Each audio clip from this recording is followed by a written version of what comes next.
Say again, video. It's pointing out the tongue that's pulling in the lower left. Copy.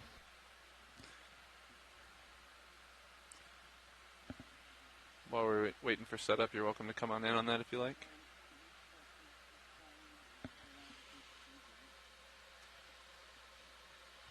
Is that the guy you're looking at? Confirmed. Copy. Yeah, so what our video engineer has Nav pointed out to the copies. pilot was a Co-pilot's doing lights, and we'll test the winch shortly. proboscis, or a tongue pulling in Any from a close worm that would be burrowed in the sediment. So they're called Co-pilot, spoon they're ready worms, for is the in and common out. name. And they extend their Lars, co-pilot. tongue out onto the sediment so they can catch things. And there's an octopus in the top Swimming left polychaete corner. going right. Oh, wow. But those spoon worms are burrowed down Go ahead and take underneath, so you just see the proboscis. We have a little scale worm that's swimming. Co-pilot copies. So a type of That's next annelid tilt down there, Roland. polychaete.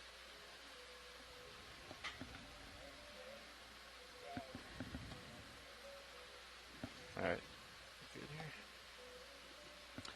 Copy that, Deck.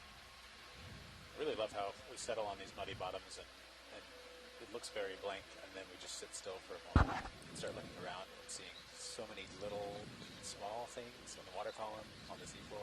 There's life everywhere, even though Did you guys just change lights? really boring. I did.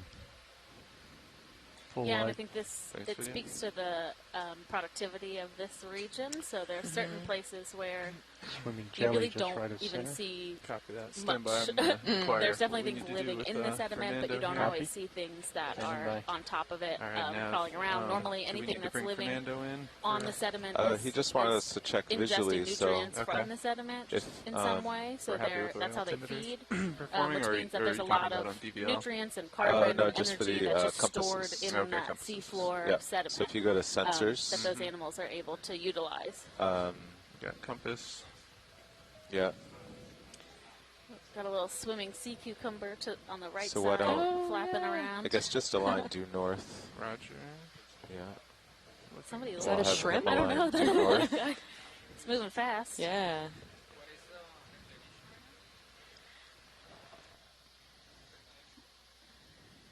And so the way that this dive will go is that it's safest for What the is it? ROVs to come to the Co-pilot, seafloor can I put where out it's your swing flat, arms while and we're then we make waiting? our Yeah, way go. to the side of this feature, and we'll Co-pilot, work our way could you up. also So align there's 360 potential for for us the to see compass sediment test? right now and possibly You're very exposed close. rock later on when Oh, we get now you're to a in more there, yeah. sloped feature, but it might also still Well, be I see sedimented. 356. We'll see. So it will, it might change My throughout auto the is dive, set to but north. we, Okay. Keep we won't oscillating. know until we get there.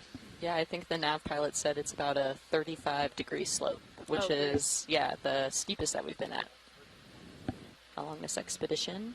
Yeah, Got about a some degree off brittle or so. stars that are kind of crawling along the seafloor. They move so quickly. They do, 15.5 and I think they So must. fins It's either is like 360. so. There's no light, natural light down here, so we Uh-huh. bring light with us. But it's most likely the motion that 343 plus. feel, Mhm. or the pressure of our 15.6. system being next to them versus like them being able to actually detect the light that we are 350. emitting. Yeah. But they know that something is big And then how do we next look to compared them, to so Sirius? that can Looks send like them you're on their way. Slightly I see. right. You want me to try to adjust? I'll adjust my heading Just a so you little bit. think you're lined up. Yeah. Adjust in my Yeah. auto. There you go. That looks perfectly aligned in the camera. That's 3.5. It's very, very close. Yeah. I think it's acceptable. Yeah.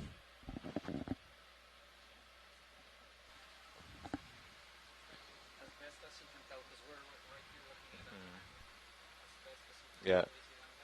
Yeah, when it drifts over to like 2 degrees, it looks pretty good.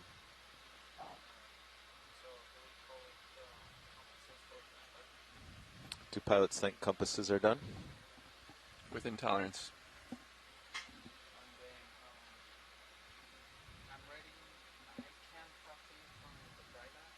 Oh, we turned it off so we could get the good altitude for finding the bottom. Do you want us to do?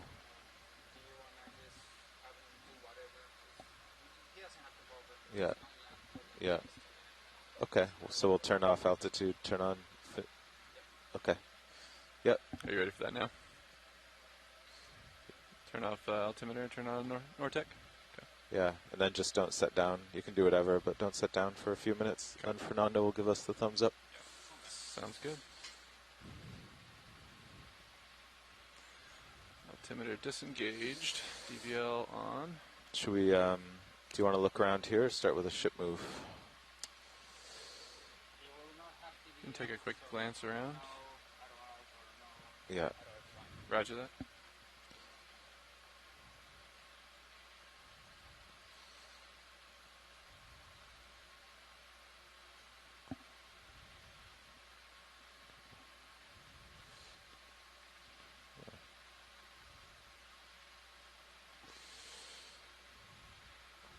Yes, what do you think?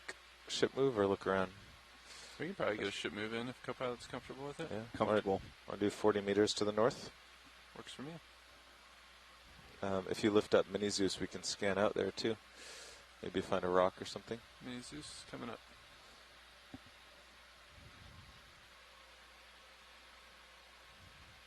That's 40 meters out. Looks pretty flat, but yeah, we'll get a move in. I thought maybe there's a rock, but You never know. 40 meters. We'll do 355.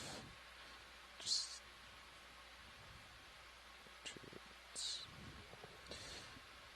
bridge nav.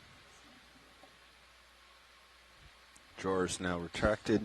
Ship move, please. Temp probe should no 40 longer be in here. meters, bearing Copy that. 355 degrees, speed 0.2 knots. Still see a tip of it, but not bad. Good copy, bridge.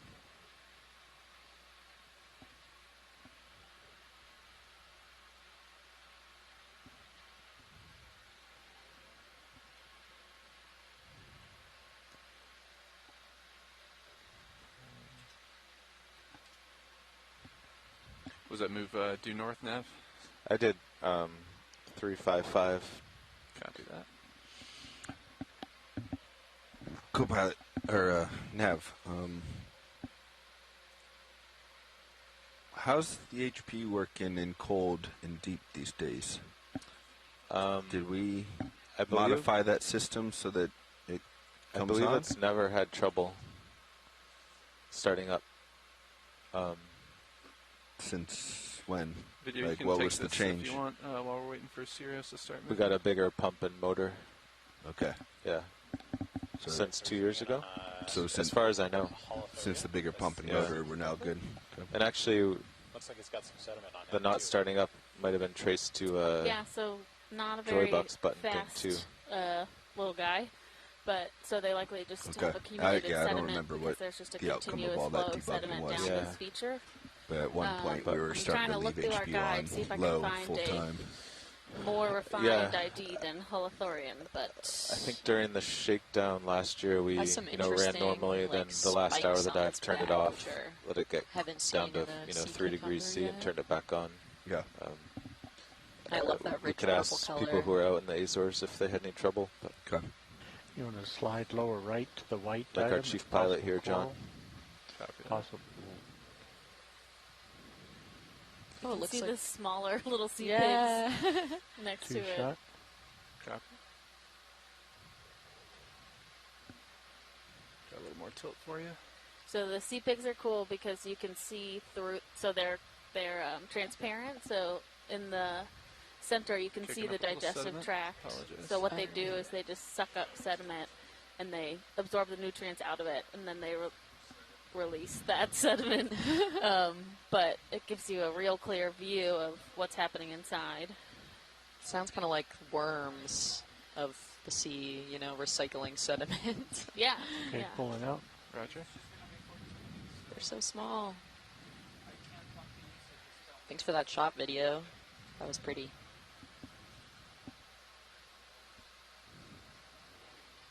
You feeling that move yet, Copilot? Hard to tell. Copy. okay, pilot, we're going to be testing the DVL now, so no setting down for 2 minutes. Roger that. Up in the column. Dry lab, if you can hear nav, the ROV will be up off the bottom for 2 minutes.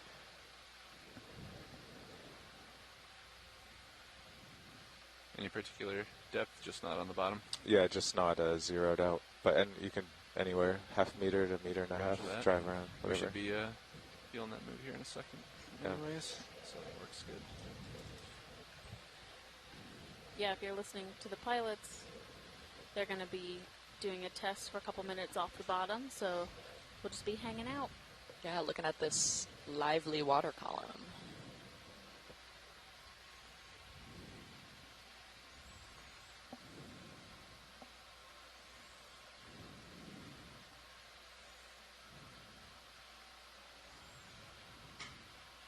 And the DVL was reset, is that correct?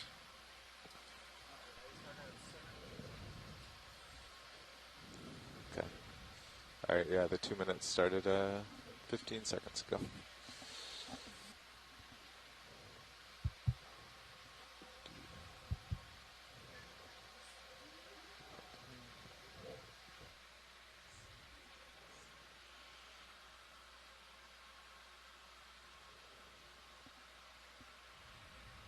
Okay, all the CTD sensors look good. The only difference of more than 1% is the turbidity. D2 is more turbid, being near the seafloor.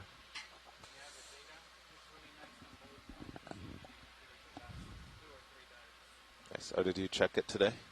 Did okay, good.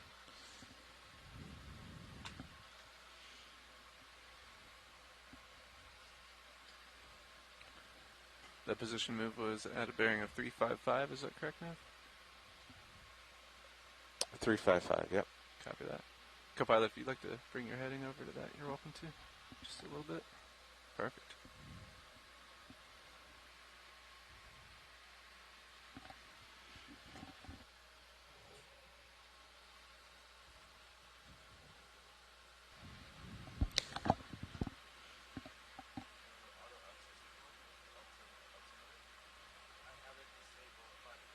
Is that an octopus? Hard to tell on the turbidity, but I think so. Appears to be. Yeah, so straight ahead there looks can't like sit down we're here video, approaching but, an octopus. you're welcome to take it whenever you if you've would been with like, and us I'll for the just give you past the couple steady shot I dives, we've can. been seeing several in this region. So I wonder if it's similar to the ones that we've been seeing in previous dives. Yeah, definitely looks Photo bomber here. pretty similar. Maybe if we get a little bit closer look, it'll help us know if it's the same species as the ones we've seen. This guy's on the move, though, so I don't know. Yeah, he's on a mission. Or she, I don't know.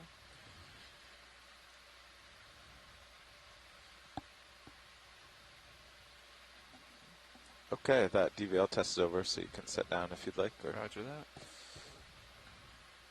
and that concluded. The only other tests Fernando could do is turn on auto altitude for you with the altimeter. Roger that. Are we going to secure the DVL at this time? And do they need it on? He might be transferring data off it. Okay. If this is your I think you'll have first altimeter back octopus in a you're minute. seeing with us on the expedition, Be helpful. we have a couple of images of some of the other ones we've seen on the past dives Going in up for on a our slow website, set down. also featured on our social media accounts. You can find us at oceanexplorer.noaa.gov.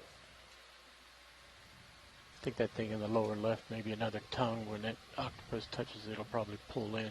Roger that. Yeah, we've been pretty lucky so far to have We should a be couple fairly octopus steady here, encounters Roland.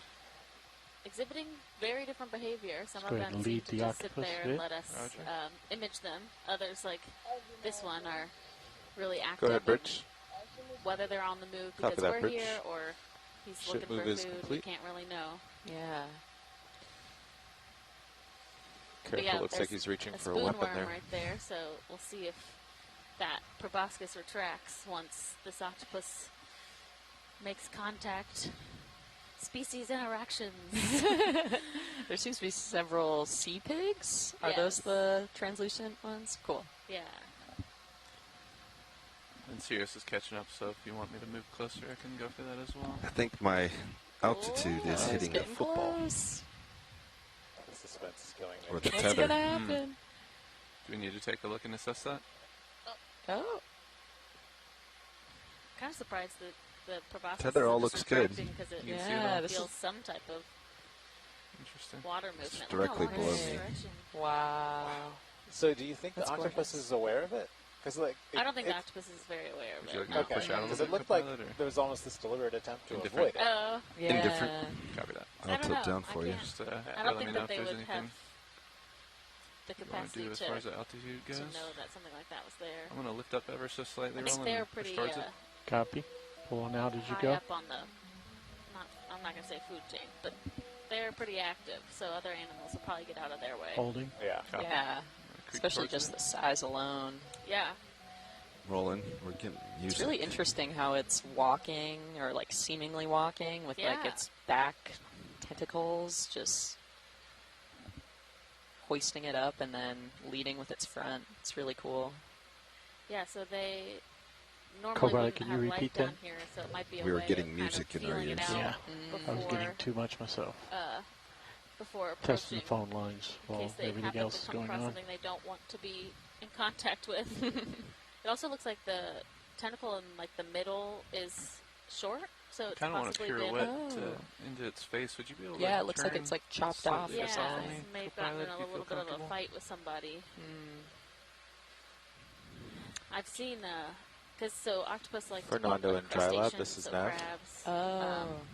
and so it's possible that We're he was trying wondering to if we have a can. meal, and that crab was that's like, "No Fernando. thanks," Snip, snip. snipped off that piece of tentacle. Ouch.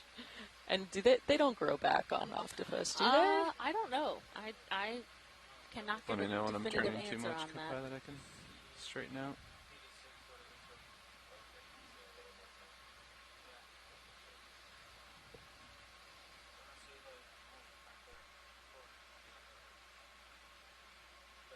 Probably don't want to go past 90 degrees or so. You're fine. You can go past 90. Copy that.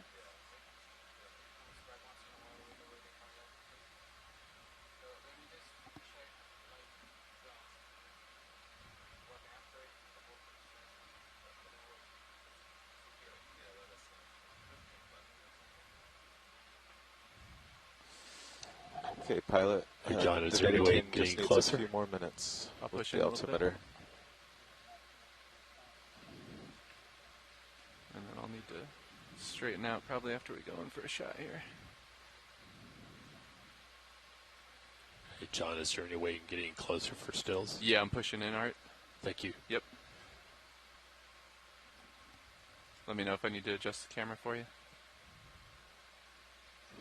No, it's good right now. You can tilt down a little bit once Roland's You have done. it up I would top say you right. could tilt down more for both cameras. That's good. Copy that. Getting some really good footage of this octopus on the move. I am looking up. I don't think this is the granulodone one that we'd seen before, so Oh. I'm in the I'm gonna process tilt of down trying and center up to your R3. Google my way into an ID. Try to a little bit. I'm looking down 75 It seems- degrees. You can Off see its heading big 50 siphon right next to its degrees. eyeball. Is that So- what that is? Yeah. Don't stop What's to a well. siphon? Copy that. So it's a way that they circulate water through their mantle. So Oh, the wow. mantle is the Push in big a little head bit of the closer. octopus, and that's how they like essentially oxygenate themselves as well as propel themselves. So if you Oh, were to wow. see it Looking like great. take off, Copy. it would be that it's using that siphon like a I don't know, a thing that makes you go fast.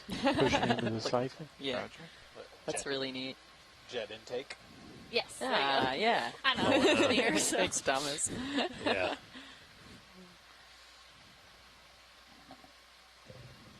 I can bring you up on the main screen if you want still. That sea pig is getting out of his way. I can see Yeah. it okay. Okay. Thanks. Yeah, I agree. Is that decent enough for you, Art? If you can get it in the box, it helps him with his Oh, the settings. very center? Okay. Yeah. Let me tilt down. There you are. I'm centering. We're kicking up some dust here. Apologies. Yeah, the box is Moving the brittle I star. think the The sweet focus help, autofocus help. Thanks, John. No problem. Sorry for that dust cloud at the end.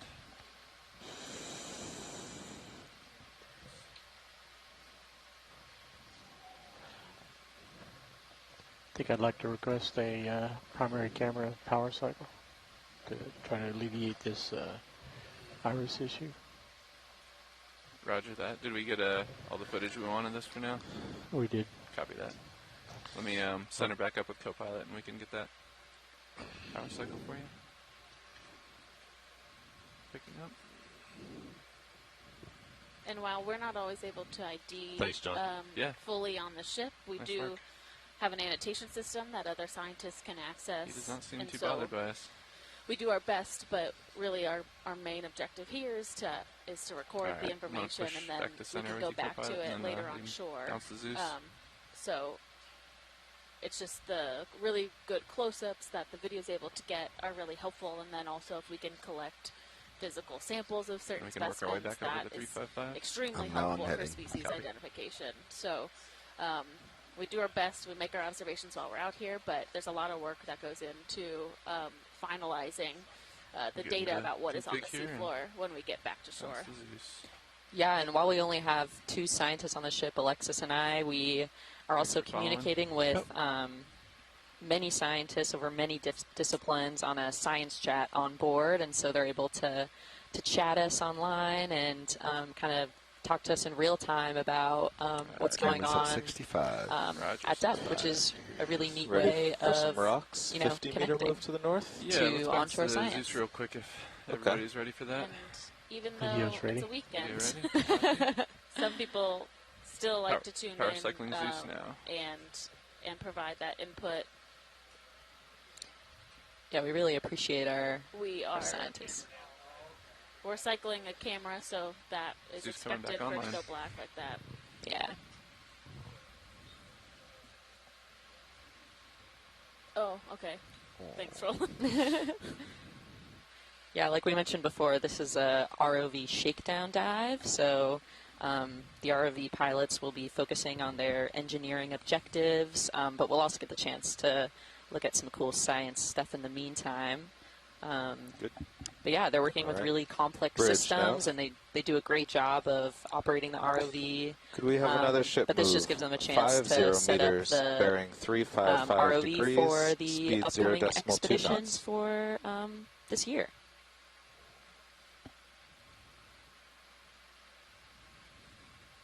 Good copy, Bridge. Yeah, so we will be out on this expedition until Yeah, I thought April- we've seen nope, enough yeah, sediment if April we get across it. 27th. Let's get the Sounds month good. right. It's been a while. yeah.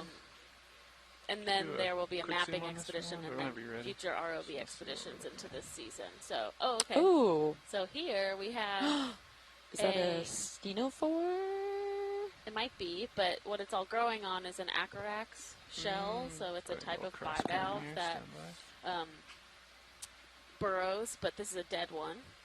And we have possibly a benthic-ctenophora, but I don't know. I think it's just 2 different types of anemones. Oh, Iris Using control that is still substrate. spotty. So like we talked about, a lot of animals require Understood. something hard to settle on. And so they'll find anything that they can or settle on to what is available. And so the shell may have been here for years and years and Picking up a making lot of that dust a new habitat for those anemones. yeah, Right. and this bottom is pretty muddy and unconsolidated, which is why you might see That was a 40 some meter debris move, in the yeah. camera. I did 50, ROV 50. pilots and It'll- video team are doing a The really next great ones will job be of shorter. finding We'll the do a few clearest 30s areas. to creep up. But yeah, this sediment can make it difficult to see clearly at this depth. Yeah, I think the beginning of the train after this move will be about 80 meters away still. So Roger that. Keep an eye out for rocks.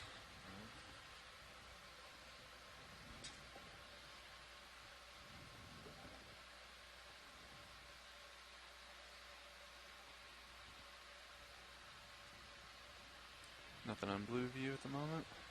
no. Yep. Nice and flat.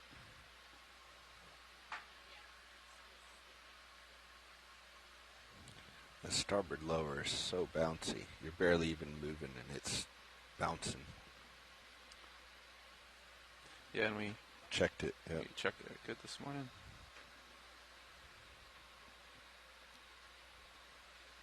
Where is that wobble coming from? It's unclear. And another tongue coming center. To the left of the dark spot there? The right of the center. Lower right now. Right. I see it. You can come in on it when you're ready, video. Think survey. Coming into center right here. Is that what you're looking at? Yep, that's it.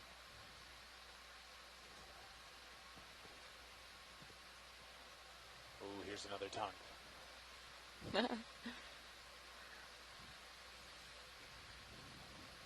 So the technical term would be proboscis, but Proboscis. that is Go left to the the right. Keep the sediment equivalent to tongue for these organisms. upstream. Or downstream, rather. But so the end that is furthest away from us would be where the worm is buried. So you can see kind of it's fanned out a little bit at the other Try to end. look at the near ground. And so closest to what us. they Ground, copy. do is they just Century. are out using that long proboscis to feed, but also protecting themselves. So you can see the sediment going down that Oh, proboscis. wow. That's really neat. And then Sit they're down here, Ellen. buried so that they're not Stand by. Pulling out a little available bit. to be Copy. preyed on, or like less likely to be eaten by something else that's coming along.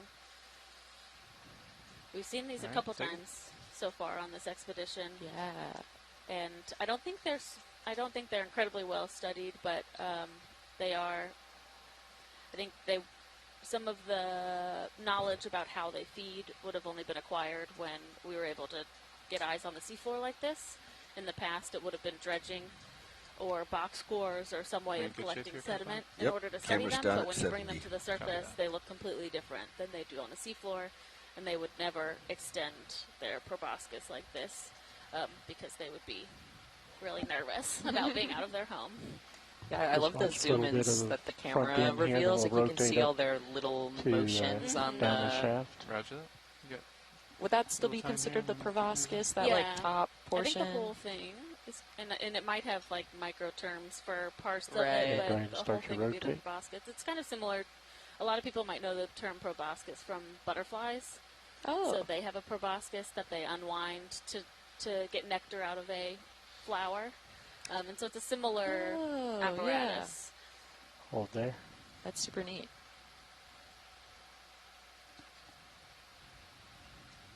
Let's get a full screen shot, corner to corner. copy. Century. And they're likely doing a lot of Pull into filtration near of ground this focus. sediment. So, Roger. like we Holding. talked about before, the animals that kind of live on the sediment like this are eating what is in Pushing to far ground. the sediment, and so it's a way of getting that carbon that's come down from the surface You've, back just kicking into up a little the dust system cloud over here. as a whole.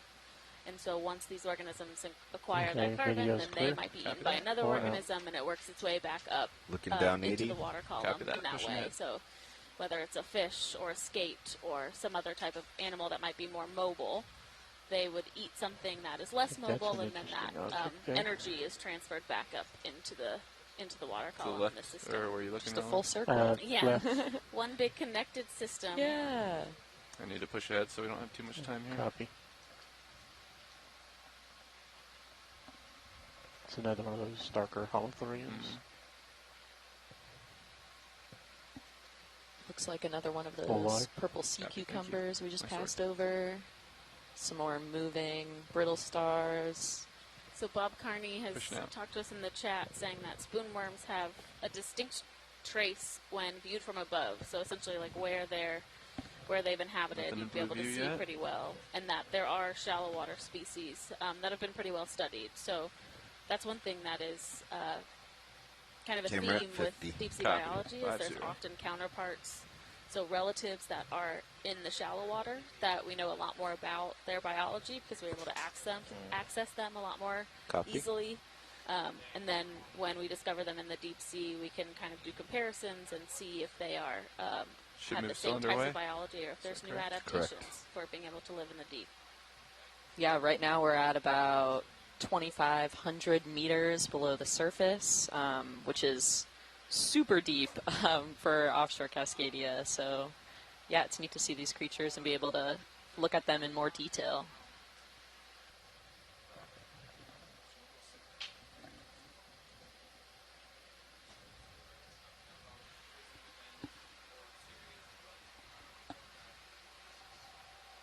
There's a lot of little mounds that we're seeing, like little mounds of sediment. They could be from burrowing organisms, so something that has kind of displaced the sediment in order to get themselves beneath it. But I'm not sure what animals that would be. Ooh, there's a little jellyfish. Oh. Is that an anemone? Come in on Yeah. the jelly. Center. Looks like possibly a fly Copy trap tracking anemone, jelly. but Ooh. can't really tell from here.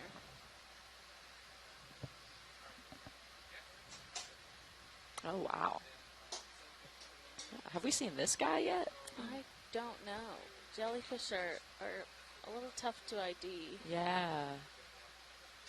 Super close to the bottom. Yeah. Pirouette around There's it a something little bit. in some of its tentacles. I'm curious if it's food. Mm. So their tentacles would have Co-pilot stinging nav. cells Go ahead. that can capture Fernando's done with the little things multi-beam. that are floating So you, by. sorry, not the and then multi-beam, their the mouth is DVL, underneath so you the could secure bell that of and turn on the pilot's altimeter. It'd give him some jellyfish. So they would kind of move reference. those things into their mouth via their tentacles. This guy's tentacles look especially, like, sharp almost. And, like, thin. Go ahead, Bridge. Looking I down don't know, I 70. think when I imagine a jellyfish, I imagine Thank it to you, be Bridge. kind of I'm gonna more push out in the jelly-like second one. tentacles, but Pulling out. yeah, this is really, really beautiful. Look like it just got in your light pool. Got another second or two here. Yep, we got lots of time. Copy that. I mean, linger if you want more shots. Okay. See if you can get the backside of it. Copy that. It's kind of drifting to the edge of the co-pilot's view, but I'll You see can what keep I can going. do here. You're safe. Copy that. Partial out. Roger. I'm gonna tilt down.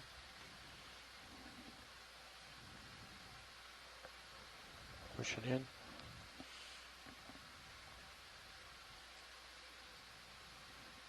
Oh, another little So I anemone. adjusted my heading slight, but you're still safe. Copy This that. one looks Thank like kind of closed. Yeah. you. He's gonna go into our prop Something wash, for a unfortunately, a little Jellyfish bit. bump. Give some interaction.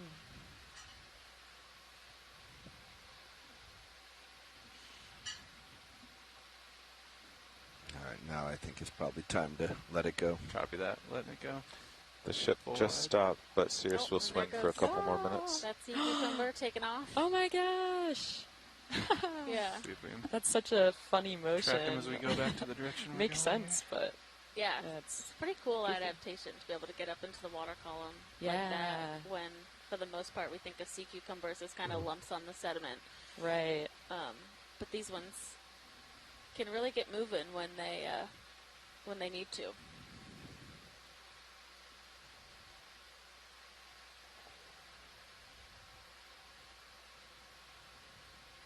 Continuing to pull out. Copy. I'm gonna let him go. You have to come back to my center. I'm off heading. Full wide. Copy. Thank you. Pushing ahead. Camera's down at 80. Copy. Thanks, co-pilot. Coming back to Looks like we're heading out 355. more Roger up that. a We need to slope, come to it port. seems. A Aye, little bit port. steeper here. And work. Yeah, so the Sirius on heading. the ROVs Camera and the ship 83. have to work You in now have tandem altimeter to again. move And as we move along the track behind that the we planned scenes, for Fernando's today. going to So try to tune your auto when altitude we with land it. on the Copy on that. the So- more Yeah, I attempted to use it earlier with the non-slope. compass How do you say non-slope? unsuccessfully. Or with Flat. the Flat with bottom. the altimeter. Yeah, yeah. we land Yeah. on the flat bottom. They then will work with the bridge, which are the people that are driving Pushing the it. ship, to ask for the ship to move a little bit, and then the ROV can start to move in the direction we need to. And they All continue right, kind camera of at that dance 55. throughout Roger the that. day, so that everybody is in position where they need to be, both for You see a operations small and if there mound in were to blue be view. an issue if the ROVs didn't have power, 20 they meters would out. not See what float that is. into the direction of colliding with the ship. So it's a very complex and intricate dance to keep all of these vehicles, the ship, the ROVs, working together.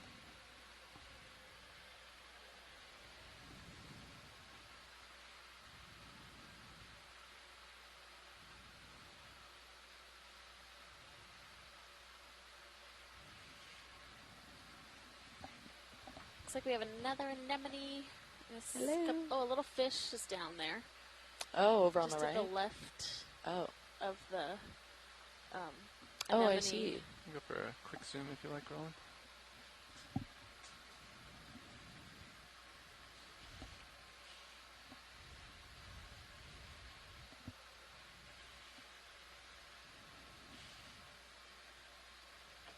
So I think this is in the family Macuridae, but it could possibly be Nizumia is a genus of these smaller Macurid fish. Oh yeah, I think we saw a couple of those in the past couple dives. Yeah. We've seen some bigger Macurids also throughout this expedition. That we have Ashley Maranzino with us from NOAA Ocean Exploration, who is more of a fish person than we are. So it's been nice to have her to be able to ID some of these deep sea fish. At least get us to family level, if not more. Oh, now I got two swimming friends. I'm going to try some for just a second, then I need to let it go. That's a beautiful shot. We got a vertebrate and an invertebrate. Yeah, the sea cucumber is like, look at me. Thank you.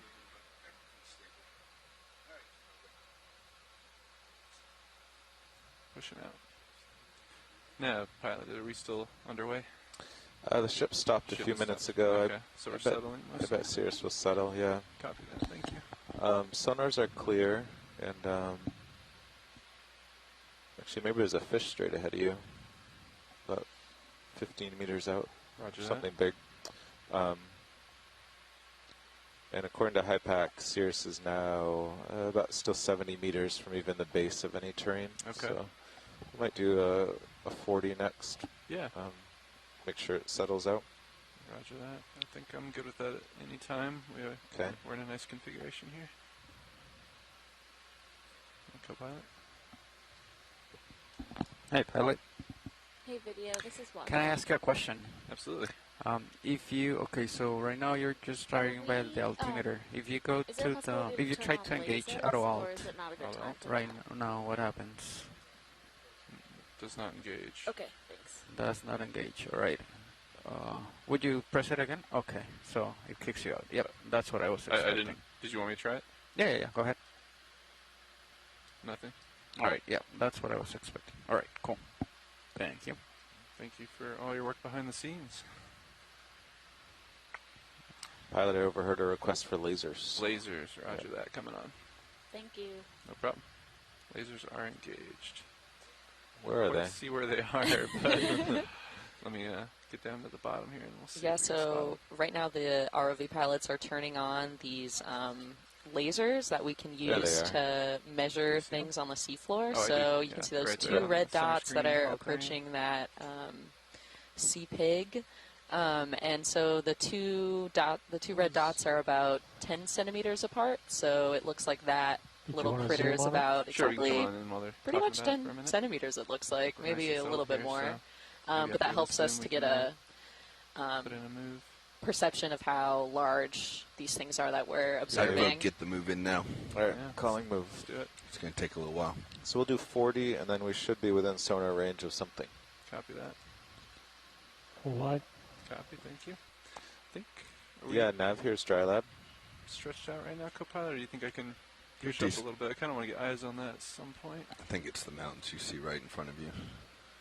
I can I'll scale in your scale you in since Nav is busy over there. All right. Take my mouse. It says it's still 20 meters or so. Bridge, Nav. Could we have a ship move 40 meters, bearing 355 degrees, speed 0.2 knots. You are a bit stretched out. Copy that. I think it's just a big fish over there. Good copy, Bridge. All right. Is that a fish out in the distance there? We'll be on your way soon. So.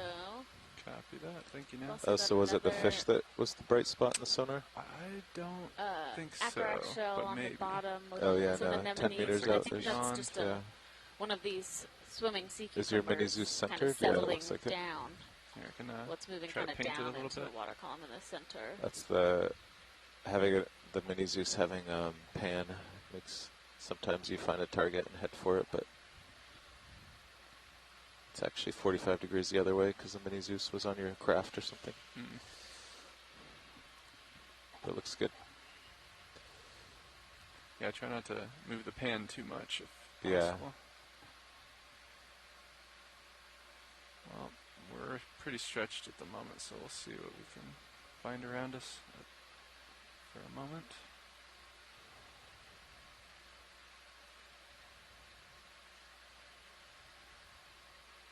If anything.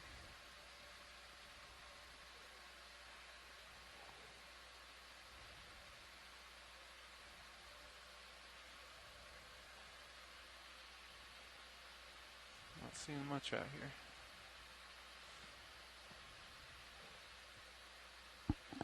Anything interesting on sonar? There was one spot we were hoping to investigate, but we're waiting for the ship to get moving here. Or for Sirius to feel the move, rather. But Well, I got to cross data forth testing and compass calibrations off the to-do list. very nice.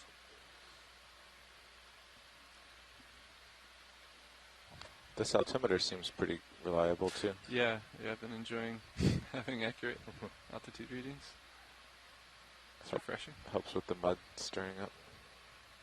Yeah, there's something 10 meters off to your starboard, huh? Something, yeah. Or is, yeah. Yeah, we'll go investigate. I think Sirius is about to start moving. We can zoom in on this target here, dead center, if you want, while we wait. Oh, closing up. He's shy. Oh. What do you think the He's got a distance is between Piece inside, maybe jelly. multi-beam and fish?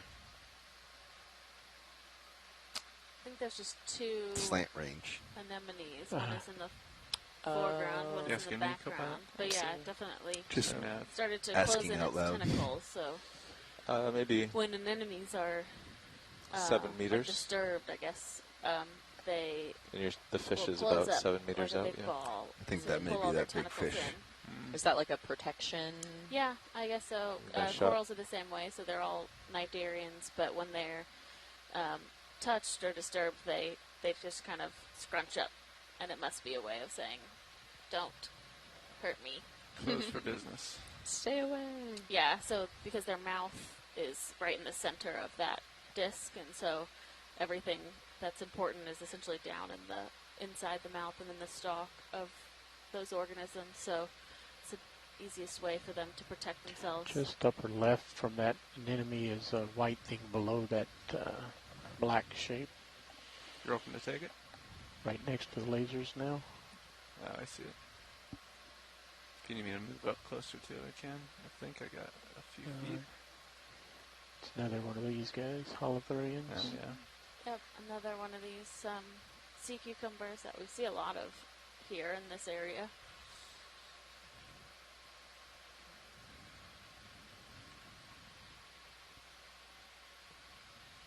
Okay, full wide.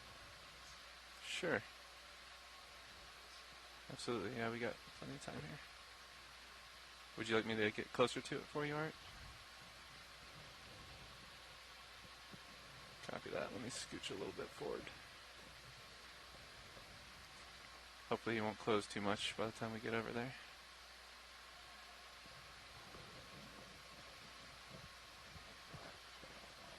Try to be very, very quiet. This is our first kind of larger fish for this dive. Right, Yeah, I I'll wish set we that had one for you. our fish expert Ashley around to tell us all of the fish facts.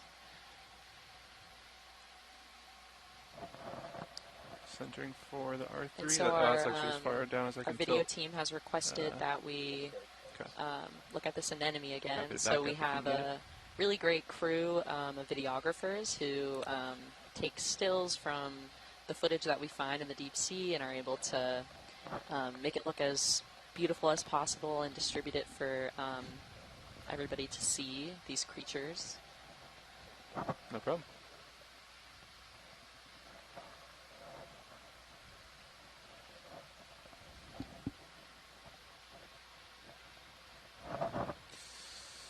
Okay, the ship is 30 out of 40 meters in that move, and all sonars are clear.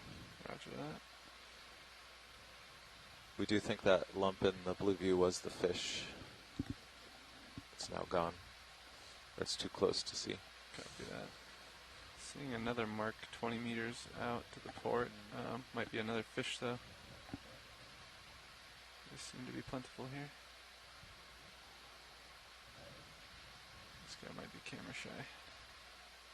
And so we have Bob Carney in the science chat who's been examining kind of our zoom-ins of the If you want to take a zoom on this seafloor, and real he quick, mentioned that he's seeing a lot of arborescent forams at the bottom. And a foram is pretty much a marine microorganism that has a calcareous shell. Sorry, and did you want to we'll show often this see them as well? in marine sediment because they fall through the Get the primary the water camera column. first. Copy that. What's that? Its eye? Is that a jellyfish? Oh yeah, it's so small. That's just a coincidence, huh? Is it? I think Appears it's to a be. ctenophore. I think we're a little upstream yeah. of it, so we're going to So kick up a little sediment here. they're called arborescent forams because they resemble essentially like the shape of a tree. So Oh. it's just it's a adjective for describing kind of how they look. And these ones are a little different than what are up in the water column. So forams that reside on the sediment often kind of build a structure with the sediment around them. So you Center up for the still camera. get really Roger that. interesting Bridge nav. shapes. Oh, that Thank makes sense. Rich. Arborescent, arbor, little Latin prefix. Photo bomber creeping in. Here comes another Okay, sea the ship cucumber move in is the chat. complete. Sirius is still moving. They like to steal the show.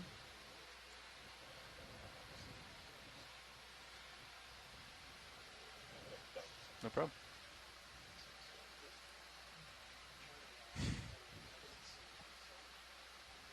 Oh, there it goes. All right. Got a couple Oh, swimmers. multiple. Pushing out. Co-pilot. Copy.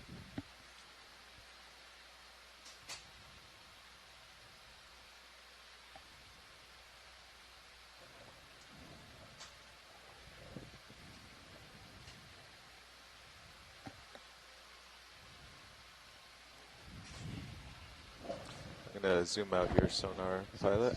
Roger that. As far as I can tell, it'll probably work. Don't have any long-term audio from shore.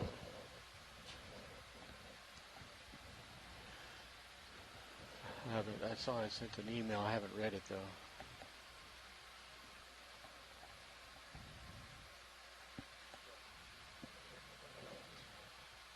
Huh? Open mic video. That would be the phone number I would dial in. Video Is this open the same mic. fish we just saw or a different fish? Sorry. I don't know. I think it's definitely a different fish than the one that was in the Like shop. individual. Yeah, fish. individual. Okay. Yeah, That's what that's the I word I was looking for. Setting down. And lasers are really helpful with fish because there's certain species that are kind of size dependent. Kick up a little so dust here. Sorry. it helps with being able to kind of line up. To Center get a on the full eyes. Oh, measurement. never mind. Here, let me, And how big I'm these just fish gonna might pick be. up ever Look so how big slightly. its eyes are. Yeah, and Push the towards fin at the top, is that called a dorsal fin? Yeah. Its can let it dorsal go. fin is huge. And let's hoping that dust would clear. There it goes.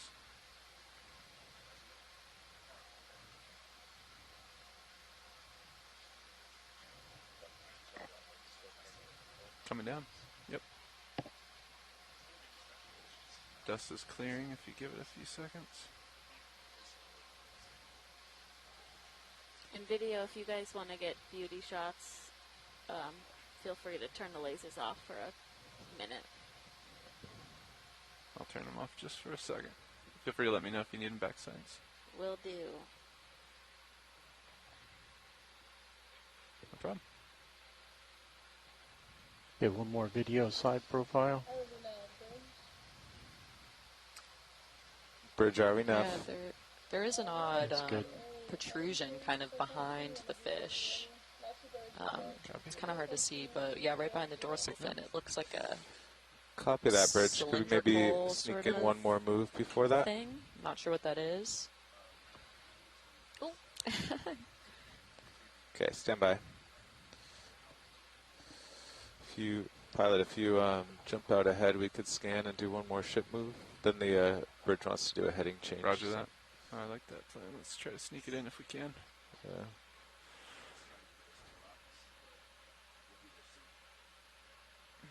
This looks like a little depression in the seafloor, or sediment change, maybe? Yeah.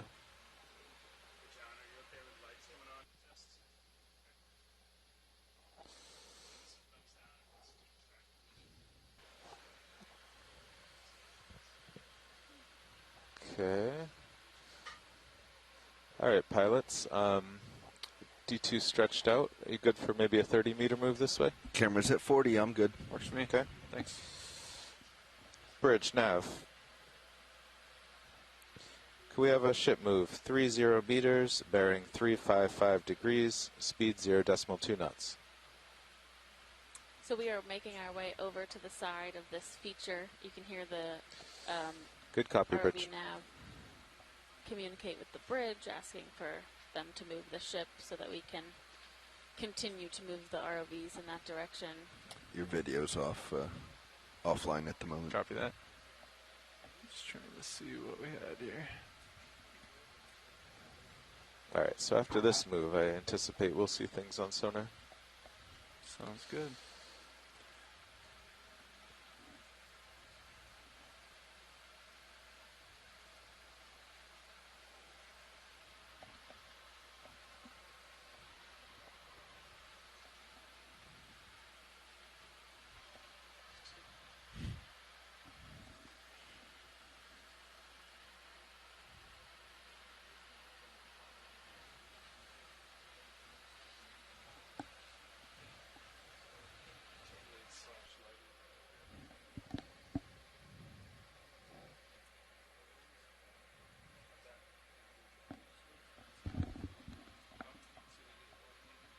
What? It's all yours?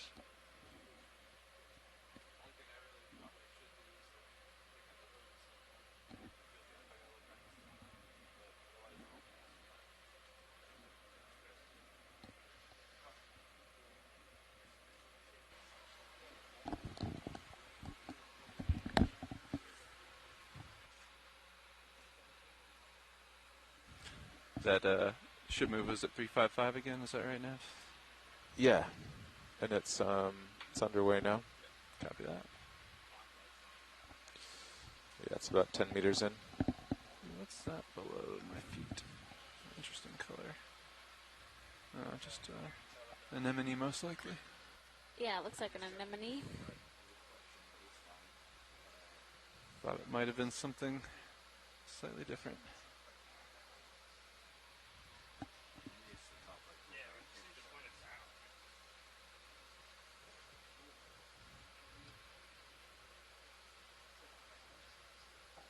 Another fish.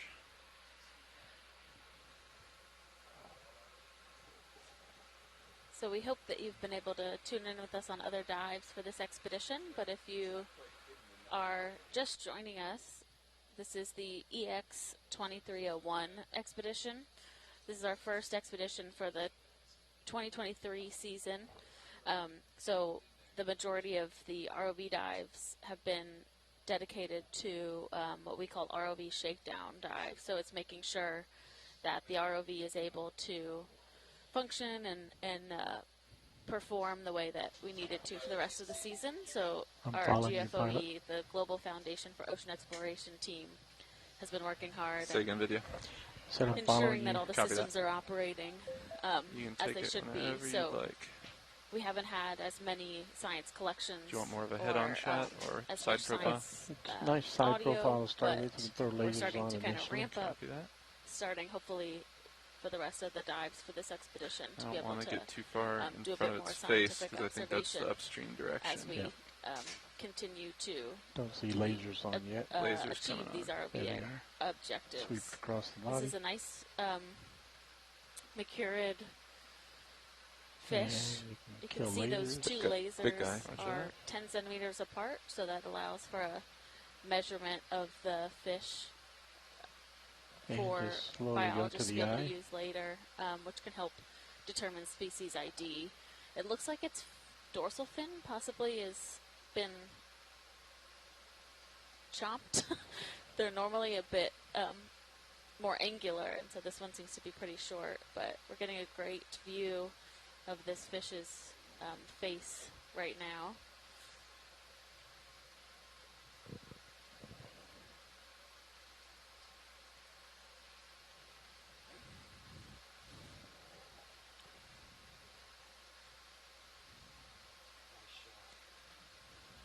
Wow, you can really see the detail close enough for us. I'm hovering ever so slightly. It's one of the real I'm gonna try to assets sit of down. this ROV and the I'm GFOA team maxing now. Copy. is the video quality and the expertise Should be a for little steadier for you here. obtaining these high video images. Because especially with fish, we're not able with our ROV to collect them, so the best information we can gather is from the video data. So as much detail as we can get is appreciated from the fish biologist community.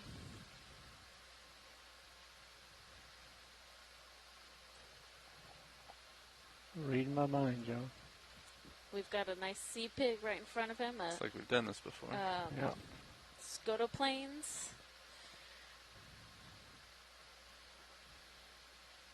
You can see the lateral line of that fish really well. So that line running down the side of the fish Go ahead, Rich. is essentially another set of sensory organs that allows the fish to sense its environment. Perfect. We're good for the heading change. Thanks, Rich. Okay, video's clear. Roger that. Art, do you need a shot of this? I know he's kind of turned his back to us at this point. And we're diving along the Full wide. Cascadia margin, Copy. so we're off of a little bit Shoot. northwest of Astoria, Oregon right now. And we're diving on this deformation front, so there's Let's see if I can get a number a look of at him from this angle. features Art, that have if you'd like to take it. developed over the years where we have some relief. So what we're doing today is we landed in a flat area and we're working our way towards a more sloped feature as we work our way up one of these little slumps, so that we can see if we can locate any hard bottom or if we have any. I mean, if I'm getting close to turning too Yeah, much. if we can loocate any hard bottom, so that we can see if we can find any kind of abundant benthic communities. We've had Try to center him up for you. a Art. great opportunity to look at these Kicking soft up bottom dust. environments while the ROV team has been continuing to perform their objectives. But I am a coral biologist, so I'm hoping that we'll have the chance to see some more different types of deep sea corals, and there's some potential for that today, which is exciting. We've seen on a couple other dives, there are some corals and sponges that can grow in sedimented areas. There are certain groups that are able to do that better than others. So sea pens are a type of octocoral. How that close can you get are to that often guy if you found in tilt soft all the way down? sediment. This So is, they Still. anchor That's all the way down. themselves into the soft sediment, and they're So kind of it's one kinda stalk centered that there. grows up with polyps on the sides. We I haven't like seen how any of they those still today, floats above but some of the dust too. That's it's nice. definitely possible Yeah. that we might 'Cause see he some can later, recrop. as well as there's Centering, certain I types don't of think is sponges quite that as can do kind of the same important. thing, where they will anchor themselves into sediment and grow up. That They're feels to normally be not pretty very good, though. heavily branched, but they Right often between the are skids. just single stalks or a So stalk with I kind am of looking a down now at ball 80 at the top. degrees. Copy that. Almost time to go. You good here, Art? A few more?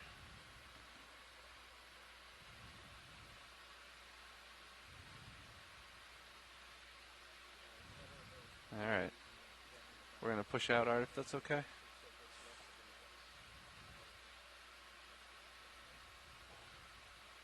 Lifting off. All right, let's find these rocks in the blue view. It's time to continue our quest. We've got 50 minutes left in our watch. We can do this. I like calling it a quest. That's fun.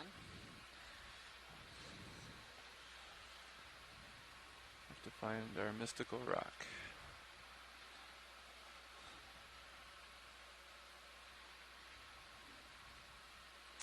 see what blue Camera's view at is. 45. Copy, 45 degrees. Come down a little more. Blue view's out to Camera's at 54 50. meters. Nothing on Sirius sonar.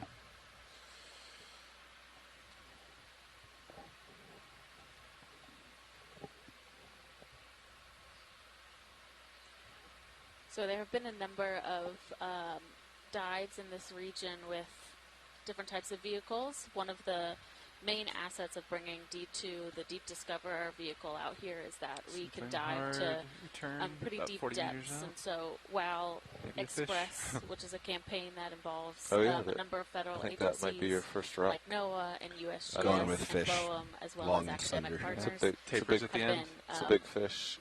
It shows up on Sea Aggregating all also. of the information that they've been able to collect with various Maybe. expeditions. I This think is you're one of the seeing first D2 expeditions on. that can reach depths deeper than 2,000 meters, so we're really trying to use Bridge nav. our assets for that objective.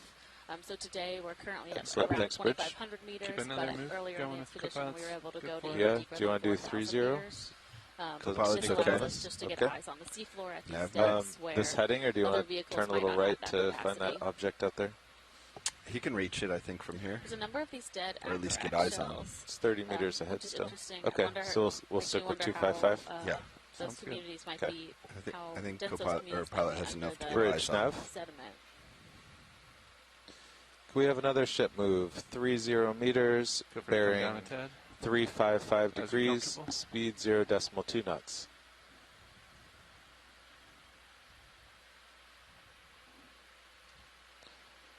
Good copy, Bridge. Might be whatever is shining in the distance there. Fish, perhaps. That's probably it. I don't know, it's got a shadow now. Oh, or is it off to the right there? There is a fish Enhancing. off to the right. Thank you for the video adjustment. It's not the Yeah, I think fish. It's just it's center screen, just outside the light pool. Still 20 meters out, yeah. But the ship is moving this way. So during these expeditions I'll do with that. the Okeanos Explorer and the Deep Discoverer ROV, we spend normally the daytime hours diving with the ROV. So there's about an 8-hour time frame where we can have the ROVs from launching them into the water till they need to be back on deck. So depending on the depth that we're diving at, that determines how long we can spend on the seafloor for that day. With a 2,500 meter depth, It's it that takes dark object. about an hour to an hour and a half to get a to couple the of them. This bottom. one's bigger here. Um, Bottom left. Yeah, some And then shells. also to return to the surface.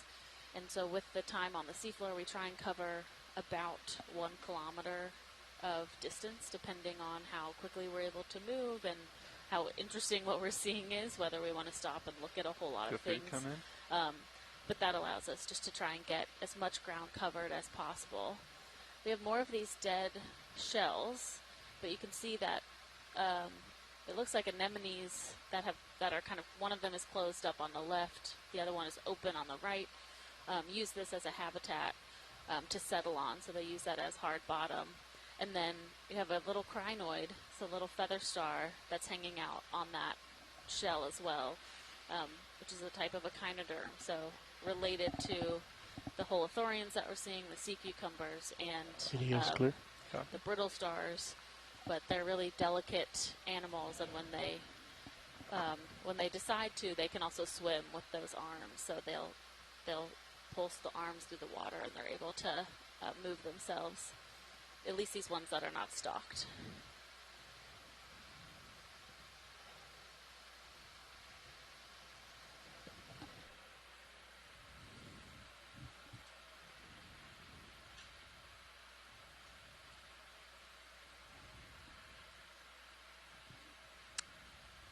I'm going to take a quick look to the left, and then we can go find that object. Yep. Ship is about halfway through the move. So it should be moving soon. Copy. Thank you. But yeah, nothing really on Sirius sonar, not even a steepening of the terrain. Starting to see a little more Some maybe little bumps, yeah. and then- rubble, perhaps. Outcropping. That was off to port, so towards, where the slope's jutting out. We're a big fan of outcropping, Yep. so. Yeah, at the end of this move, maybe we could turn to more like A little more westerly. 340 or something. Yeah, start looking that way Sounds good. after this object is found. Oh, there's a nice There it sea is. star Yep. to the left. It's different from what we've been seeing. We might have a minute while we're waiting for that move. Let's see if I can go get eyes on the sea star real quick. Yeah, we're still waiting for the ship. And deep and serious. This is a new species for us today, or really a new group. We haven't seen these bigger sea stars yet. We'll get a closer look. It might be a type of Hymenaster, but I'm not a sea star expert. Zooming in. We have our lasers on, which are 10 centimeters, so maybe from arm tip to arm tip about 20 centimeters in length. Lasers clear. It's also interesting, like, how thick that, like, central body is. Yeah. Like, when I imagine a sea star, I imagine just, like, a flat sort of creature, but this guy is super inflated. Partial. We're going to blow your mind with the amount of sea star diversity. They do not all look the same. No, it already has been blowing my mind. Setting down slowly. We're getting a little bit of dust here. Oh, there's like a little, A little amphipod Like you're stable crawling down on for top. more Yeah, zoom little to crustacean. top fuzzy. Top fuzzy? Most things we zoom in on, you'll find an amphipod hanging out around them. They often. Oh, really? Yeah, they just are kind of always. Oh, that's a scale worm. It's not an amphipod. A little dust here.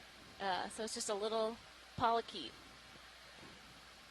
Very small. So we've That seen some surface of those is very swimming, not interesting. necessarily the species, but the same group swimming up in the water column, kind of flapping their parapodia, their like legs. Bridge nav. But this guy is Copy that, just bridge. crawling around on the surface of this sea star. Are they usually found on, like, this sort of, like, biology to feed off of, or? I'm not quite sure. So there's a lot of different species of them, and this guy might have found. We can't know if it's an association where it stays with the sea star, or if it just found it right and he's crawling around. But there are certain worms that will form associations with specific species, and kind of have a cohabitation relationship. Let me see if I can find a better ID for this. Tilting star. down for you? I knew what you meant. How's that?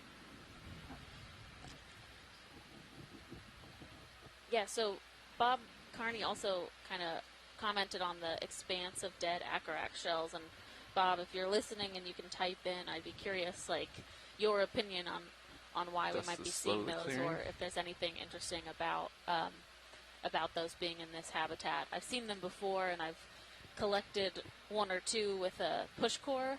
Just happened to have a live Acrorax in it, but I don't have a lot of knowledge of their specifics.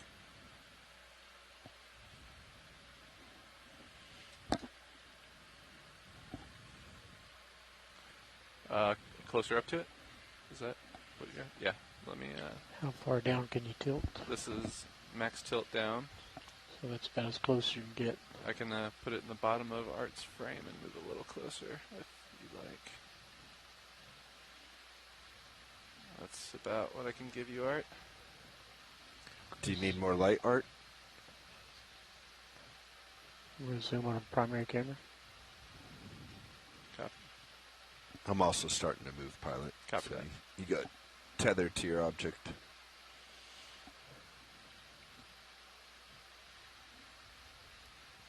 You need me to back up ever so slightly, Art? I can't see all the way up there. How's that?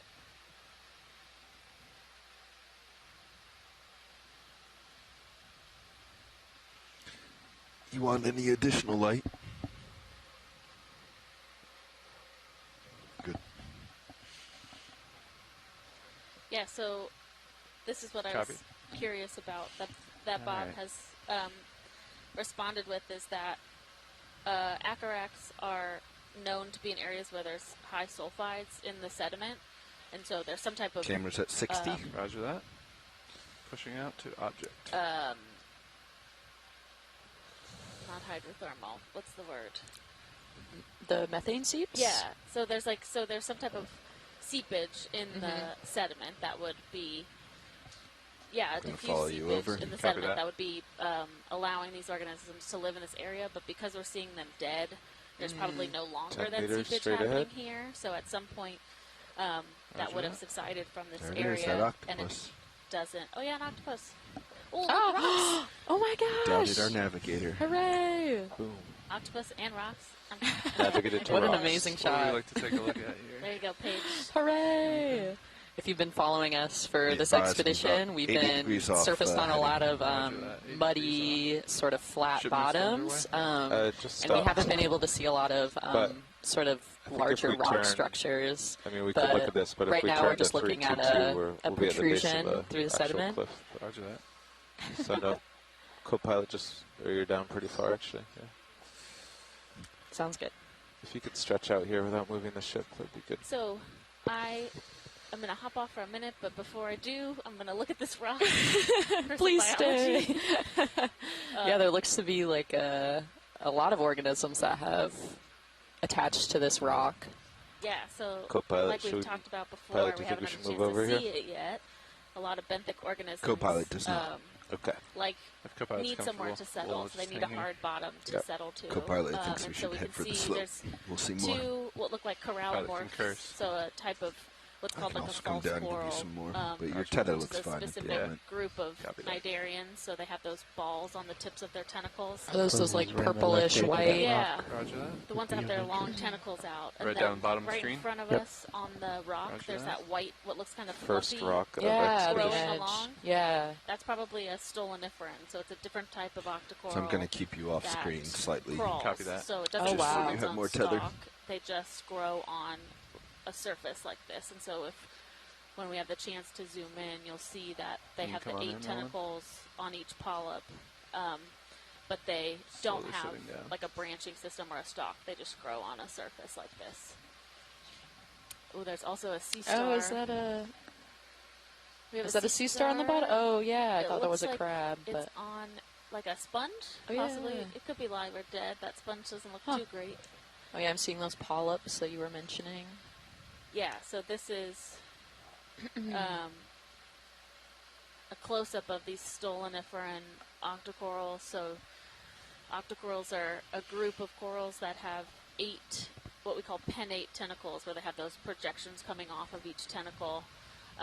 And these act as one community, all feeding each other, but each polyp is an individual organism. And our video is so Copy. good that we can see even inside the tissue, there's little calcareous spines almost called sclerites. Oh, wow. And Yeah. that is what gives this coral some structure, because for the most part they don't really have any hard parts other than those little sclerites. And sclerites are also used for identifying by species. So each species has different sclerites within it. So the shapes and the forms that you get can help identify a species. So I'm going to hop off and go do a live interaction with some folks back at home, but Paige is going to stay here and talk Go to you down the guys sea about stuff. all the cool things we're seeing. Yeah. We'll get a better look at the zoom out of this kind of rock surface that we have. We have sort of like 2 bulky rock Guy interfaces. you want, right, Roland? Yes. Copy that. And right now we're zooming in on this sea star that seems to be attached to something.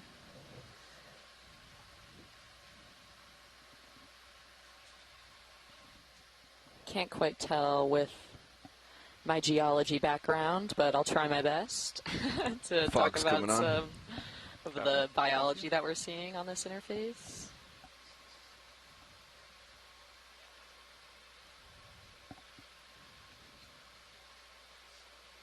That's a great zoom in. Fog's at 100. Roger that. Thanks. And I was just corrected that this is likely attached to a sponge. A little arrow worm on the upper left as well.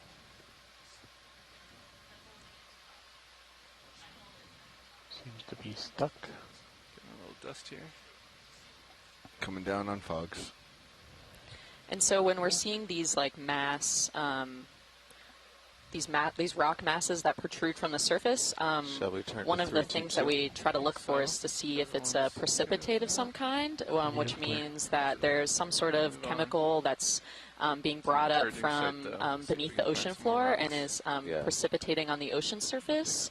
But these rocks don't seem to have any precipitate on them. They seem to be more like jagged and just rocky. And like I mentioned at the beginning of this dive, this area appears to experience some thrust faulting, and which means that there is a block of the ocean floor that has been lifted above a secondary rock fragment that through a fault structure, and so it would make sense that we see these rocks kind of protruding out the surface there. So that was a neat find. Yep, you can see the slope picking up. And it looks like we're traveling up further upslope. 3-3, right? 325 would square us up with the contours. 325. All right. Co-pilot is at 325. Roger that, centering. I can just start to see stuff in your blue view right out at 40 meters. Get you a little further. Yeah. Little ridge there. Very nice. Nice nabbing. Getting a few few returns. Yeah, I think that's what we're seeing out there. Yeah. Concurs with blue view. So that's 30 meters away.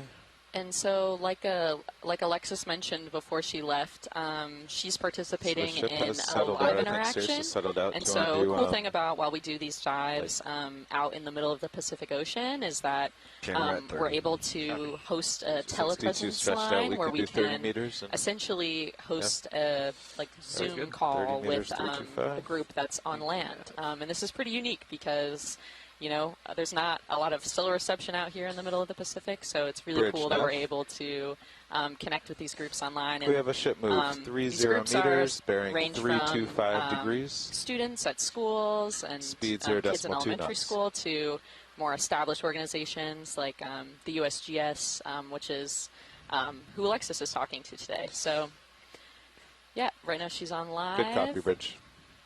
And I'm joined with Ashley. Ashley, I thought I had the lower swing arms more identical. With the lower starboard, I'm Ashley a little more up. I'm a benthic biologist with NOAA Ocean Exploration. So I'm sitting in to say it has, but I can't be 100%. Either way, I'm going to turn it on and bring it up a little. Is doing that live interaction. So, of course, I saw that you guys had some very cool fish earlier, and it seems like they got word that I came into the mission control area, and now we're seeing some geology, which is great. Yes, but no fishies yet. So maybe we'll get some biology, and I can help narrate on that part. That would be great. Yeah. So my background is in geology and geophysics. So while I can try to help out with some of the biology, it's not as articulate or clear. So I'm really glad to have Ashley and Alexis on board. Closer look, yeah. And it looks like right now we've got like a bunch of anemones on this sediment. It seems like there are some rocks that are poking through here, kind of like we just saw a little bit ago. Yeah, so that one right in the center seems to be kind of a harder rock surface that is kind of protruding out the muddier sediment. And it looks to be a little bit plated. Like you can see all the... Is that a rock? Yeah. Oh, that's really fascinating. Yeah, it's interesting how it's got those very defined layers. Yeah, those lineations usually come from, we call those metamorphism, wherein a rock undergoes so much high-pressure compression that the minerals kind of self-assort and can become platey.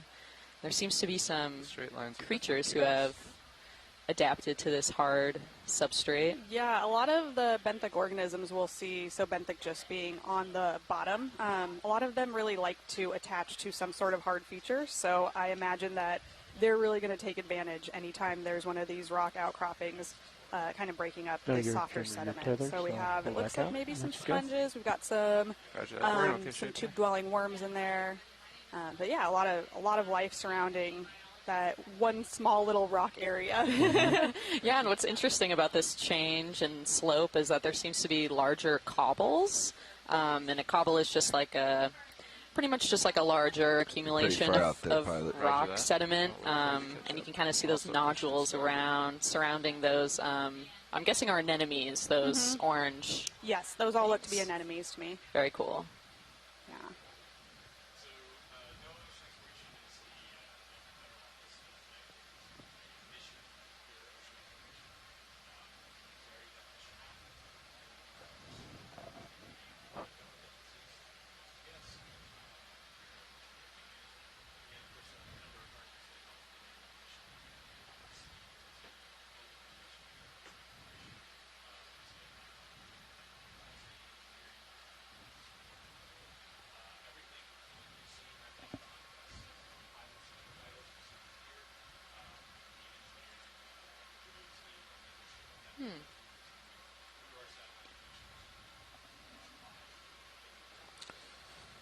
Very nice. Looked like a lot of the outcroppings were more to westerly, like 300 heading. But I'm sure there'll be plenty ahead as well. Definitely getting some returns here. Yeah, I think there'll be more. So right now we're just kind of panning along this steep slope, kind of in the middle of this this sloped pile of sediment that seemed to be thrusted above the surface. All these shells had to fall off of somewhere.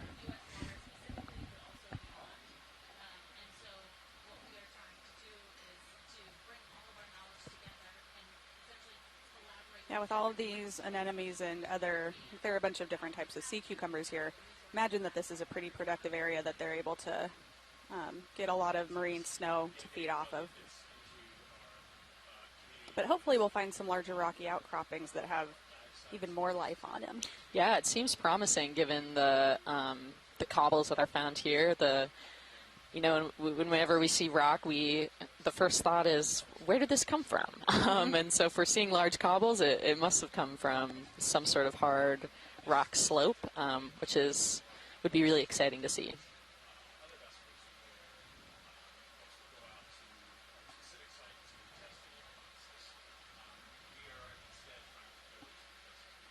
There's an outcropping off the port.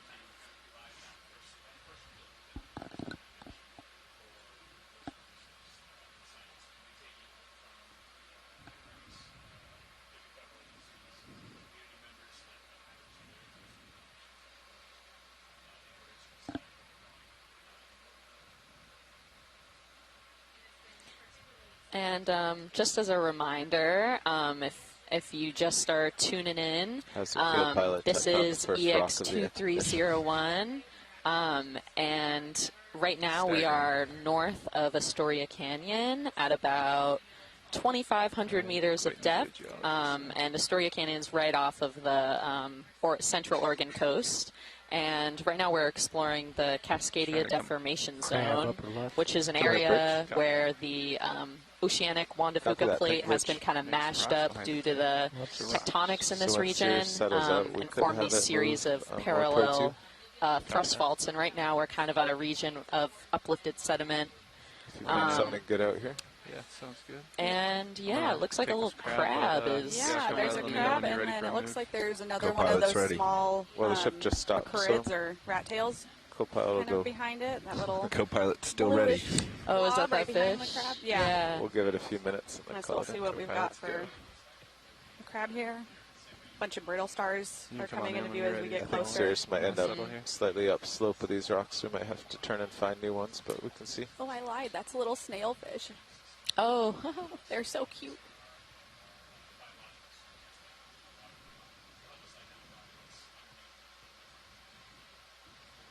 Oh, this is a great zoom in. There seems to be some sort of branch that's coming off of on the left side of his shell. I'm not quite sure what. I think that's a hydroid that's living on him. Oh, wow. Yeah, here. so I don't know. I don't think these crabs necessarily decorate, but things will live on them. But some crabs will accumulate a lot of different living organisms, anemones, hydroids, things like that on their shell that they can use kind of to camouflage within the environment. I'm not sure exactly what type of crab this is, but I am, Robert Carney was thinking tanner crab. That was my initial guess too, so not being an expert on crustaceans, I think that's a pretty solid guess. but yeah, I think it looks to be a tanner crab to me. Yeah, it's nice to lean on our onshore scientists in the science chat. Yeah, this is a great zoom in of those eyes.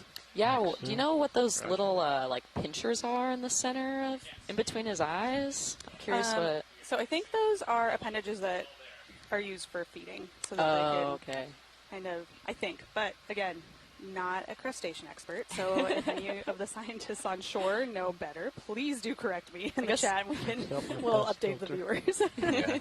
Pull it out. Dust caught us. Good shots, though. Thanks, video. That was a great zoom in. Thank you. That was great.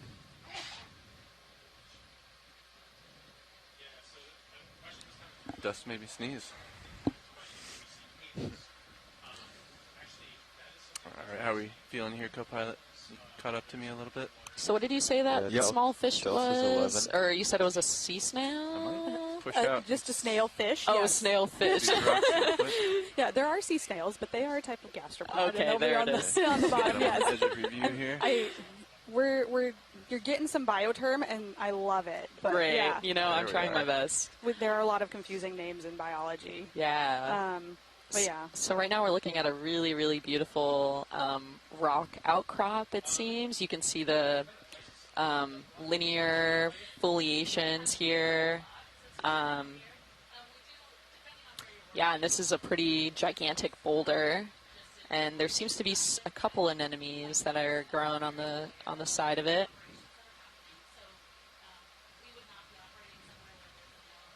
Yeah, it looks like there's still a pretty good layer of sediment on top of that. Is that something that likely fell down from someplace upslope? Yeah, so this rock surface likely protruded way long ago in geologic history.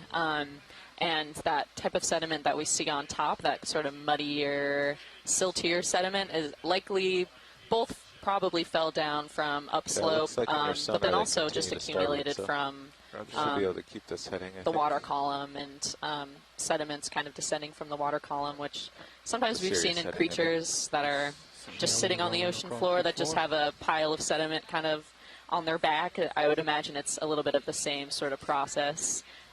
This feature has been here for so long that it's likely accumulated some sediment.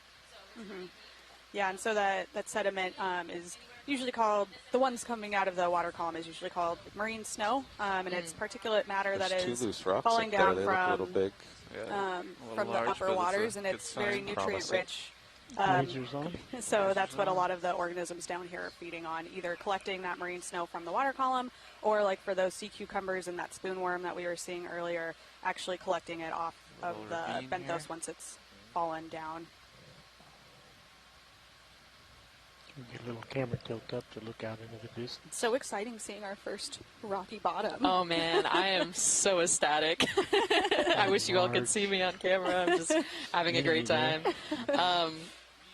Yeah, and I'm really looking at just these like linear planes that this rock seems to have. You can kind of trace like each plane throughout the left to right, I guess, on the side of the rock, and this is indicative of like high pressure systems at depth that have likely kind of smushed this rock down when it was forming below the surface, creating these like linear foliations.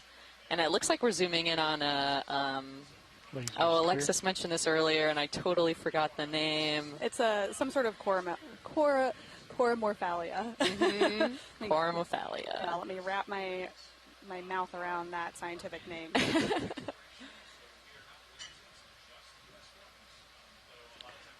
some angular rocks off to the left.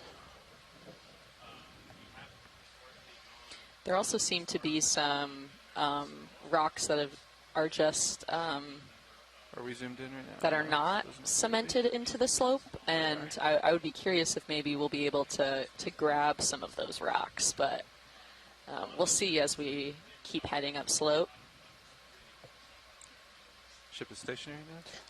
Yep. It is. It seems like you have a good amount of tether. Roger that.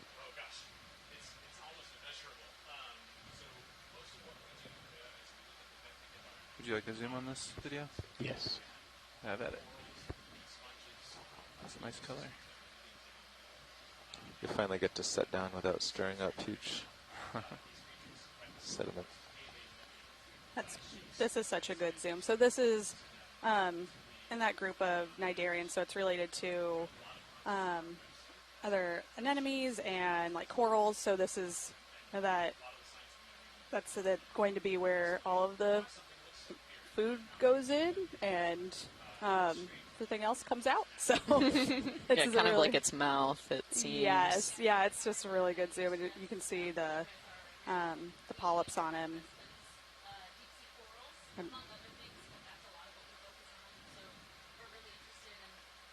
I'm always amazed by how phenomenal the video is. Oh my gosh, these zoom-ins are just insane. You can see so much detail. Going full screen. Roger that.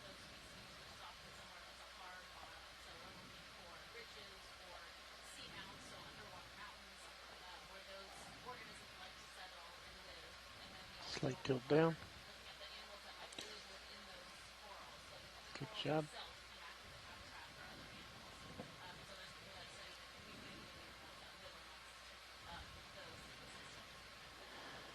Let's turn on the extra lights. The fogs.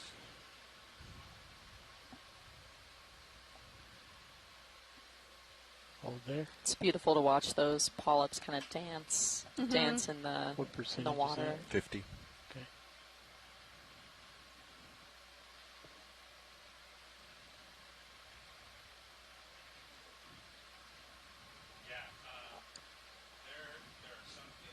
One more tight shot.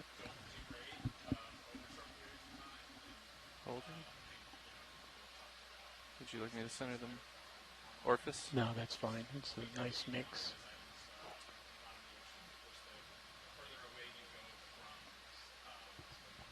Roger that. Art can do. Yep.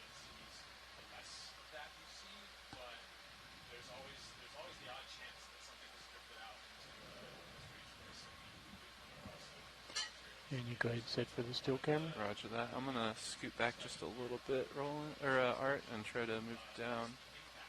Center you up. I have a toe in the cliff face right now. Let me know when I'm in a good position for you. Roger that. Reacquiring cliff face.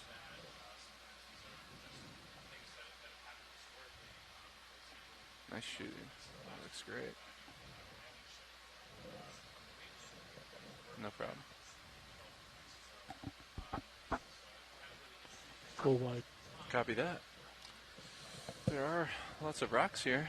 I heard our geologist mention the multitude of rocks. About 15 minutes. Watch lead 2.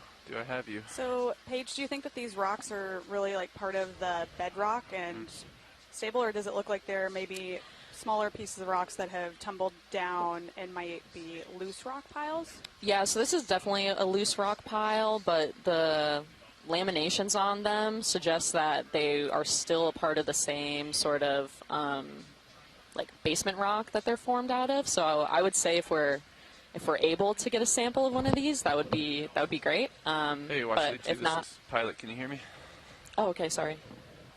Oh, yeah, This is watch lead 2. Oh, sorry. I was just wondering if I heard you wanted a sample. If there's anything that catches your interest in particular, we'd be happy to try to get it for you. Yeah, so any of these loose rocks would be really interesting to pick up. I don't know if any sort of size or location works, but I'm just looking for one that has those kind of linear laminations to them. They seem to be loose, so they might be easier to get than just prying off of the surface, but I don't know what you think. Roger that. We'll confer up here in the front row and see if we can get you one. Thank you. No problem. Which one of these you think is worth giving a poke? I think.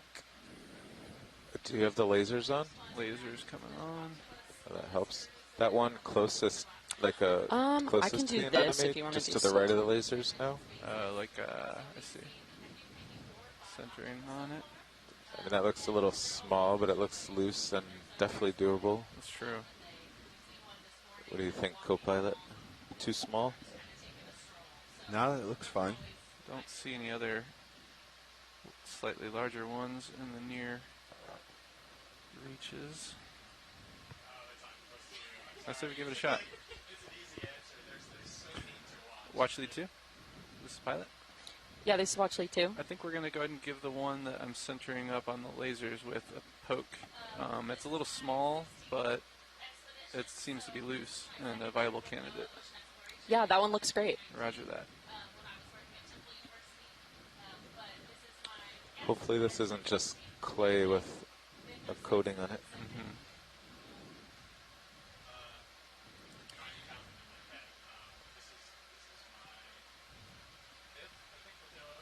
Just going to put a little joy lock in here. And so it looks like here we have a majority of kind of that brownish sediment, but what's interesting is if we kind of peer to the bottom of the screen, there's kind of an accumulation of this grayish sediment, which I'm not quite sure what the cause of that would be, but it's likely that there could be some like limited seepage that could be possible. And I have Bob Carney in the chat kind of discussing this as well, so thanks, Bob. 3, 2, 1.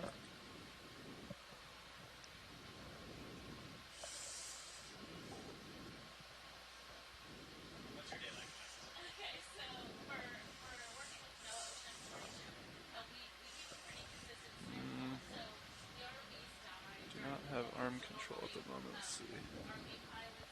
There we are. Following.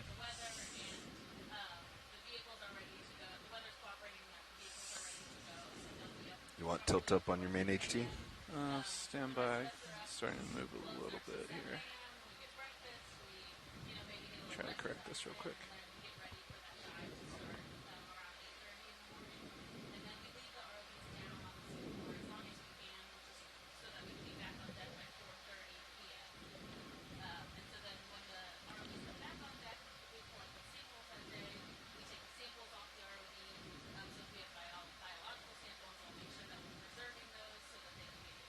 Just have one toe down here, so.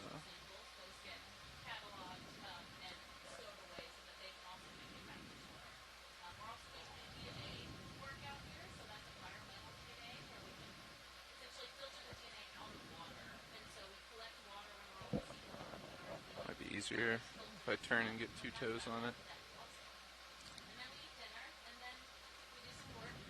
But let's see. Let's see if this is a little more stable here.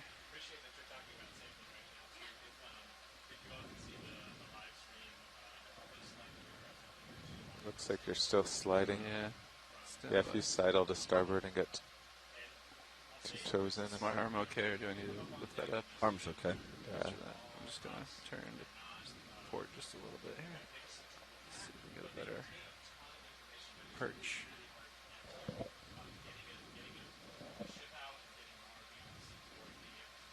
Nice and slow. And so right now the ROV pilots are working to get in a good position to try to get a rock sample. And so the ROV is a really, really great instrument because it has 2 manipulator arms that are able to grab either rock samples or biologic samples, and then we're able to bring those samples back up to the surface. And so I know I'm very interested in the rocks that are in this region. Rock samples give us a bunch of information about the state of the environment and the formation of this sort of environment here in Cascadia. So I'm super excited to see this at the surface. but it is also a very complicated process. So want to make sure that the pilots continue to slide. Your arm may not be are in a good position to grab. Roger that. I think that left skid keeps catching before the right one. And I'm also creating a mess here.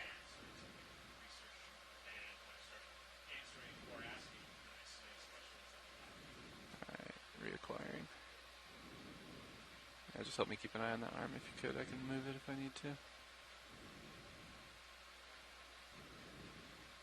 That might be good enough.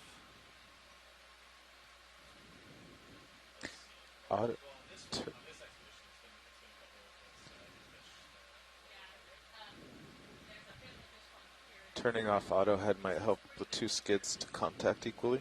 Roger that. It's not forcing.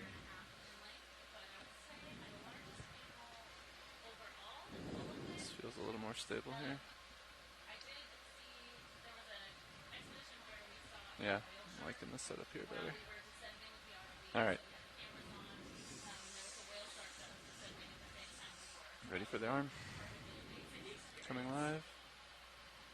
Following. Roger that.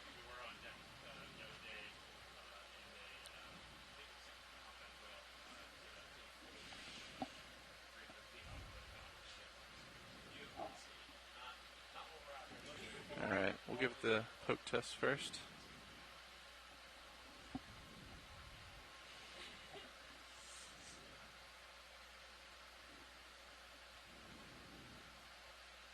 Definitely seems a little It's that loose. move, yeah. Let's try it from this angle here.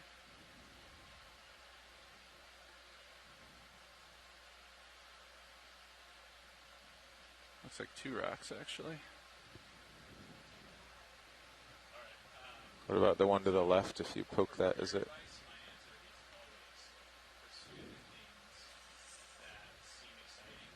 How big does it seem? I saw it wiggle a little bit. Yeah. But the question is whether we could.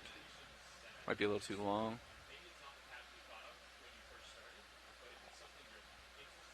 We could try to grab it and see, I suppose.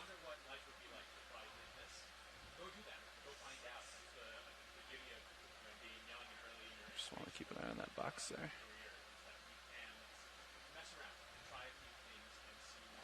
You're gonna open the port box?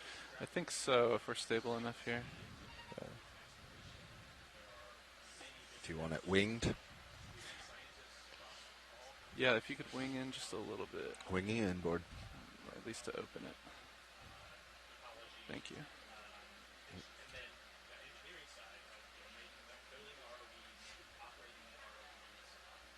Thank you. It's full in. Copy that.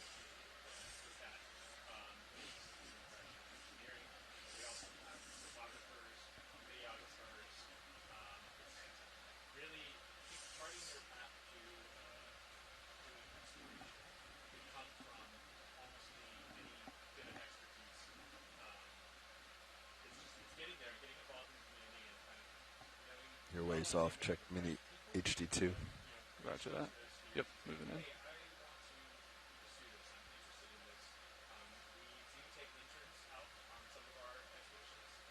Nice.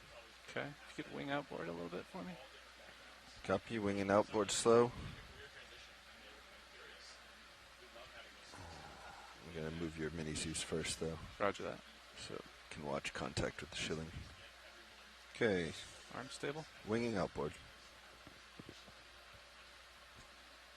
Yeah, I was going to say, I think the lid's already on the shilling. I'm going to close it if I wing. Okay, no problem. I think that's fine. I think I have an angle. I could also move ever so slightly. You could go for the small. You have good visual on that small one. Okay. Yeah, let's try for the small one. I think you're okay where you are, co-pilot. Thank you.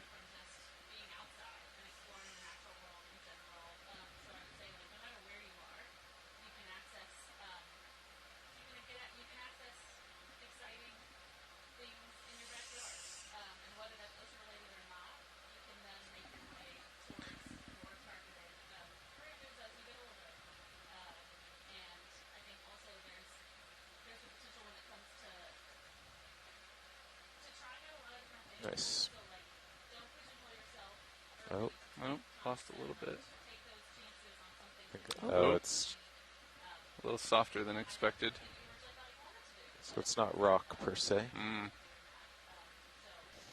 What about the one the anemone's on? Stand by. Watch lead 2. This is a pilot. Yeah, this is watch lead 2. We poked the rock and it moved, so we thought it was a good viable candidate there, but we gave it the old squeeze test and it didn't survive. Yeah, that's likely an unconsolidated mudstone. Thank you for trying. No problem. Do you see anything else in our current view that you'd like to attempt? I mean, most of these rocks are likely going to be kind of crumbly like this, so I would hesitate to have you try to grab another one. Okay, understood.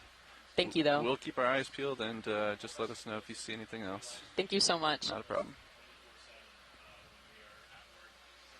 What do you think? Nav and co-pilot, think all the rest of these rocks will be the same, or do we want to try that one? We could try the one by the anemone real quick. We don't want to disturb the anemone. He does seem to be attached to it, doesn't he? Yeah. Okay. I bet it's all unconsolidated mudstone, as we heard. Roger that. Let me close the box and then we can move on, see if we find anything else.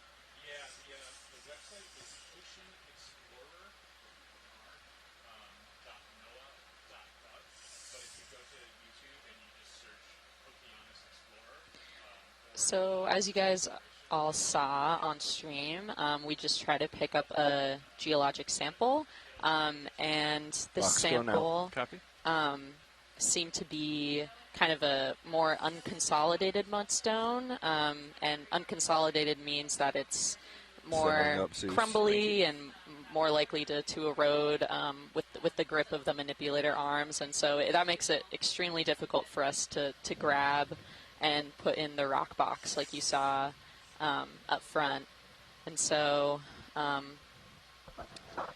yeah, it's best for us to find solid rocks because those won't crumble under the manipulator arms. But it just depends on the environment. Do you want to look at the remnants of it? We can zoom in on that before we take off.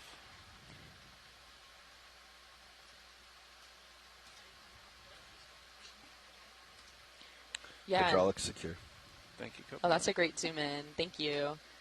Yeah, so right now, so marine sediment is really interesting because the color can reflect the state of oxidation and the iron, where kind of that brownish sort of red is a more heavily oxidized iron, and the more light is more like a gray reduced iron. And so you can see like a combination of both in this rock here, which is really beautiful.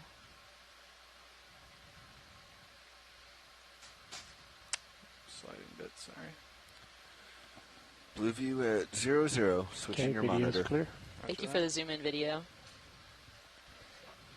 Well, thank you all for the attempt. It was worth a shot. That was a good grab. Thank you, Nav. Lifting up.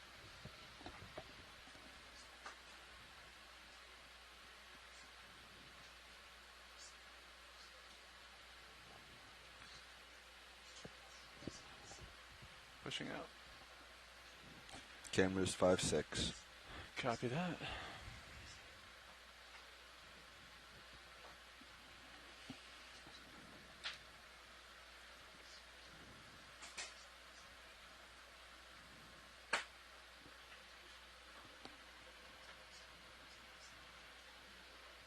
Looks like some more hard returns up ahead. What was the direction of the last move? It was 325 now? Yeah, and that seems to line up with the Cirrus sonar pretty well. Copy that. More sediment up here. Sedimented outcroppings. Stretch out just a little bit, and it looks like they're ready for the shift change here.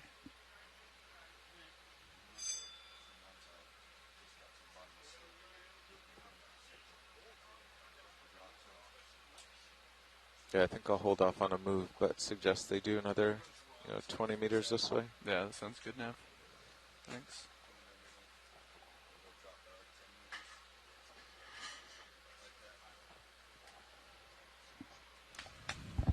Pilot? Co-pilot, Welcome.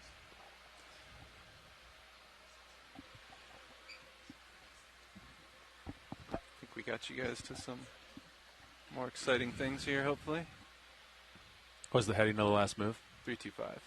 Roger, my heading. We were about to call in a move 20 meters at this heading, but we're waiting for the shift change. So we seem to be looking more at that foliated mudstone just What's beforehand, Was there and a now delay it looks like we're looking at some of the rock tumble and like rock 3 or 4 debris. minutes. There's just a If you're fish comfortable, I could call view, in but and I can't see him track of anymore. everything. Yeah, I did see him I get eyes briefly, on but that not for long. you. See in Oh, there Sears, he is. Ah, there's yes. some outcrops ahead. Hard to tell from this view right now, but it doesn't look like it's one of those rat tails that we've been seeing. Maybe it just looks let more Lars like get in. it's probably some sort of, let's see. I'm going to pause here, Science. We're me- doing a shift change. Perfect. Thank y'all. Yeah, thank you. All the fish is in frame. My favorite. Yeah, exactly. Yeah, it looks like it might be some sort of cusk eel. Okay. A lot of the deep sea fish, especially at this depth, you'll notice have that like a very similar body shape where they've got that very tapering tail. I know you were mentioning earlier, like it looks kind of like a like an eel. Yeah. Oh, and actually, I'm seeing its pectoral fins now, so I'm guessing probably more of a snailfish than a cusk eel.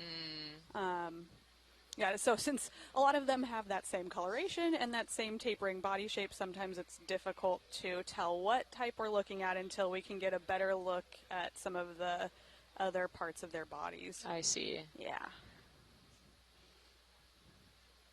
So what are some of the clues that you look for? Like, do you look at the fin distribution and the tail? Yeah, so this is a good example. So when you can see the pectoral fins, which are the fins that keep coming out kind of right behind the head where those where its scales are, or if you were looking at if you're thinking about fins placement compared to your arms, like it would be your arms. So the pectoral fins are a really good clue. So like snailfish have these pretty large pectoral fins. Cusk eels and some of the other likely culprits in this area have some really what we call reduced fins. Might be just like a filament or something. Oh, okay.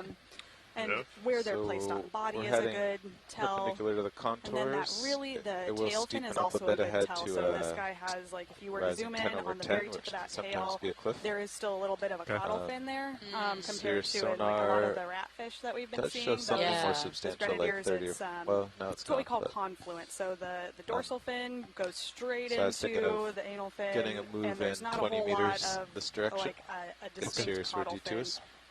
It looks very much more just like a nice tapering point on the end of their bridge nav. I see. Those are some of the best ways to identify. Could I get a ship move? 20 meters, bearing 325 degrees, speed 0.2 knots.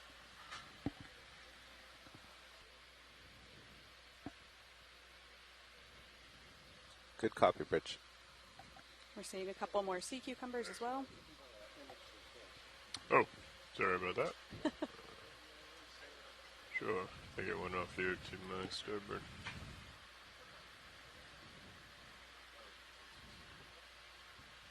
We have a clipper, so this is main camera.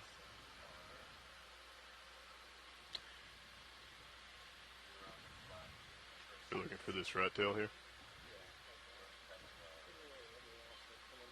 Yeah, go ahead.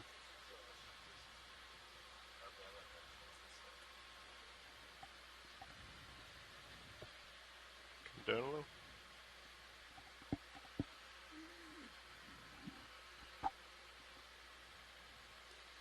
So I lied. It's not a snailfish, and it probably is some sort of cusk eel.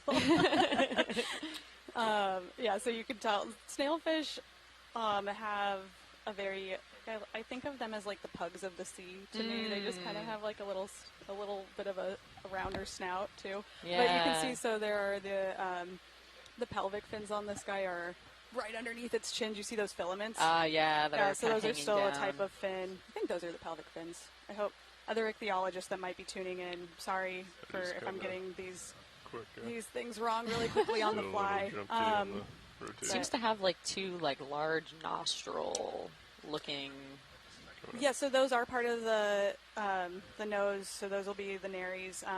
Some fish have like these, some sort of elaboration like that to help them. It might be to help increase their ability to smell, or like these guys are sifting around through soft sediment a lot, so it might be to help make sure that they aren't getting their nostrils kind of clogged.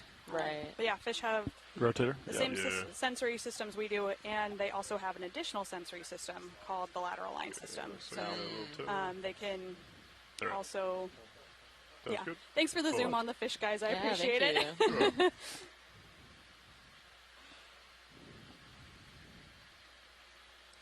like the ship's moving. Good for that. A couple minute delay, and then I'll start swinging. How you doing, Nav? Got a Fernando over there. Doing good, pilot. How are you? Good. I mean, co-pilot. Yeah. Co-pilot. Okay, so 20 meters. We are 7 meters away from stopping the ship. Roger.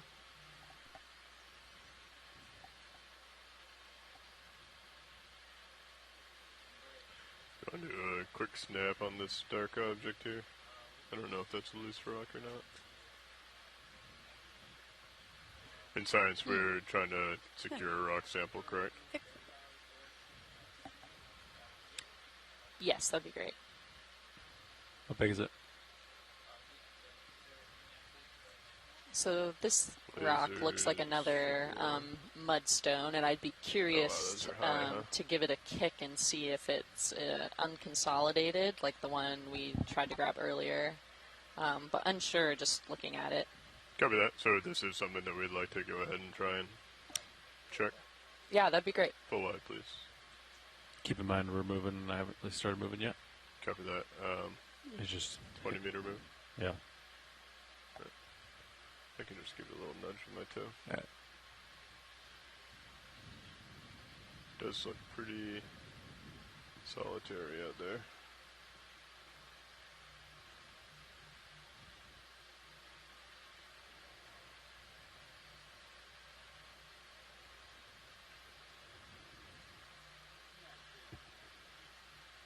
Copy, bridge. Move complete.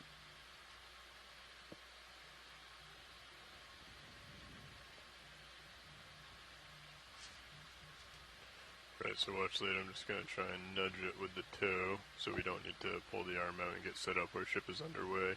If it does appear loose, we can go ahead. Oh, yeah, she is loose. Oh, nice. Does that look like something we want to grab? Yeah, I don't know if we're able to... I'm just worried it'll be another crumbly rock, and I don't want you to have to set up for another sample just for it to crumble. But I don't know if that's something we'll be able to figure out just off the bat. If we were able to grab it gingerly so that it didn't crumble, would that still be of interest, or do you want me to give it a squeeze test to make sure that it does not crumble?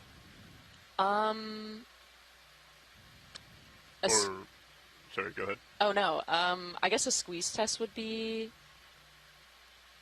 ideal, Start I guess. a move here.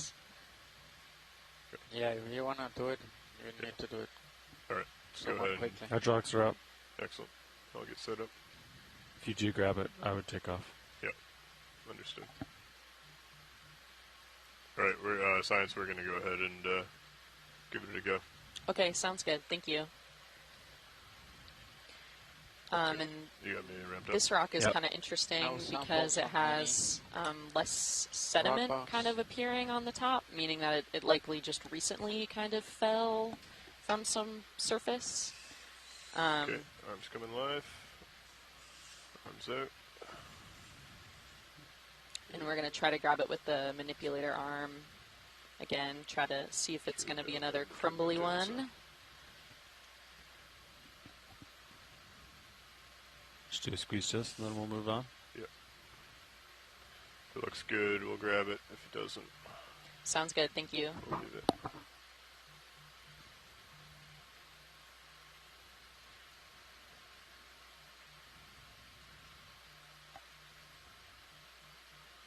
That is Oh, squishy. Right. another fragile one. We'll leave it. Let's go ahead and stow.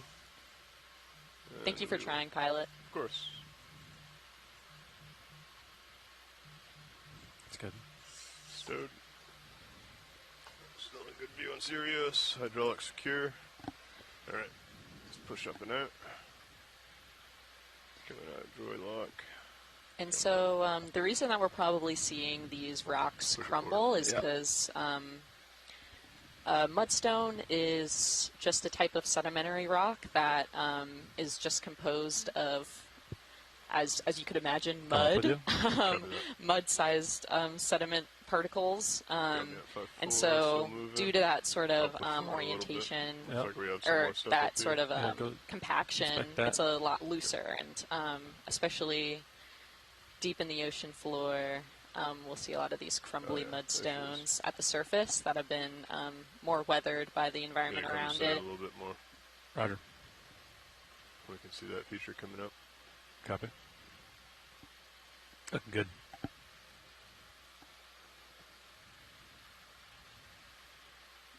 Feel free to take blue view and scan around if you'd like. Yeah, I put it up and I ranged it out to 25 just to take a peek. Okay. I think it's one of those polychaete worms. Yeah. I think I heard we talked about it earlier. Did we get image of that, or? I think there was a quick zoom on one of these earlier, so it looks like it's probably another scale worm. Oh, sorry, scale worm. They are a type of polychaete, so you are correct. Gotcha. Yeah.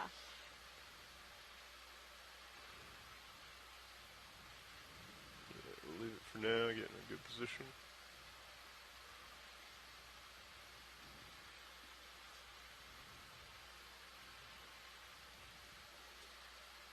Those guys are always fun to watch swimming through the water column. Yeah, they just look like they're dancing. And the light glints off of all of those SETI that they have. So yeah, it's pretty cool. Another great mudstone and really prominent foliations. And so foliation is kind of those like left to right linear patterns.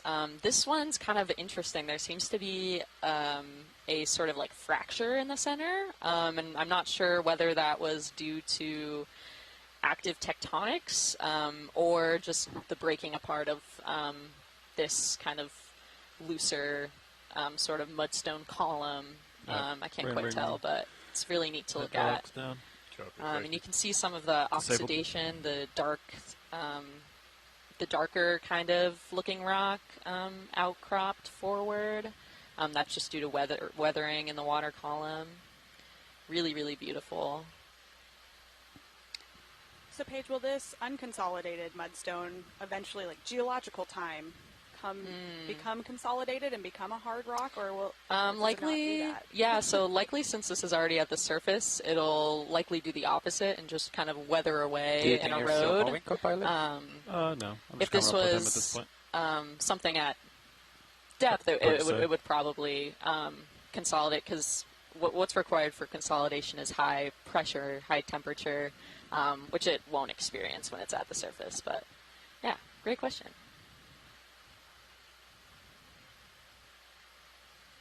Were there any other tests that we wanted to try and knock out, or are we on? We're in science mode, right, Fernando? At the end, when Chris comes to relieve me, we're gonna tune the auto heading using the compass. Okay. So that's the only other thing. That's the last shift we want to do that in? You'll probably still be here because it's gonna be half hour of our shift, the last half hour. Okay. And then maybe half hour of the next one, and then we're coming up. Copy. So last hour on bottom will be engineering. Yep. Okay. All right. I'm with you.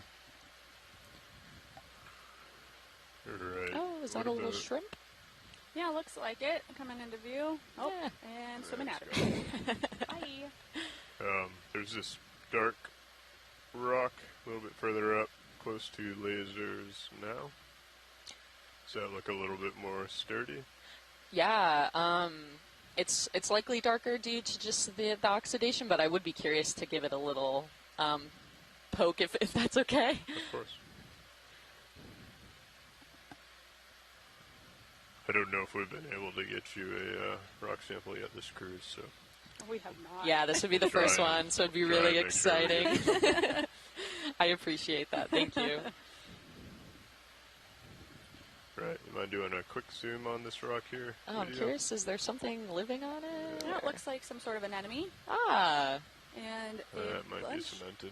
Yeah, a bunch of other smaller organisms there. A couple of worms that are building some tubes around them. Yeah, there's interesting, looks like almost like fecal matter towards the right. Some sort of tube. Just get a poke. Okay.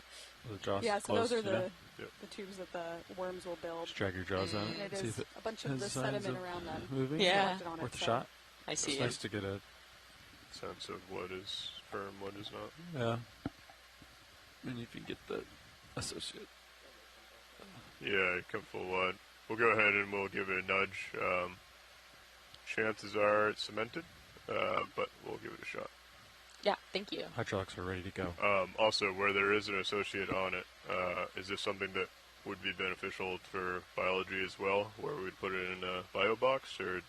Yeah, if we are able to get this one, I think that putting it in the bio box would be really helpful. Okay, we'll get a sense of size first, and then we'll go ahead and. Awesome. Thank you. Thanks, Lars. Adjust, of course.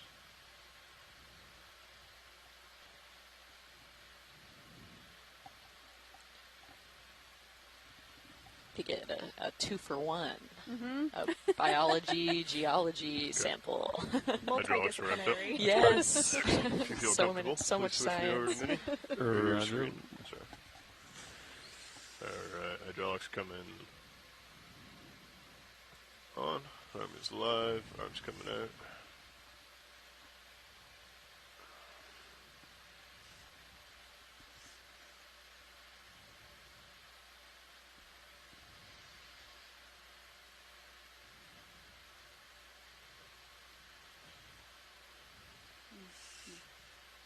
Oh yeah, I think we can go ahead and grab it. Okay.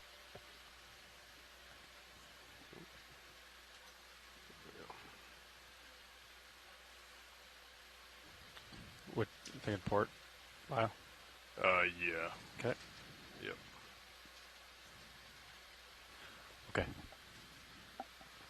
Probably take off and then do the drawer once we're off, probably, right?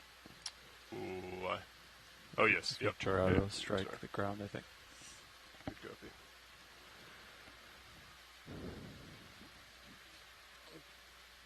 To drop the target is F5, to name it is F6, right? Yep. That's correct.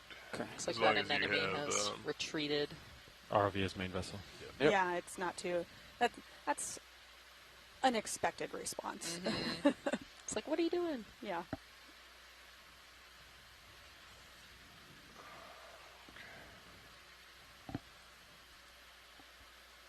Force 5.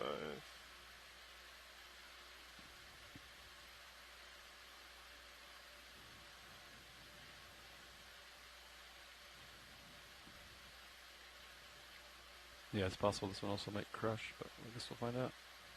Do you want me to do a crush test, or? Ooh, that is very soft. What are your thoughts?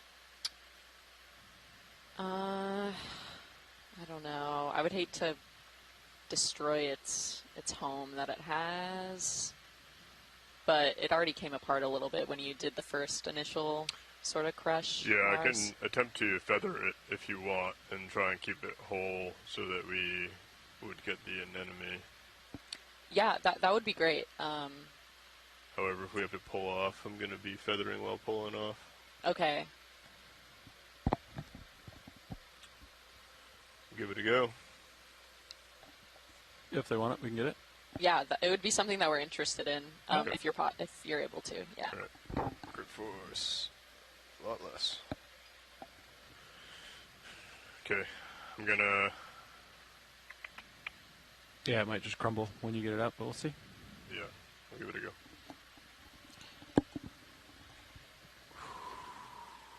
This is good practice for our pilot here. This is great. So you will not have auto alt, auto XY, only auto depth. Yeah, I'm going to go ahead. We have very minimal current, which is good.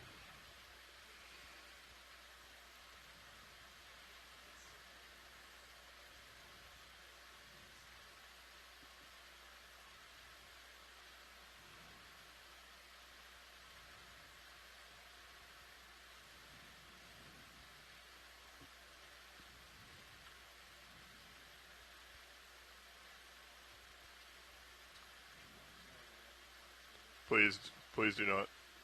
Thanks. All right, coming up. When you're clear, open the box. Port box coming open.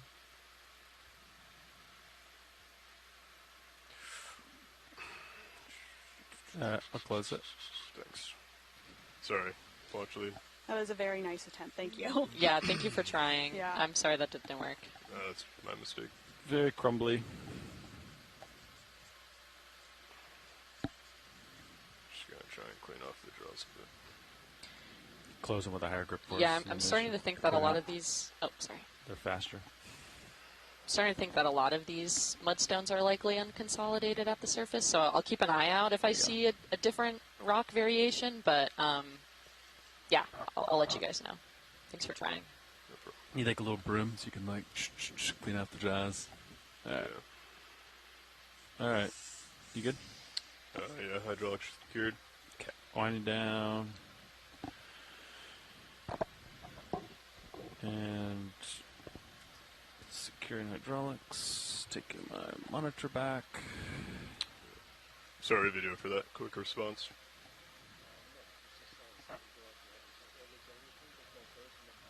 Alright. Gotcha. Onward and upward. Ooh. Yeah. Yep. Do you want to move, co-pilot? Just 1 minute. Have him come up a little bit, yeah? Yeah, I'll push forward a bit. Yeah, you can probably give me 15 meters, Fernando. You good with that? 15 meters, last one was 325. Yeah, 325 is good. Copy. This looks like it gets steeper right here, right? Yeah, that was a little too soft. Yeah. Alright, pilots, I'm gonna call a move, 15 meters, bearing 325. Roger. It did look dark though, didn't it? I thought it was going to be a little bit firmer on the middle.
Something quite bright over here.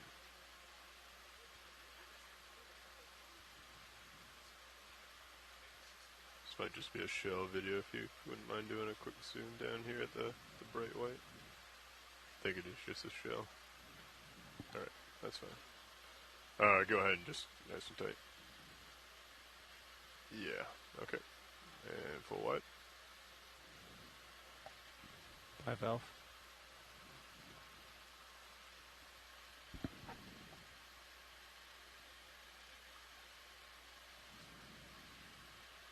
The ship's on the move. I should get you some more tether pretty soon.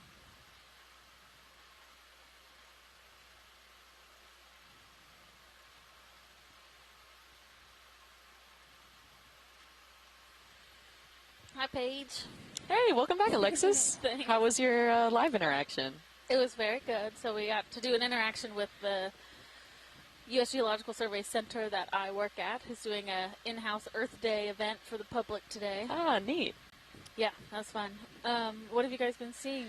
Yeah, so we just came across these kind of like laminated mudstones, and we tried to pick a couple up, And the ROV pilots have been doing an amazing job trying to get us a sample, but unfortunately these rocks are just way too crumbly, so our first few attempts, they've just been pretty much obliterated when we try to pick them up. But yeah, we've seen a couple anemones. We saw a certain coral that I know that you've pointed out before, and we were trying to identify it. We'll have to go back on video later tonight and see. But yeah, we've missed you. We've missed your knowledge.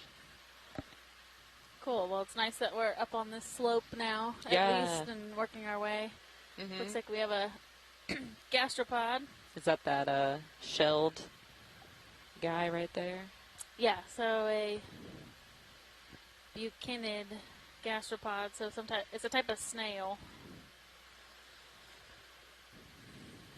which we saw on our last dive also, and I think are pretty common in this region.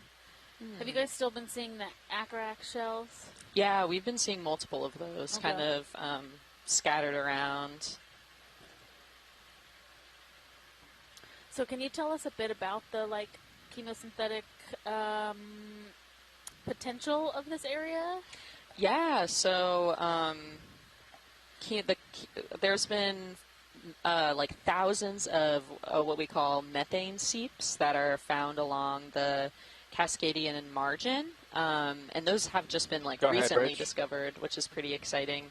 But that's just due to methane that's stored under the ocean floor that's able to kind of escape through series of fractures and just kind of openings through the sediment where the methane can re-enter the water column, which is really exciting find for several reasons, I guess. Biologically, chemosynthetic organisms can kind of come to these methane seep sites. And I guess also these methane sites are interesting because it's introducing a new chemical into the water column, and which is methane. And as the climate warms and the temperature of the water column changes, just understanding the nature of the chemicals in the water column is really vital for kind of understanding our future, I guess. Yeah, and I guess the overall, what we call the biogeochemical cycles, right? So how it all kind of works together. And I think from my knowledge, the discovery of methane seeps happened a long time ago. So it's not they're recently discovered, but the understanding of how many there actually might be is continuing to develop, both on the Atlantic margin and the Pacific margin of the United States. Yeah, the recent discovery has been along the Cascadian margin. Yeah, and we're talking thousands of seeps. And this is, right now we're looking at, again, our tried and true mudstone, likely. But what's interesting about here is you can see there's a central kind of region that seems to be offset, and that could be indicative of faulting or just slope sort of motion. Oh, and sorry, I'm going to pop in. Bob Carney gave us a little note in the chat about some of the history for discovering the methane seeps in chemosynthetic communities. Is that in the late 1960s, Andrew Carey at Oregon State trawled up a clump of chemosynthetic tube worms somewhere on the Oregon margin, but nobody figured out that seep connection until later. So I think that's kind of common for this deep sea. Oh, here's a crab. Oh, hello. But kind of a common deep sea story is that things were first kind of identified through trawls, so where you run a net along the seafloor, but you don't have that information about exactly where that came from or what those communities looked like, because you didn't have eyes on the seafloor. You just had everything coming up at once.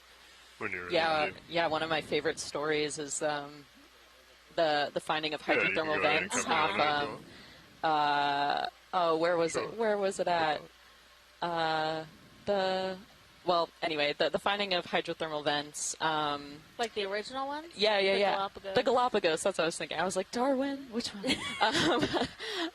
But they took an ROV down and they actually followed like a trail of clams, is what they called it, that led them to a hydrothermal vent site, which was really, really interesting. So this crab is looking a little rough. He's definitely missing some legs. Aww.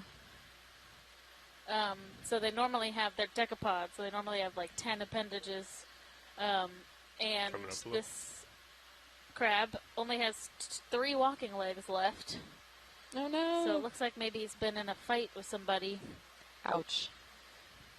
And yeah, the hydrothermal vents were discovered with HOV Alvin. Oh so yeah, thank you for the correction, Bob. Predating ROVs, for this use at least. Mm-hmm. And HOV standing for human operated vehicle. Holding there. Following him up. Oh yeah, see, you can see where the legs have disconnected. Oh yeah. There's like those joints. It's interesting. I wonder what would have done that. Yeah, especially so close to the body. And is that something behind the crab? A little like white. Probably a hydroid, but I can't quite tell I don't have a whole lot of from rotation here. I'm right up against the wall. Sorry. I can come back to starboard a little bit. I got my yeah, it could have been an port bow in octopus. right now. So octopus like to eat crustaceans, so he definitely could have had a battle and lost a couple legs in that endeavor. Yeah, he's a survivor. Okay, holding there.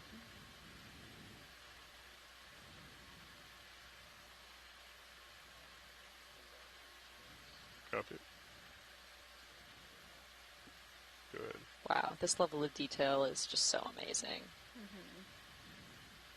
Up and down.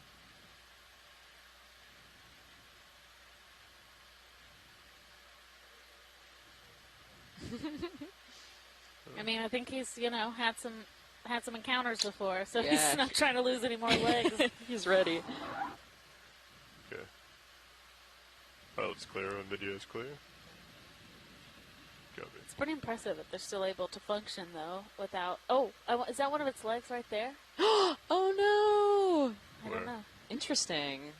Yeah, it looks like same I don't know. color. Or is it a sea star? I can't tell. Where are you looking?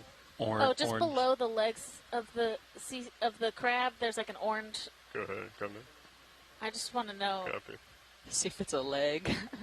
Although, I don't know. The more I'm looking at it... Oh, no, I think it's a sea star. So close!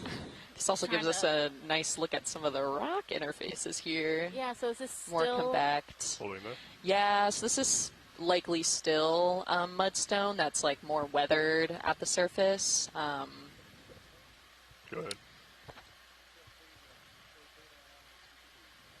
Okay. I can only rotate to starboard, so be advised. Oh, hello. Oh, hello. Okay, and we got Bob Carney in the chat saying that's likely a recumbent sea star. Alright. Pilot's clear. Copy that.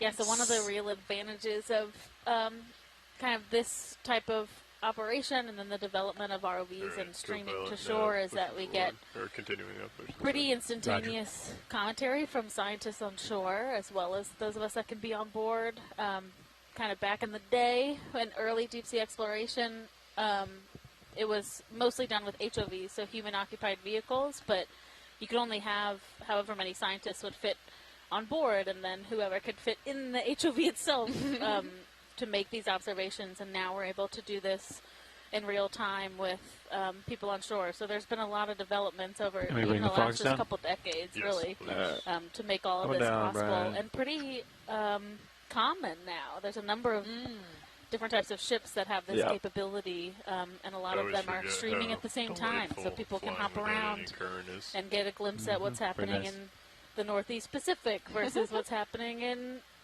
Puerto Rico. Right, all just from your computer. Yeah. It's amazing. And as we traverse kind of up this rock face, I'm kind of interested. There seems to be like several holes in the rock wall. So I go ahead and zoom in. Not sure if those are formed from think maybe something could have like burrowed in there. Yeah, that's my first guess, especially because this rock is, we know to be so soft that. Oh. Yeah, if there's anything inside, yeah. Oh. Knock knock. Hello. Fogs, 100%. There's also some encrusting sponges, so kind of those lumpy. Looks like a brittle star things on the upper rock. One. Kind of translucent are probably encrusting sponges. The sponges that just grow kind of along the surface of something. Oh yeah, there's lots of holes. Ooh, yeah, this looks like a little apartment complex. Like, its leg is grown back a little odd. Go ahead. That's interesting. You have an eye on your port uppers again? Yeah. Okay. Maybe they're just close together. My mistake. Yeah, so you can see the sponges. Yeah, and I can't really tell what's inside of the hole. But, I've got a nice sea star and a feather worm. Is that clear thing on top of it, feather worm? Yeah, it's just a worm that lives in a tube. And it sticks out its appendages like that. Copy that.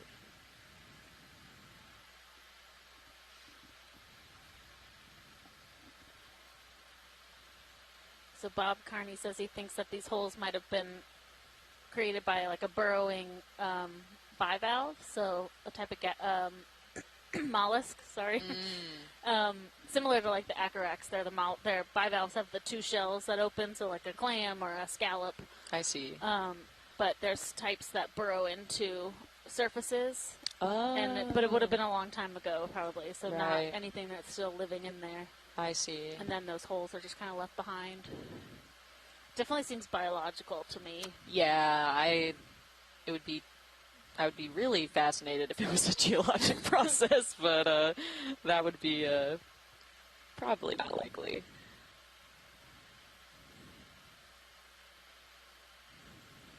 Looks like we're heading to kind of the top of this slope interface here.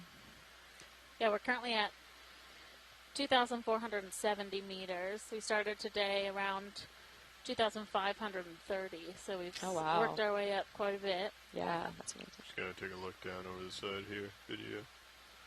As we come around, show off the feature a bit. Oh wow! Wow, that's pretty really vertical. And so for like so the steep. process of erosion, since it's not very like, since it doesn't seem to be actual like rock, right? It's like just consolidated mud. Yeah. Is this like slowly eroding away?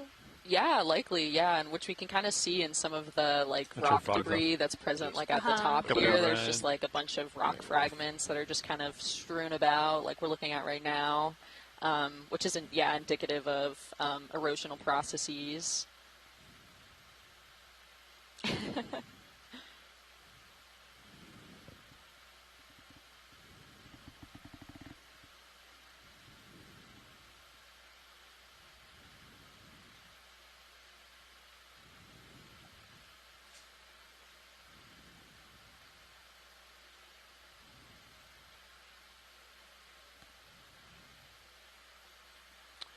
And feel free to call out anything if you guys want to zoom in on anything. Video, watch leads. Okay, thank you. Nav, Copilot. Copy.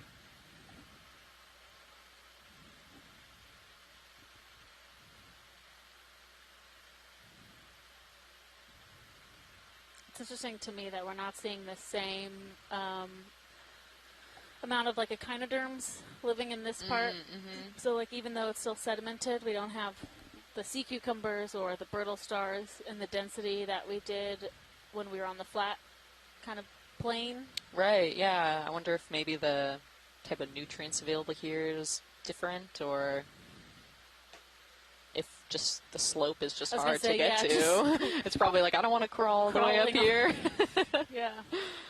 Very fair. I get that. And I think there's also, we can, one thing about corals and sponges, with it being this sedimented, so there being this amount of sediment inflow, it's probably not easy for small corals or sponges when they're babies to settle and then survive, so they would probably be covered by a layer of sediment as they're trying to grow, and so it makes it much more difficult for them to sustain themselves and to continue feeding if that sediment's going to kind of suffocate them. So that might be a reason why we're not really seeing them, even though we're on this sloped feature and there is at least relatively hard bottom. I see.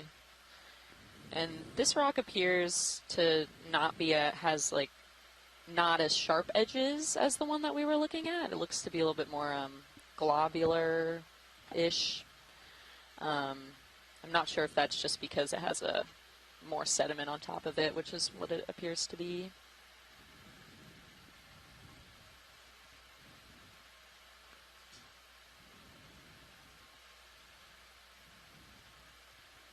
You want another 15? Or you want to wait a minute? Yeah, we can get another move. Looks like we got some open ground ahead of us. And so we're going to work our way up this slope, and kind of depending on time, we're going to, I think the top of our slope is around 2,400 meters, so we have about 65 meters to go. Depending on time, we might dogleg either right or left, so that means kind of crawling along the side of the top of the feature if it seems interesting, or if we get to the top and there's something right on the top that we want to look at, we'll go straight. But the decisions will be made kind of as we get there. Right.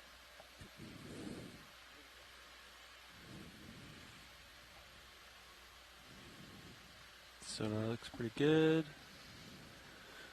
Can try to scan with blue view, but there's something on the left of the screen that's kind of like a squiggly. If we could just zoom on that, that'd be helpful. Sure, video if you want to come in. Yeah, for now, and if it's of interest, we can go ahead. Oh, wow. Is that it looks like some type of eggs. Oh, wow. Yeah. Something is releasing eggs. Yeah, that's really interesting. Wow. I don't know where it's coming from, but... looks like a transparent goo attached to the ground there, right? Yeah. And then it's a string. Yeah, and they're all kind of separating as there's more flow going between them. It's no longer a string, is it? It's like a pile of goo, and now it's just floating away. Yeah. So that must have like recently happened if they were all so close together.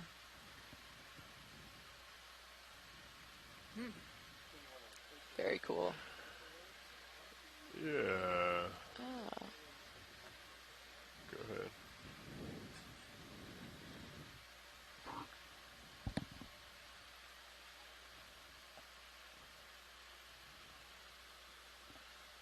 Huh. Sorry. Yeah, it's kind of tough to track it as it's all like dissociating from itself. Right. But it's definitely, I don't know what it is, but it's could be eggs in the center. Go ahead and of some sort. It's just very strange. Yeah. That it's all kind of broken up. It's a very like tubular. Oh yeah, that's good because now we can see there's little round. Yeah. Oh wow, that was a great zoom in. Thanks, pilot. That was that helpful. was Go ahead and come back in. Oh yeah. Seems That's definitely some kind of something. I think was releasing eggs. We're not exactly sure what, but so would the eggs be the little white dots on the? Yeah, so I think it's like a group, and I can't know what it's from, but it looks like something released like a pouch of eggs. Huh. Neat.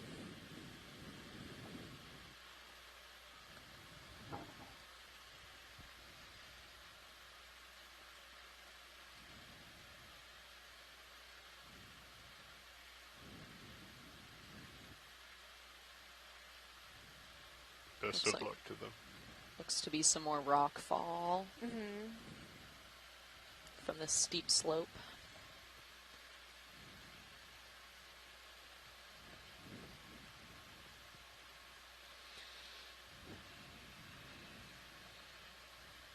Does it just become consolidated over time? Yeah, exactly. It's just like pressure packs it. Yeah, and you can think like the sediment just kind of accumulates over geologic time, which is over like thousands and millions of years. And as it continues to get buried, the pressure on it increases and it'll compact together to form mudstone.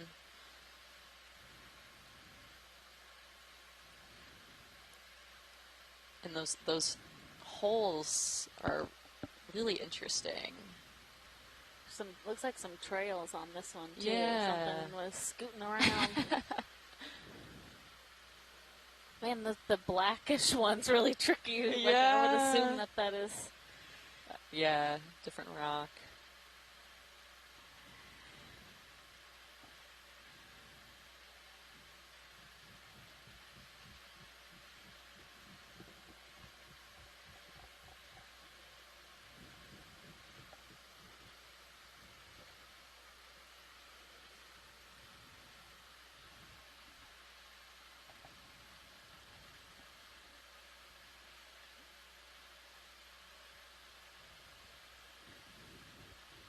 Looks like the bathymetry should get less steep here.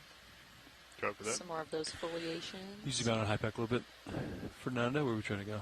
Just up? And, you know, when you're in like a geology class, like Geology 101, and you head to a rock outcrop like this, usually you'd kind of like brush away the extra sediment or extra, if there was like moss or something growing on the rock, you'll kind of brush it away to try to see the true bedrock that's underneath. So it's kind of fun here to have the extra mystery of the sediment covering the rock interface. And again, we're seeing some more of these like linear fractures that kind of go up and down, which I'm leaning to say that's an erosional process and not active faulting. That would be pretty extreme, but I'm pretty sure because it's just so soft, it's just breaking off and it'll just crumble.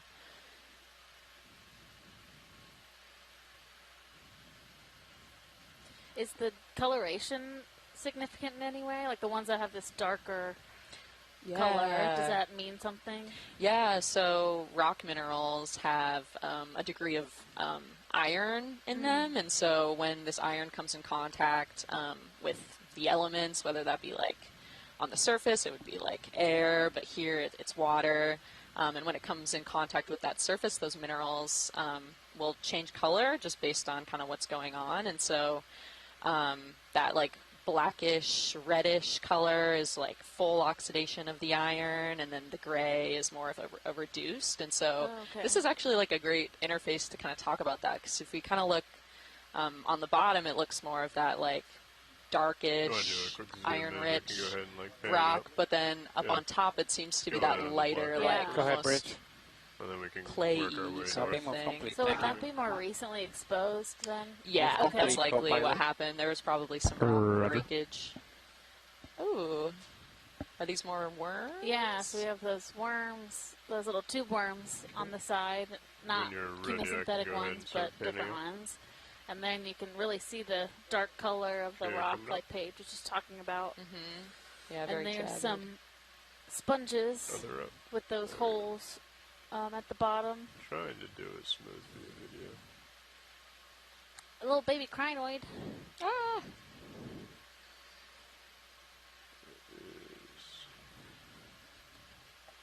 Yeah, and it's when you get close, you start to see things you don't see when you're flying over, you know. But there's really quite a decent amount going on here, even though it doesn't sometimes feel like it.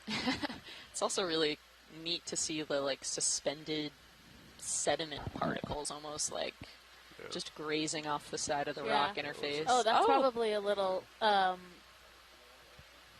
It's a little not calcareous, carnivorous sponge, possibly. Oh wow! So it's the family is Cladorizid or Cladorizidae, and they are these little sponges that have these very fine projections coming off. Like if we had lasers on, this is probably very small and very delicate. If I'm not keen to collect it just because it's really hard. It would be really hard to get to the surface in one piece just because it's delicate, but it's great to be able to document it here. And that's another little sponge just behind it, that little puff ball. It's a different kind of sponge. Pilot is clear when video is clear. Cover that.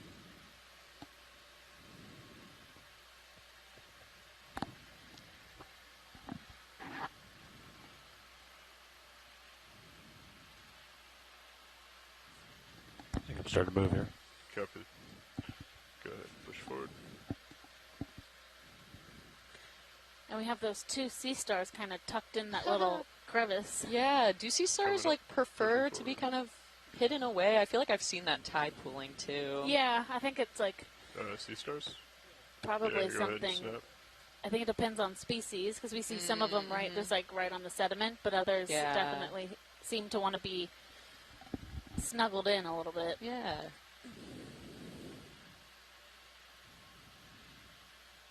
And we've seen this. I don't have a species for it, but we've seen this kind of lightish white sea star a couple times as we've been moving up this slope. So it might be a decent target for a collection a little later, Lars, if we're in a better spot / see one that's more available. Sure.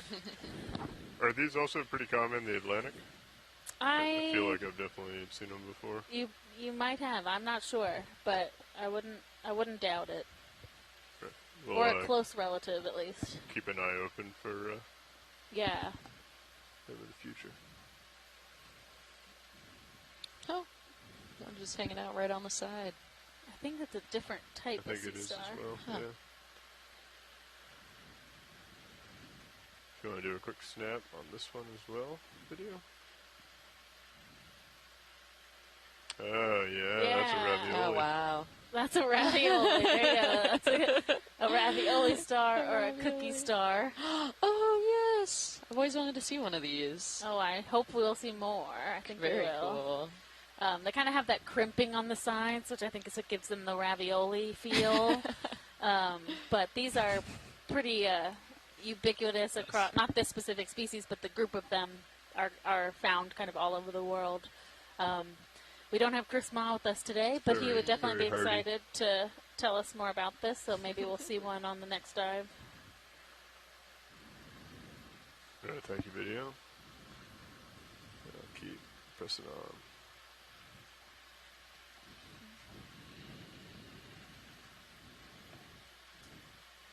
And these sea stars are able to I'd say one of them is like a kind of live along this ridge, this slope, because they have tube feet, which are little suction cups, so they can suction onto these surfaces and kind of hang out, and they also can walk around with them, use those to move around.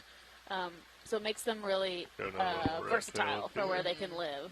I think they're able to capitalize on something that some other animals can't really. Yeah. Oh, yeah. Snap on that. Another fish. Ooh, I think it's a snailfish. Ah, it looks like it's trying to sniff the surface. That's kind of goofy. Oh, he's eating. Oh, whoa. Oh, so he's probably going for something that lives in the sediment. Yeah. Little animals.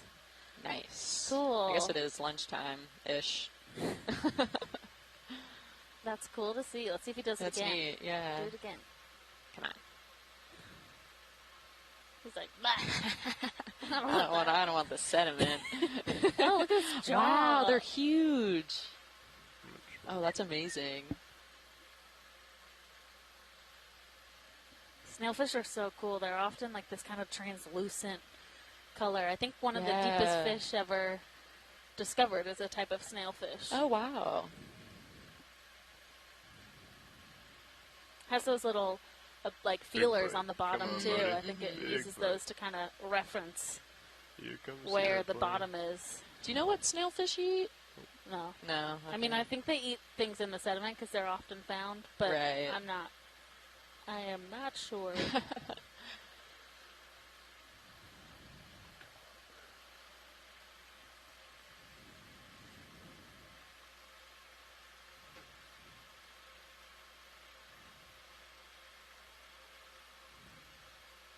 Got my port upper. I think I should be good. It's pretty close.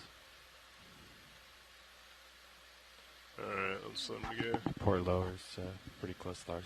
Copy. See that? Yeah, There you go. easy. I think the genus or the family that snailfish belong to is called Leperidae.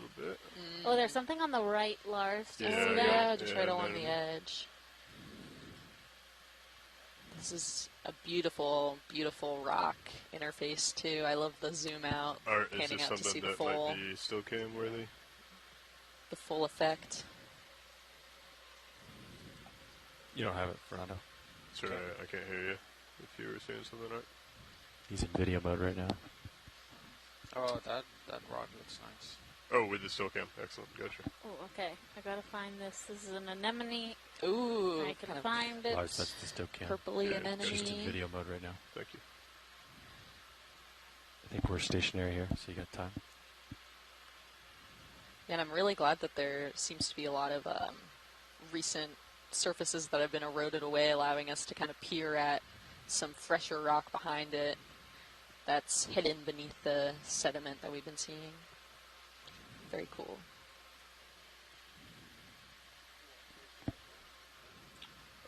Bring it around for still right now, and then I can go ahead and get a nice toe in.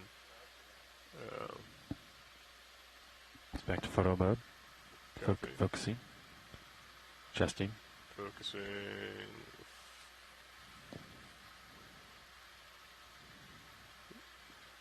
Mark. Fire. It's got one.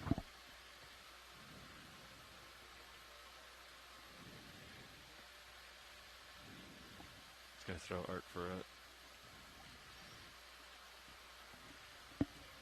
You want Fox Art or not? So the pilots and the video engineers are working together to get the best lighting and placement to get both still photographs as well as video of this. This is a sea anemone from the genus Actinaris. And I think these are pretty common I'm going to swing in the around Pacific. to port a little bit, try and get the I don't know so front much view. about whether they've been found in other parts of the Atlantic or other oceans. How do you feel about that, Art? This spot looks perfect for gathering or getting nutrients from the upwelling water column. Rotate down a little bit, Lars.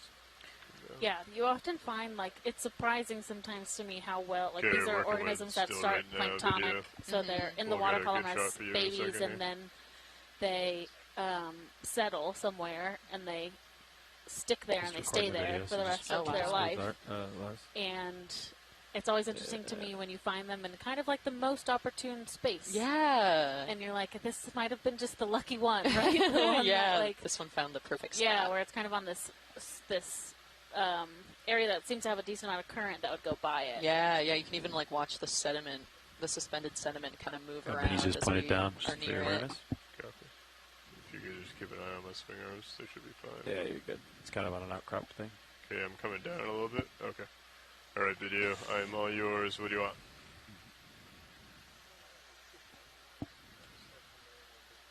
Okay. I spy potential sea star over to starboard as well.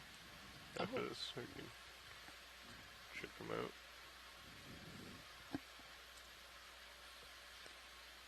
We're seeing some more of that dark iron oxidation, kind of as the backdrop to this anemone. These are really interesting colorations. I don't know if there's any biological reason for it, but they often have the like white underside to their tentacles like that. Interesting. Makes it kind of easier to spot as far as it being this genus. And anemones are cnidarians, like corals, so they have the same type of anatomy where there is a mouth. So right in the middle where we're looking right now is the mouth and the anus of the sea anemone. So they eat by stinging animals with their tentacles. Oh, wow. And then, or like small animals. Right. I've seen an anemone eat a fish before. Oh, wow. That's impressive. It is. Yeah. But normally it's like smaller organisms that are floating in the water. And then they'll ingest them. They're called cnidocytes, the cells that do the stinging. So for a cnidarian, cnidocyte, and all Nigerians share that characteristic in some way. Yeah, sure. It's beautiful. Right. Yeah. Taking off.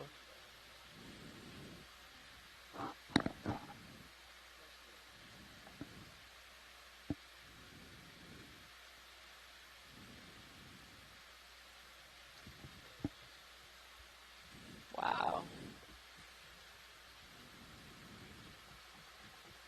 Just when you think the ocean is just a flat surface, you come up to an area like this, it's marvelous.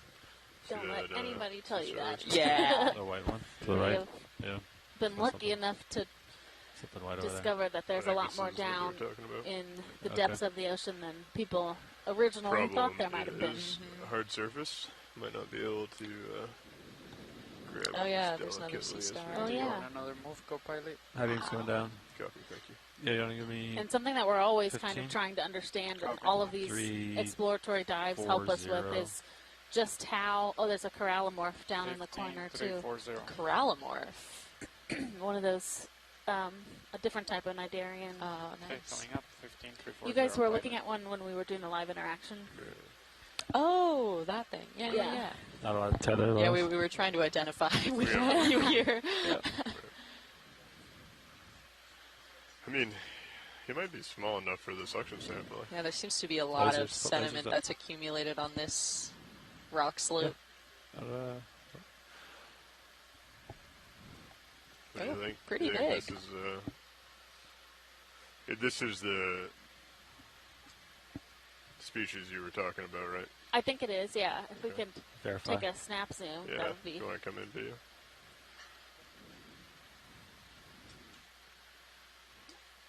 Looks like it. Yeah, it does look just like hanging it. out. There's also, Lars, just to our, like, port aft, we use ship terms, there was another type of, like, coral-looking animal. Was that the corallimorph? Yes, it was. Understood. Alright, full wide video. I think it's right below my port toe. Ooh. Ooh. That was my thruster.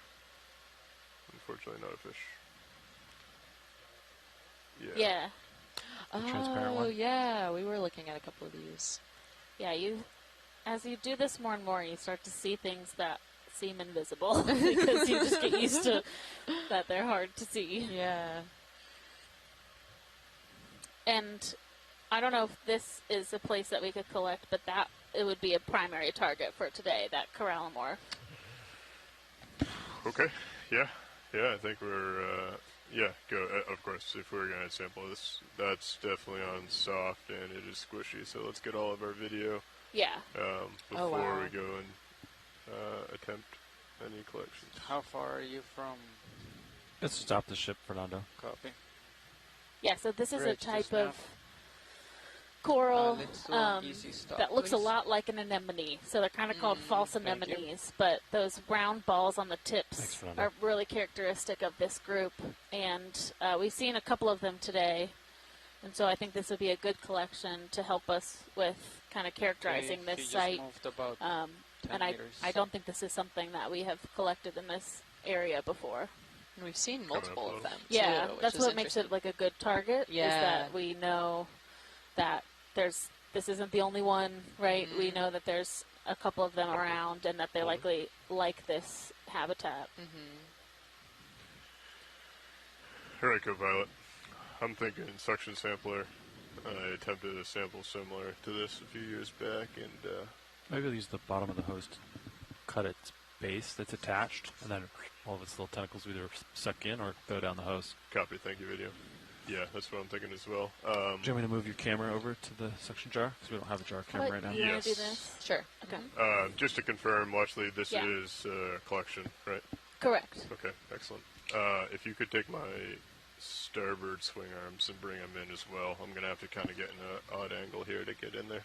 Lower swing arms, valve packs enabled. Maybe just all swing arms in tight, because I'm going to Alright, still. kind of settle into this little nook. Uppers.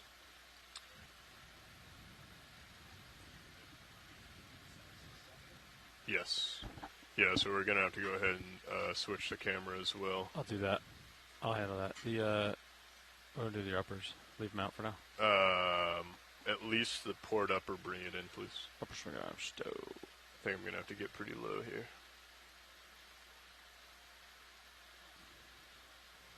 Go ahead, Bridge. Perfect.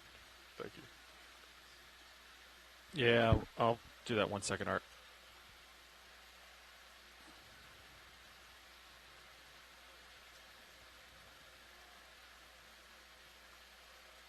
Yeah, go ahead, as long as the center of rotation is at the A-frame. I'll be in the rack room for Copy. just a second. I'm just going to get set up. Copy, thank you. Let me just good eyes on Sirius. I'm just going to get a little more delta before I abandon my post.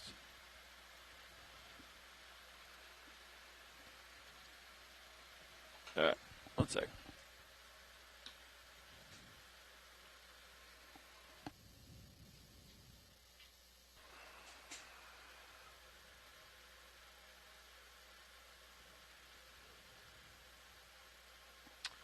Oh, you know what? I'm going to have to grab the hose before we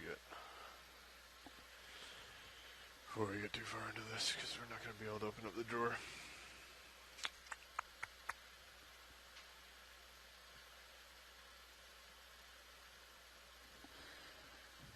So our pilots Levi, are setting up grab the hose to do before our I first pull in. biological collection for today. We're going to pull attempt back to a little collect bit, this get into corallimorpharian, heading in depth.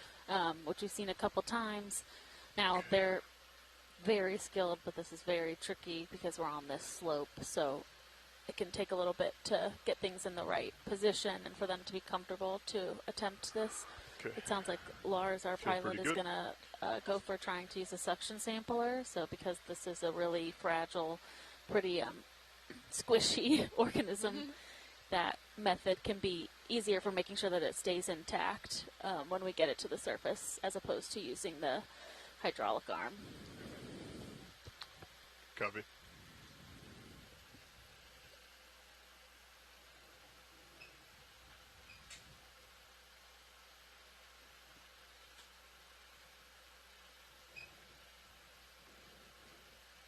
All right, watch lead.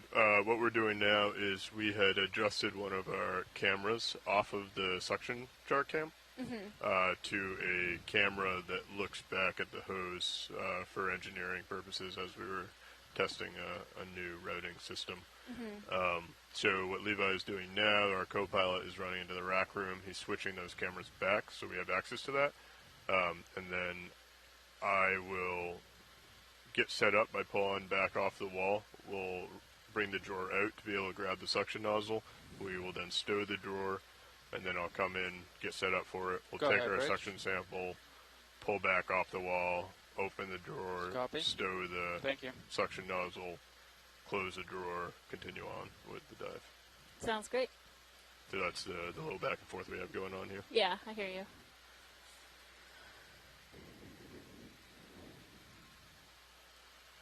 I think you've attempted one of these before, Lars, but just for a if you want to give it a little nudge with your suction sampler before you're actually suctioning, it might pull its tentacles in, so it'll make itself a little bit more dense, which might be easier for getting it all. Yes, yeah.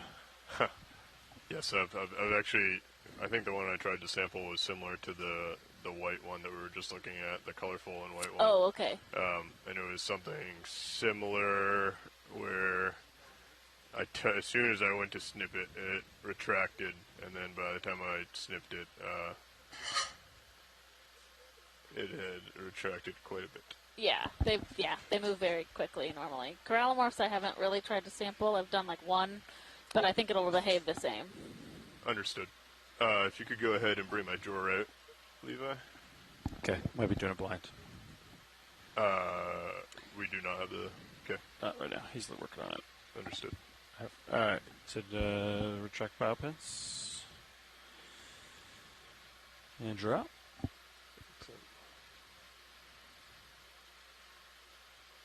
Okay, I'm going to joy lock a slight amount of back and starboard. in this order, so Corallimorpharia is an order within Hexacorallia, Nav, which is what like stony corals belong to. Me drifting into that wall. If you could bring up my mini Zeus. Order of Corallimorpharian is much better understood in the shallow waters as most other groups of organisms. But there's a pretty high diversity of them in shallow waters, and they have quite a different morphology than these ones we see in the deep. So it's interesting to be able to get a collection of one of these. There's really not very many of them in museum collections. And all the footage of it is helpful because when we collect this, as we were talking about, it'll change its morphology drastically, and it will not look at all like this when it gets to the surface. It'll just look like a ball. So having that footage and the images to go with the collection are really vital. Okay. Grip locks in, pulling out.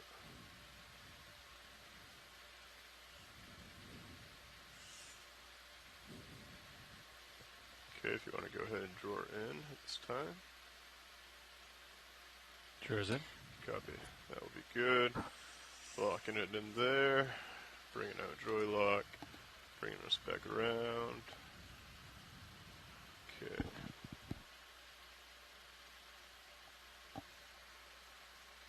Let me go get Brian. Let's get set up. Can you do it without Zoom? We should probably have him in here.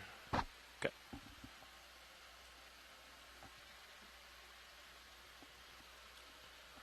One sec. I'll get him. Was he trying to do the jar? Yeah, he's trying to do the jar. I think we can do it blind. I think we can. He's here. We can worry about the jar camera later tonight, Brian. We're going to go. Okay.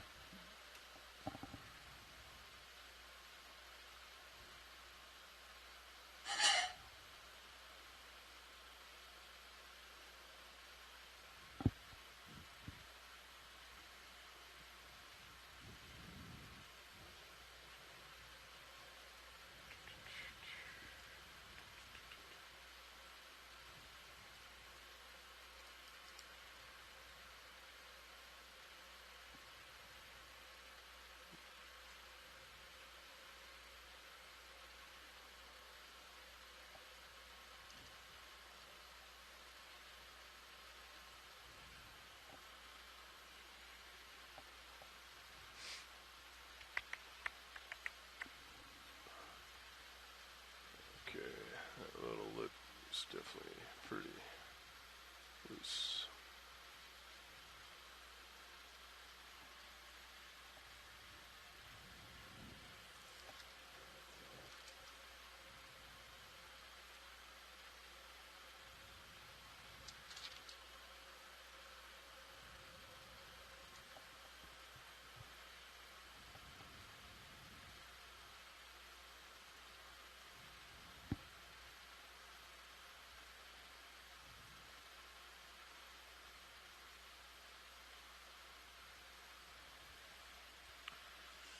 Okay, you ready with the suction?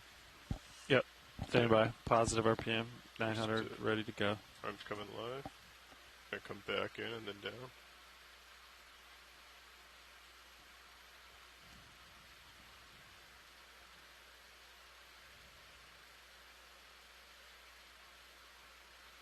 Go ahead and zoom in on main Zeus, please, video.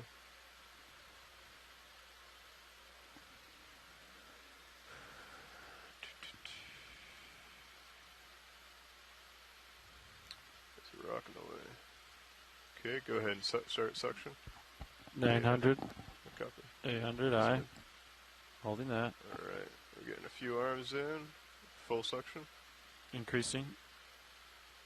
That's pretty much full on the stick here. Okay. I think I get more on the touch screen. Show me to try to increase. Oh, is that a rock? Oh, it's attached to a rock. Gotcha. Alright, let's go ahead and maintain that. Bring it down to like 1,000. That 1,000. Just so we don't disturb it. Okay. What I'm going to do is this might be fancy sample. Stand by for fancy. We're going to go ahead and hold this. I'm going to lean it up. Keep that suction going. Yep. We might have to put it in a bio box. You ready for this? Yeah. We're going to have to come back up off the bottom. Retracting drawer. Copy. Extending port pin. Good copy, yeah. Port's easiest. Ready to extend on your mark. Understood. Coming back. No.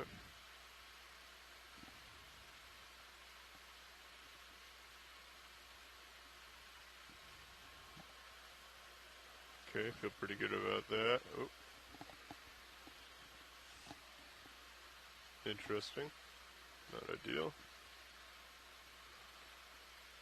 I'll set that. Pull back a little bit. Roger.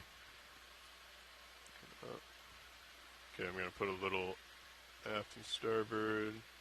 Joy locked it in. Alright, nav again if you could keep an eye on that wall. Co-pilot, feel free to, I'm going to come back in. Feel free to go ahead and draw out. Alright. We're going into port. Yeah. Okay. Nice and easy, nice and easy. Looks good, looks good. Excellent. We're going to need to, pull hose and then kind of lock it against the gate. Do you want me to pull joy lock out and just fly? Or do you want to leave it? Feel free to fly if you'd like.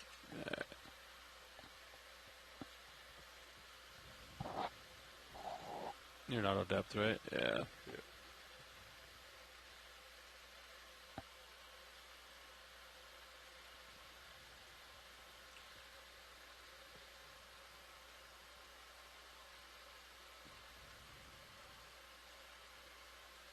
You know when you want me to blow. Okay. Go ahead. Light. Light. Boom. It's in. Nice. Fantastic. Thank you. I'm going to retract. Stand by one. Okay. Come on, wonkadoo. Okay. You should be good to retract. Port inner. Bio sample. Actually, yeah, go ahead and retract. Close that pin. Oop. Yeah. And then come back out and we can stow. Alright.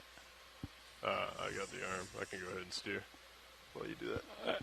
Alright. Thank you for taking that. Sample boxes, retracting port pin. I'm ready to re-extend. Stand by one. Alright. Okay, arm's coming back on. Was that inner or outer? Port inner. Inner. Alright, you want me to extend? Yeah. Alright, there you go. Okay. Boom. Feeding it back in.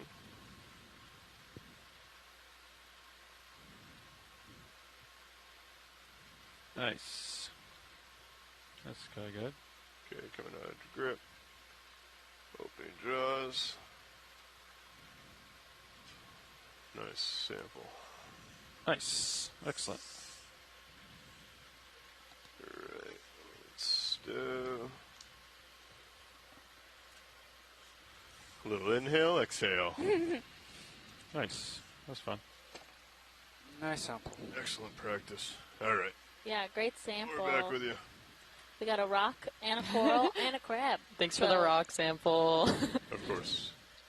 And then we don't even need to confirm that it's in the suction jar because it's in the bio box. Roger. Take That my was monitor like the back. perfect size rock to not go in the tube. Yeah. To hold it. All right. Let's reacquire this wall. Continue on.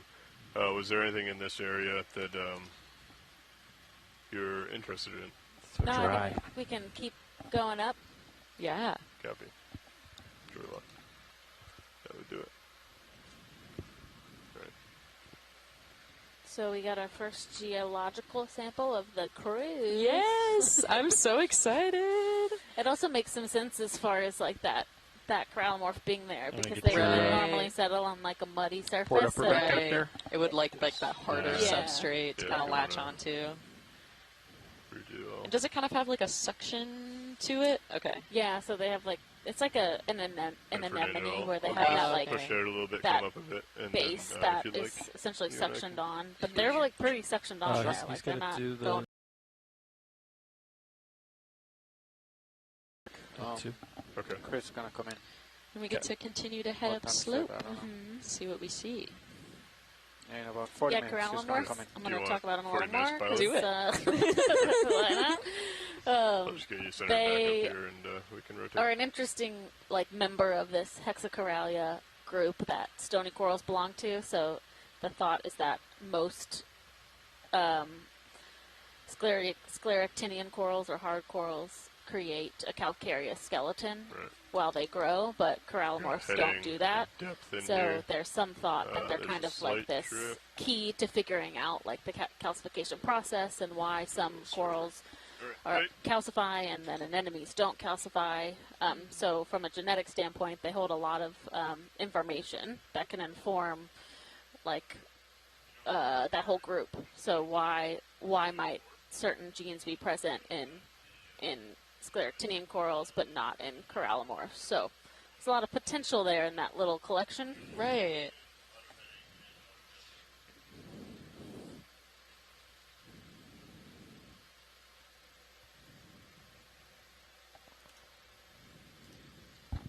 Ducks are off. Swing arms are back out there. I'll haul it a little bit. Just like I'm getting a little low.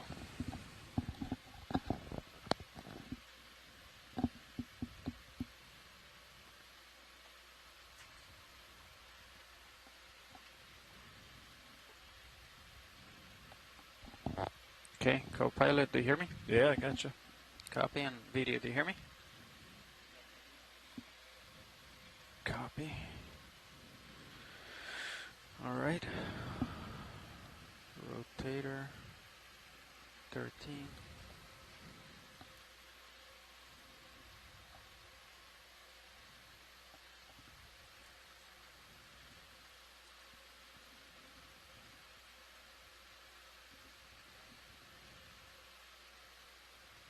Painting with the blue view, nothing crazy in front of us. Copy.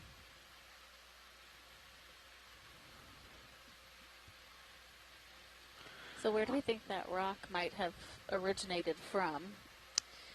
Yeah, you mean like all of these rocks that are just kind of like protruding out the surface? Or more like the one that the coral was on. So it didn't seem to be mudstone, right? Because I think it would have fallen apart. Well, it could have been like under a little bit more pressure since it was kind of hidden like at depth.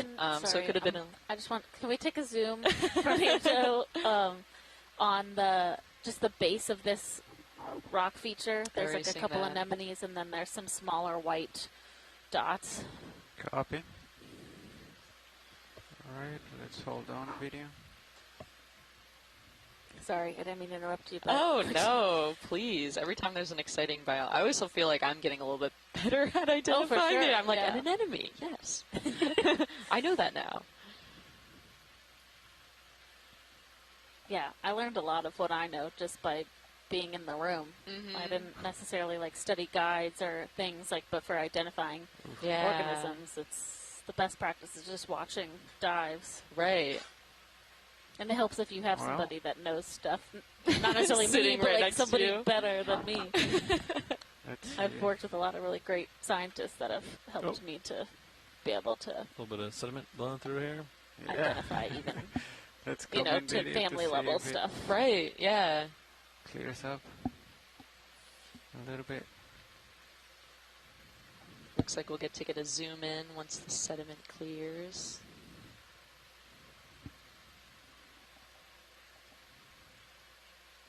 You're not at depth right now, by the way. Oh, maybe that's still... Yeah, maybe that's why I couldn't land. Alright. Yeah, let's come in video, but I don't think anything's gonna clear.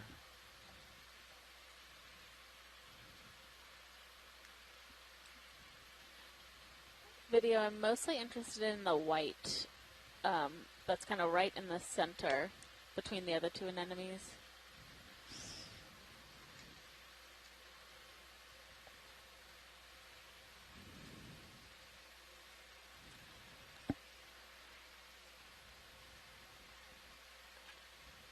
So I think this is what we call a tube anemone. So it's a little bit different from these bigger anemones that we're seeing in that it creates and lives in a tube. So if we were to disturb it, poke it, it would retract all the way into that tube versus just closing up. Yeah, that's neat. You can like see its entire kind of tube body coming out. Yeah, and then right above it, there's I think a bryozoan, which we've seen a couple times today. Is that the one to the left? No, the one that was to the right. like feathery. I see. Thing. And then those little white balls that we're seeing are sponges. Oh, okay. It seems like when we see one, we always see like a smaller cluster. Yeah, altogether. that's a good observation. I think like it has to do with Oh, it being a good spot, right? So like if things settle there, they end up staying there. Is it right Whereas here? in other places, they might settle, but then they won't live very long, so it all kind of dies off. There's some cool little crinoids also, those feather stars.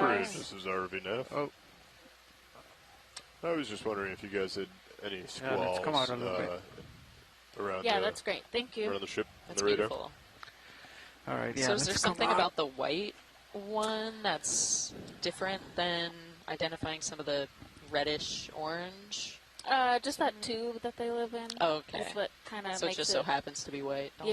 Yeah. And I just noticed it was different from the ones copy. we've been seeing, Sounds so good. I just Thank wanted to you. get a closer look at it. Yeah. There seems to be a lot of marine sediment on these kind of rock bodies up here. Probably the steep slope just dispensing a bunch of mud on top of the harder rock. Ooh, it's a Star. pretty big brittle star. Yeah, whoa. I wonder why its arms are kind of Like up wavy. like that. Yeah, squiggly. Scientific Makes me wanna, terms. like, do the wave. Like, yeah, like that's the noise that means. just some high-level scientific terminology right here. Coming up on some more outcrops. Oh, nice.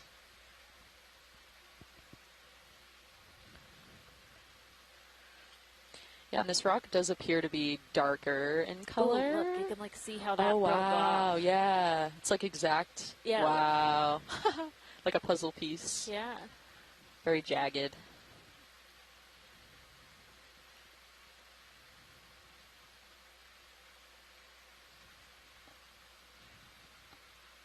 What's interesting here is kind of, I mean, it's likely because 15 meters it's per weathered number? this way, but the kind of All right. directions of each You have foliation plane in these rocks are same- different, and looks it's like it's a likely 3, just because 4, it's broken 0. off and distributed that way. But do, if this was a hard basement rock, we would 3, kind of 3, 5. question Yeah. why those 15 lineations are meters, going 3, different 3, 5. ways. I will call it in.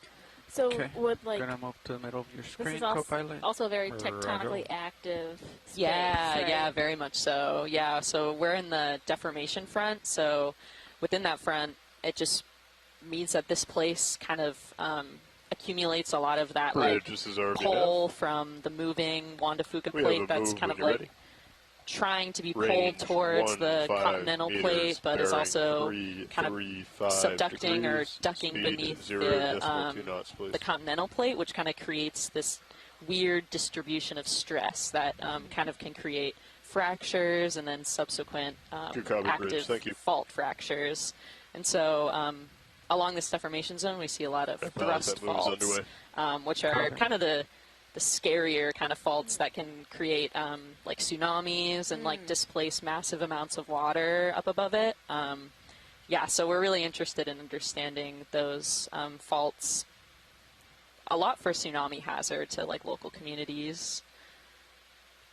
And then when that happens, does that have the potential to like disrupt like the rest of the sediment around it? So Definitely, like, some yeah. of these could be like some of this falling could be a result of like a big event like that. Yeah, definitely. Yeah, I would say, yeah, it's either based on the slope surface just being too steep, but the reason the slope becomes too steep is because of the uplift process that happens tectonically. So, yeah, I would say the reason that we can see a lot of this rock is because of the tectonics, which is my area of study. So I love looking at tectonic features. And as we kind of go throughout this slope, I'm kind of interested we kind of pass by a bunch of areas in the sediment where there's like a sort of like white, like protruding from the surface, and like I don't know why. Could it be some something sort of like? Do you think the sediment underneath is that color? So if something is excavating. Yeah, so I would say either it's it just kind of got scooped away or like blown away somehow. So we're looking at the sediment beneath it. Or there is some sort of like remnants of precipitation, but I don't know. Fluid flow. Mm-hmm. Okay. Yeah, I feel like that would show more in like hard rock precipitate, but could also alter the properties of the sediment too. This is pretty cool. Oh yeah, this is super jagged and this is neat. Oh, we got a Gallifreyan crab. Can we take a look at that crab when you got a second? Yep. Oh, turn really dark video.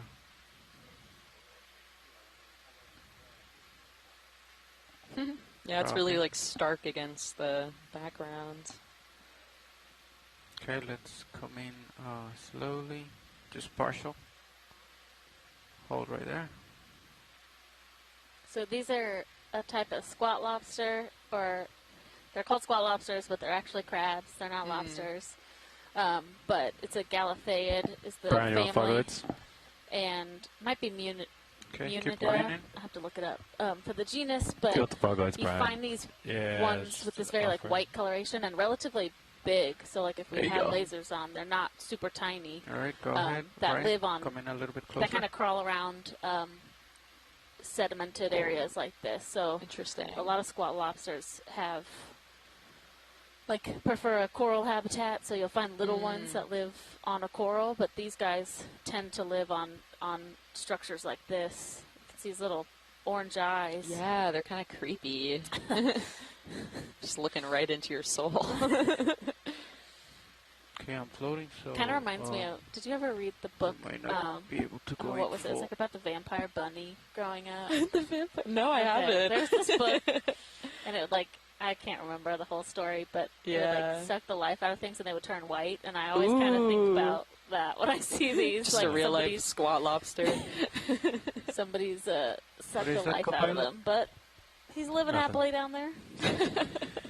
Sucking the life out of stuff. That sounds that's some scary business there. Yeah, better watch out. I don't know. That's all I'm going to think about.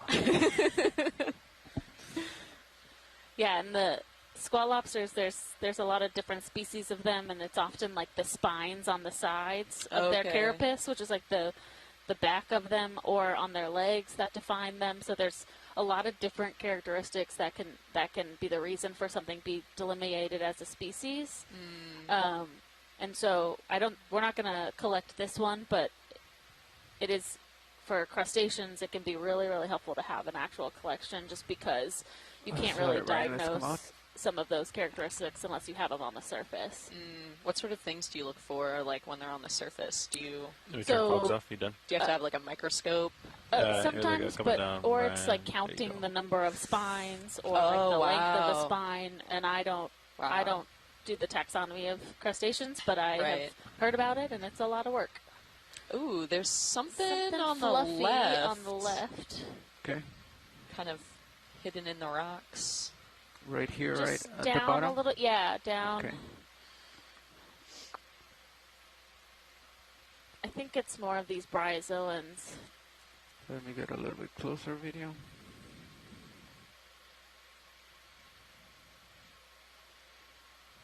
It seems to be like pulsating almost. Is it just moving with the current? Right there, what's in the middle, right? Yes. Okay, let's come in partial. Yeah, so it's a bryozoan, which are this is big. called lace coral, or not lace corals, just lace animals. And they're very delicate, and they can be encrusting, or they can be like this, where they kind of are branching like this.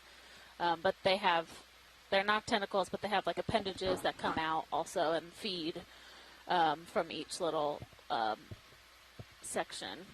But we've seen a decent amount. They're just very delicate looking, so we haven't been zooming on too many of them. But there's a lot of delicate things. We have the bryozoans, and then those feather worms also kind of have that appearance.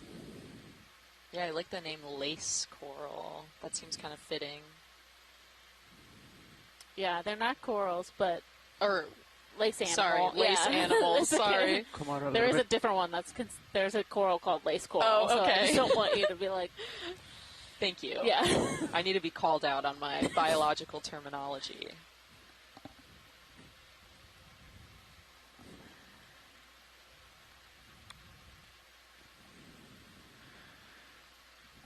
Oh, it's funny too because I know some of these things, but then I don't study them when I'm back in our lab, so I have to remind myself all of the different groups when I come out here.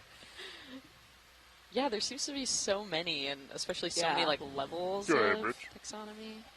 Yeah, there's a lot of different. Right now, it's that movie. I mean, there's a lot of different groups that live in the ocean, so we have many different phyla that we look at, and then you can narrow it down into other taxonomic groups and try and get. There's a little white right in front to the right of center.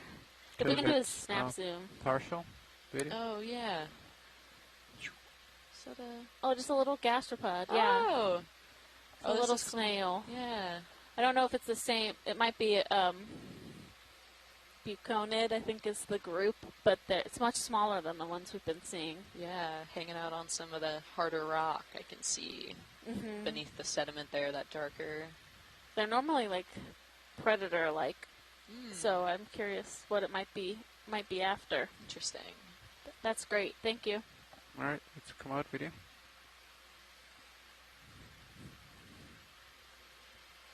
Okay, keep coming up. Copilot. Okay. Oh, this is cool. You can see an erosional kind of slide, kind of diagonal to the center. It's fun. We've got another one of those 6-arm stars. We saw one of those earlier. Yeah.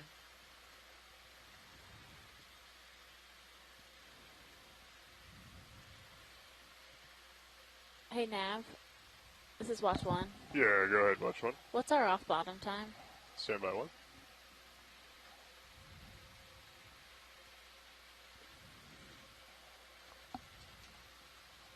All those brittle stars crawling around.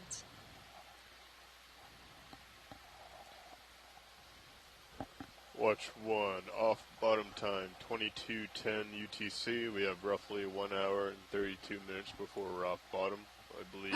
Awesome, thank you. And this is a big coral. Wow. Okay, hold on. Radio. Maybe Okay, I our can first for this one. black coral of the expedition. So this is probably a Bathypathes of some sort, which is a genus of black coral. These are pretty long-lived corals, so they don't grow necessarily very huge, but they can be thousands of years old. Certain species have been dated from Hawaii to be over 4,000 years old, and so they're called black corals because they have a black skeleton underneath that tissue. And they are hold on. A type of hexacoral, so they have a really different type of morphology than when we think of other types of hexacorals like stony corals. But they have that six-fold symmetry in their tentacle orientation, which is what puts them into that group. The way it's latching on to the rock is really interesting, like that giant circle. Yeah. Does it just suction too, or does it grow? No, so within? It grows. Okay. So it has a base that, underneath that pink tissue at the base would be more black coral skeleton, and they essentially solidify themselves on. Oh wow. To the rock. You can come in as close as you want. Video. This probably means that this is a pretty hard surface that's been there for a while, because it would require. It would require that to be there to keep growing all these years. And we don't know the exact age of this coral, but it's definitely not a baby. So yeah, it looks pretty big. And you can see these really interesting tentacles. So they're oriented a little bit differently than other types of corals, where normally you have them in a circle around the mouth of the polyp. These are kind of in two projections, so you get kind of pairings, 3 pairings of tentacles, which is pretty unique for for corals. Is there a reason for that, or is it just the different type of coral that it is? I don't know if it's understood, why they might have that morphology, but you can see the little white dots in the tentacles. Yeah. Those are the cnidocytes, so those are the stinging cells. Oh, wow. So when we touch them, they're not really, these corals aren't like going to sting you like you would get a bee sting, but when a small little copepod swims by and it gets stung, it might shock it. It would send that shock through its system, and that way the coral can capture it and ingest it. It's a cool shot, Fernando. Yeah, great flying. Yeah.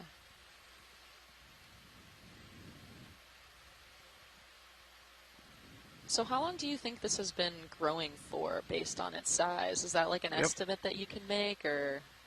Kind of. I don't like to give real hard estimates just because it's really hard to, what it requires doing is to date this coral, you would have to take the whole coral and you would need to age date the base of it. Okay. So you would use the elements that are in the base of the coral to tell you how old it is. And there are certain corals that you can, wow. Oh, interesting. There are certain corals you can guesstimate based on size or the width of the stalk, but it's always a guess until you do the actual age dating with radiometrics. I see. And this one, this species has polyps all the way down the stalk. Oh, so that's amazing. And see, even there's some on the base, which is kind of a unique character. Some of them only have the tentacles up on the branches. Yeah. But it looks great. This looks like a really healthy coral, which is always good to see. It always is nice to see something that is that looks to be doing really well. Okay. Another one that found a really great spot. Yeah. It's interesting that we see just one. Now I want to see what else is here. And then, do we have a clipper on the chair? That they can be comfortable at? Or That's if because the slope is so geologically active, this one's Art. Yes. Do you want to do any stills? Yeah, I think that's a good point. I think that, these types of black corals can be found honestly pretty deep, so deeper than we are now. Copy. So I think it's I'm going to tilt down, Art. likely that it's more about the shifting of this environment versus the depth range of this coral. Hold on 1 second. Right, yeah, and looking at the geologic landscape around it, it looks like a lot of sediment has accumulated already, and so that's likely indicative of less kind of movement that would kind of move that coral around and jostle it. So it's probably in a pretty stable location.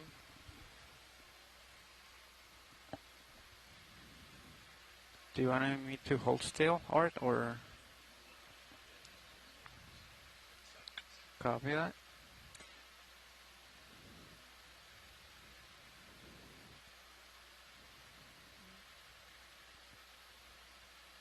It'll be interesting to see as we go up if we see more of these, or maybe we just got lucky and got to view the one Bathy Pathies that is around here. In the hotel lobby.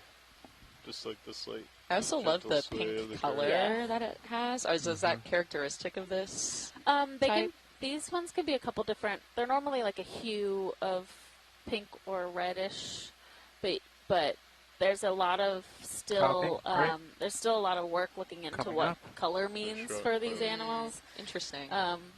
There's some thought that certain pigments can be like a deterrent for predators. There's a lot of work to be done to figure out if there's actually any, if it has any purpose, or if they just happen to be a certain color, because like we've talked about, there's no natural light down here, so it's not like in the shallow waters where those vibrant colors could be attracting something or deterring something. Right. Copy. Ooh. A little bit of a darker rock. Yeah. Kind of a larger mass. Some sea stars. Yeah. Man, this looks so like sheared. Yeah, like right on that angle right there. Yeah. Yeah, that's probably another remnant of erosion from this steep slope.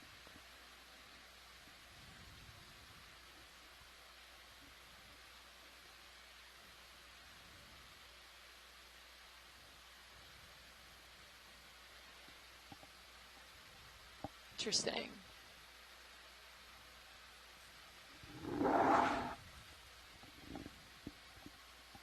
I can't tell if these jagged rocks are just darker because they're weathered, but they do appear a little bit different than what we've been looking at. There's a lot of these tube worms. They're little feathery heads.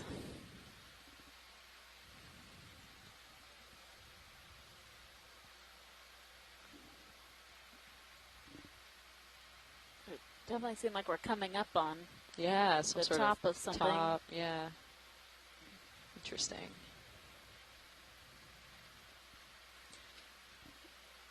You can see just how fine the sediment is, that like when we move around with the RV and the thrusters, it can kick it up, and it's just because it's so fine. It's like being in really light silt. Yeah, those clouds kind of just remain in one.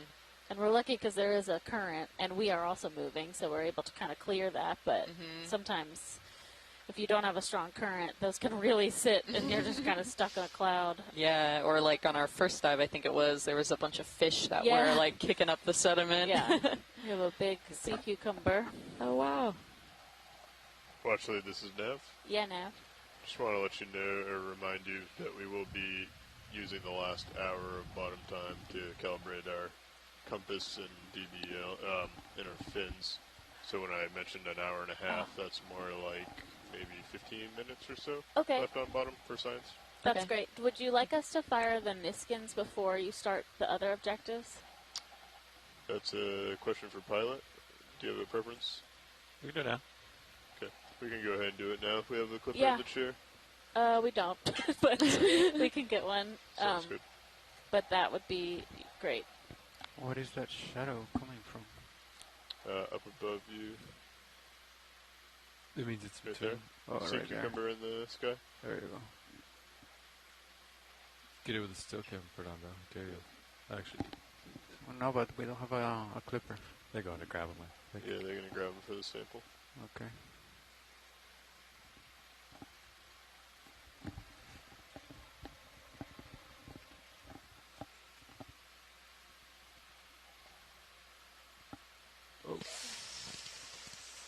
Oh, that's too much.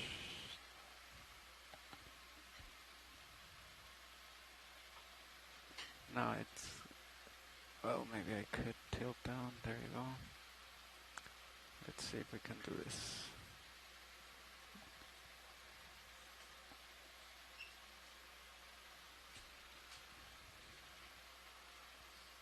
We can just do the niskins, Fernando.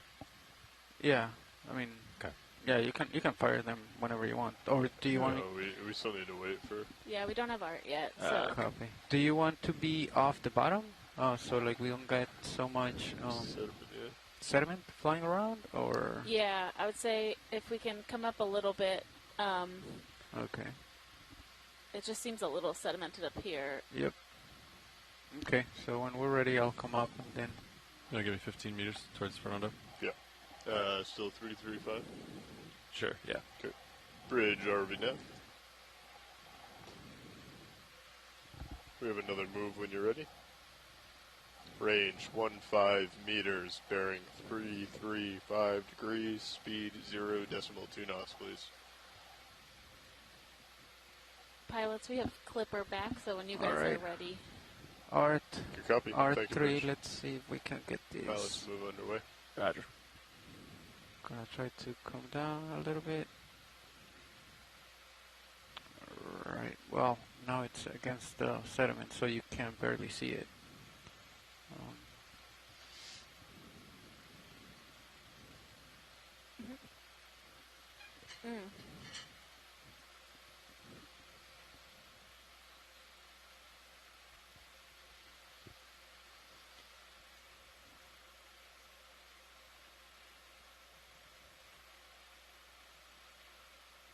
Let me see.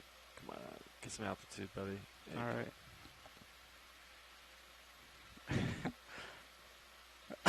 Yeah, I can't see it either. I can't see anything on that camera. All right, we'll just let it go. I'm gonna lift, and then we'll take the niskin samples.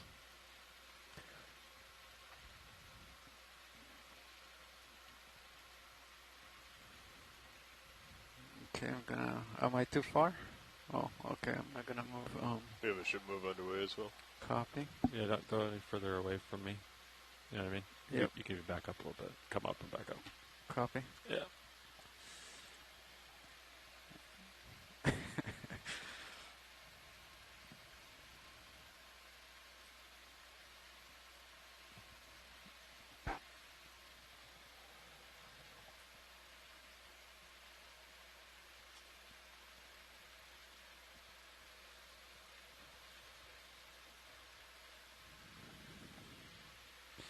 All right.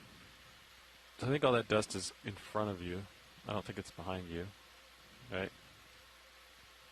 I would come up just a little more if you can. Yeah. Or give it a, like, head whichever direction you... We'll just give it some time Yeah, to yeah. clean it off, all the dust. Yeah. We got a move coming in, so All right. we'll give the... We don't want too much sediment into the niskin bottles.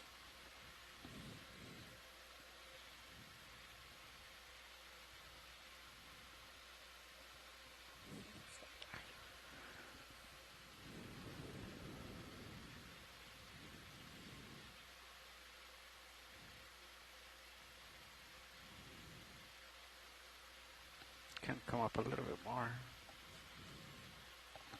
So we've come up about 100 meters today. We started at 2,530 meters depth at the bottom of this feature, and we've worked our way up to now about 2,420 meters. We've collected one sample that will be 3 samples, which is nice. So a Corallimorpharian that was on a rock, and it looked like a little crab came with it, so that's exciting. And we're about to take some water samples. So the vehicle has 5 what are called niskin bottles on the back, and it's a way of capturing water in a specific place. So both the bottom and the bottom and top are open when you send them down, and then the ROV pilots have a way of closing both that top and bottom at the same time, so it captures the water that we're in, and we use that water to filter for eDNA or environmental DNA that we'll be able to analyze back on shore.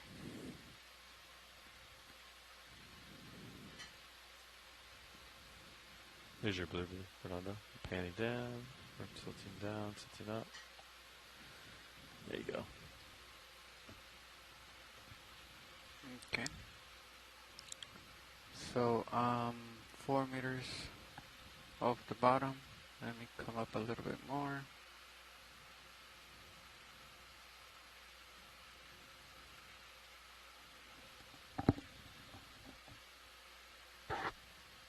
Okay, that's about 7 meters off the bottom. Whoa.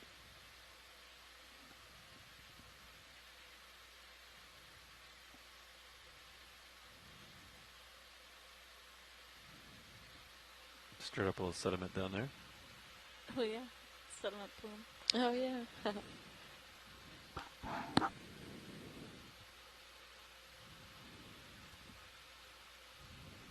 He's just following me. Wherever I go. I see that. I thought you cleared it, and now just here. What did you do? You're up in the air. I don't know. I think it's just sticky. I think it's just on. Stuck to the skids. Just on you. Yeah. Yeah. Okay. Do you guys watch? Do you wanna leave it for a little bit later, maybe when there's not that much sediment? Yeah, if you're planning on just kind of being up in the water column and not sitting down anymore, we can hold off. But if not, Okay. I would just do them, and we'll deal with the sediment. It's up to you. I mean, we're gonna have an hour later. Also, we can do it just as we come off the bottom. Okay. Oh, yeah. Then let's go ahead and wait, just so that we're not All right. dealing with this much. Okay. And Nav, are we kind of at the top of our feature?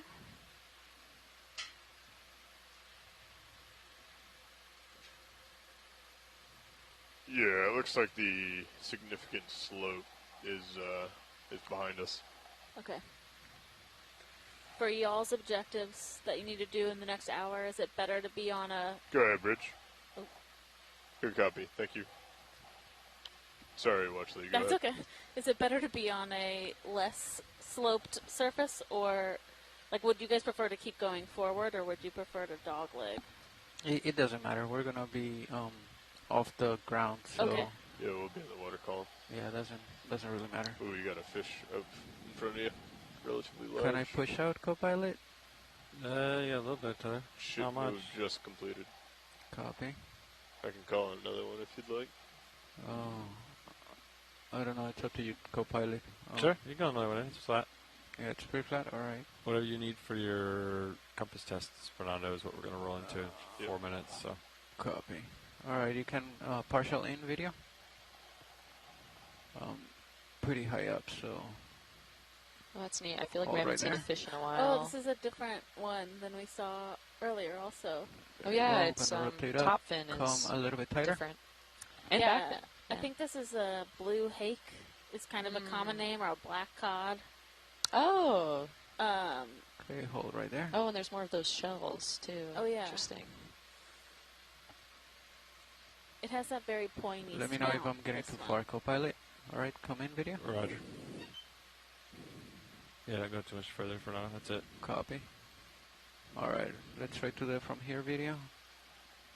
Okay, you Oh, can I love the come in pattern tighter on if you want. the top fin. Almost looks like a zebra stripes. All right. Yeah, let's see if I can Tilting find a up. picture of this guy. Or gal.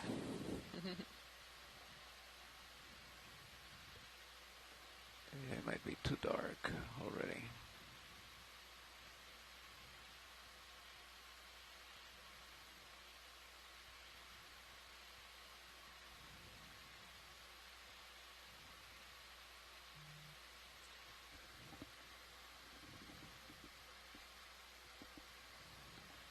All right, video, we Oh. can come back. Ashley has let us know we have an Antimora We'll probably get closer rostrata, in a little bit. or a morid cod. Sorry, not a black cod. Ah. Thank you, Ashley. Again, love the power of a diverse set of scientists and set of knowledge. There.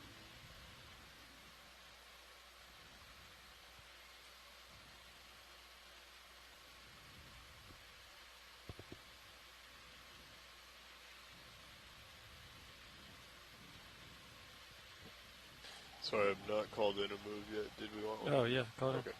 15 meters, 355? Yeah. Sorry, 335. 335, yeah. Bridge, ROV now. So we are still in the Got middle another of move if you're ready. ROV shakedown dive, We have but we've range been able to spend some 15 time meters, bearing focusing 335 degrees. science objectives speed during this dive 0.2 also, knots, so please. zooming on interesting organisms as well as geological features. Okay, partial in and video. we were able to collect, but we are going to spend the last hour of this Good dive copy, on the Bridge. bottom Thank you. doing engineering objectives, so there won't be as much biological narration. Hold right there. Oh, we got a Oh, crab and is a the fish. face-off? Huh. Let's see. This is interesting. It's a different kind of fish, too. Yeah, coming a its little bit face tighter. looks different than what we've been looking at. There you go. I'm approaching it, so Oh, they're not.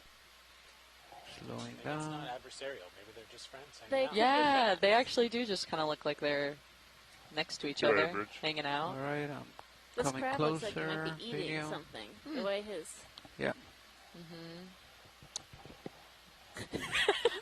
We Mandibles. I think that's the word you were on. we need a video of Alexis and I just both starboard being little side, crabs and not. putting food into our mouths. Perfect, 4 miles. Excellent. That's good. Thank you for the update. Anything of concern, Nav? No, not of concern, pilot. Copy video. While passing 4 miles away to our starboard. All right. Thanks, Nav. All right, I'm gonna try to approach it I slowly. often wonder video. with fish, they seem to have, like, scars They on can them. come out. You know, like they've been in Yeah. conflict, and I'm just so There you go. curious what that is like in Yeah. real time. Like, who are they getting in fights with?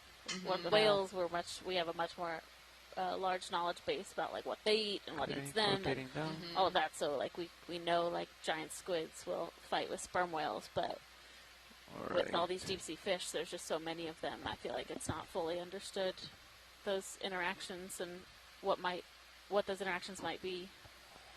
I think that's a codling of some Yeah, sort. like, Do you remember what is your the name story? Of the, things are? What have you been Like, through? Okay.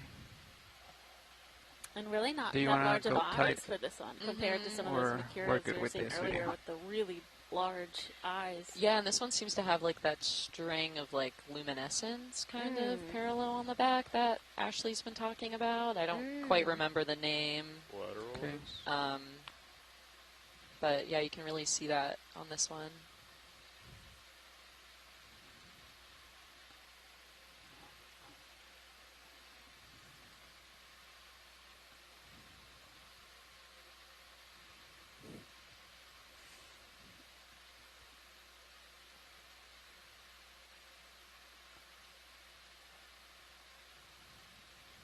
Let's come out.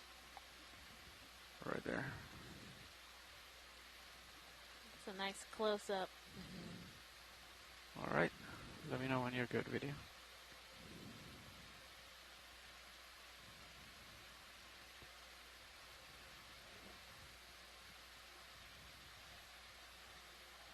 Go ahead, Bridge. Copy. Good And copy, then Bridge. Thank you. Art right there. That's center for you. Pilot set move is complete. Roger.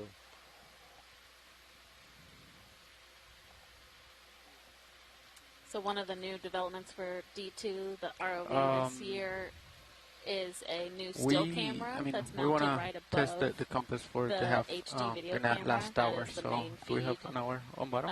going to That's how shore, much we have and left. so Yeah. sometimes So maybe we if take somebody a can couple come extra here and relieve me, moments then to I'll get go into the back row. subject that we're looking at in focus for the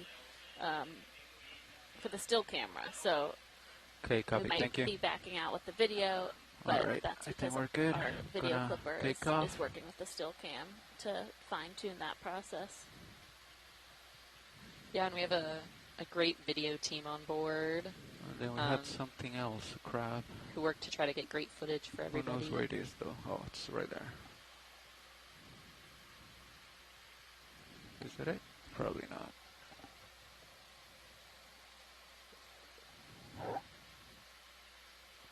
No, I want to say it was off. The kind of distribution along this slope has been kind of interesting to, as we've traveled from the base kind of upward, it's been kind of interesting to see, you know, at the bottom we saw this sort of muddy bottom that wasn't too steep, and then all of a sudden we merged. To the right. Hello. And then, yeah, then we merged to steeper rock that was like harder interface, Okay, and now now that we're kind of back at Co-pilot. the top region, Are we're you kind of still back moving? to the muddy bottom. I might be a little bit. Copy. Ooh, that guy's huge. What did the last move end? No. Oh yeah, we got lasers on. Heck Last yeah. move finished at 21. So again, those lasers are just 10 centimeters apart, I'm still moving then. so we're able to You have to my measure starboard. creatures in front of Copy. us. See the new wide angle? See that? Wow. I think this is a type Alright, of I'll stay lithoid, here. so within the king crab Let's family. hold on. wow. One moment, video. Alright, let's come in.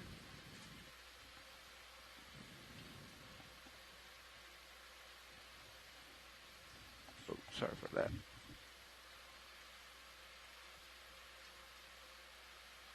Right there.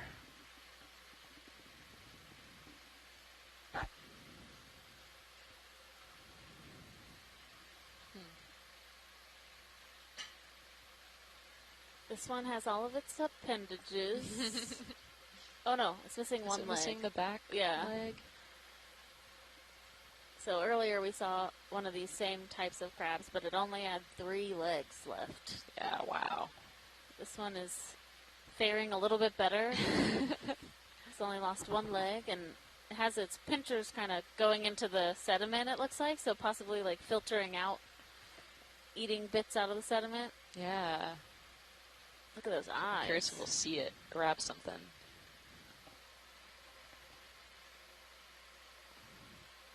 Interesting motion happening. Mm-hmm. Seems to be like really digging deep.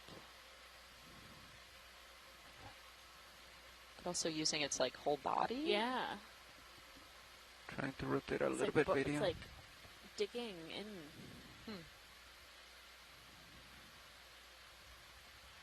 Huh. Yeah, like burrowing almost. I wonder if it's trying to uncover the deeper sediment where there might be more. Maybe. Yeah. I've never seen this. Yeah. That's really interesting. Bigger, for sure. Huh. It's definitely got little, like, hydroids or Moving something forward. drawn on its back, too. Oh, Copy. yeah. You're just I've off never my seen starboard this there. type of motion. All right. What's your It's angle? very rhythmic. 67? Mm-hmm. All right, video. We don't have a lot of time here. I could just turn to you too. Yeah. All right. I guess. King crab Yeah, yoga. we can stay here a little bit longer. This is his Do you have meditation a lot more at the to end do? of his day. Not too much, I don't think. We'll see. Although we didn't start doing it All until right, we'll we stay That's here a little bit true. longer. Oh. But I also fencing haven't possibly? seen, I mean, like, I feel like we've seen lithotids a decent amount. Yeah, they don't usually react too Yeah. strongly to us. Interesting. Yep. Hold on 1 second. Let me know when you're good, video. Now I'm kind of looking at the back, too. He seems to be, like, Copy. accumulating, like, a mass All behind right, him. Art. So just Interesting. you want me to get closer, Art, or from here is fine? Seems like he's burying himself. Yeah. Copy. All right, I'm Right. gonna take off and then get a little bit Oh. closer and then tilt on for you. Interesting. All right, well, see you later, crab. All right. I think we might get a little bit closer. Ooh.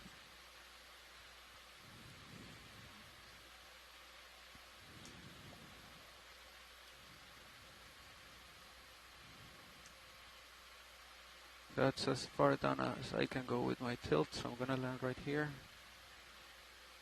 How's that?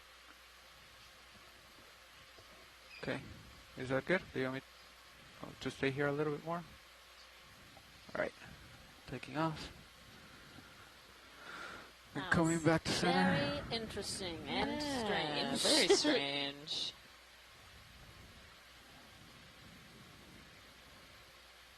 Alright.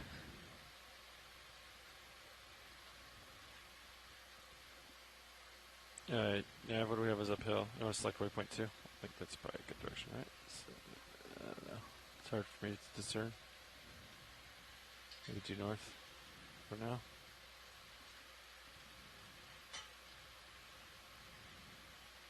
Okay, gonna tilt up video. There we go.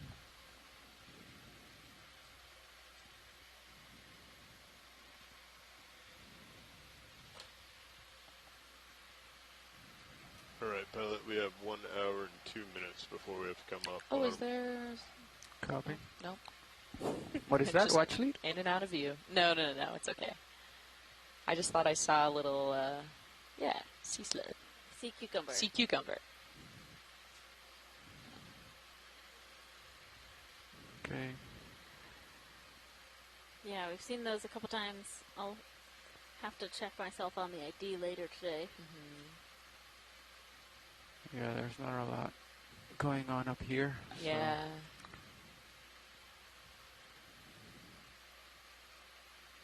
A little bit of brittle stars for sure. Yeah.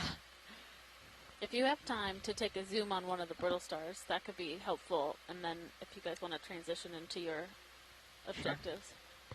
Okay. So Because we've seen a lot of these today, but we haven't taken a close zoom. And I know that that is very helpful for trying to identify what they might be. copy. Okay, let's see. They keep scrambling away from us, though. I know. I think there's two Oh, kinds. that- Oh, no, there goes that one, too. I was Yeah, gonna say, that- I think there might be two kinds, Let's come in video. but they have these ones have that real purple oral disc. Yeah. Sorry, video. I think I'm moving a lot.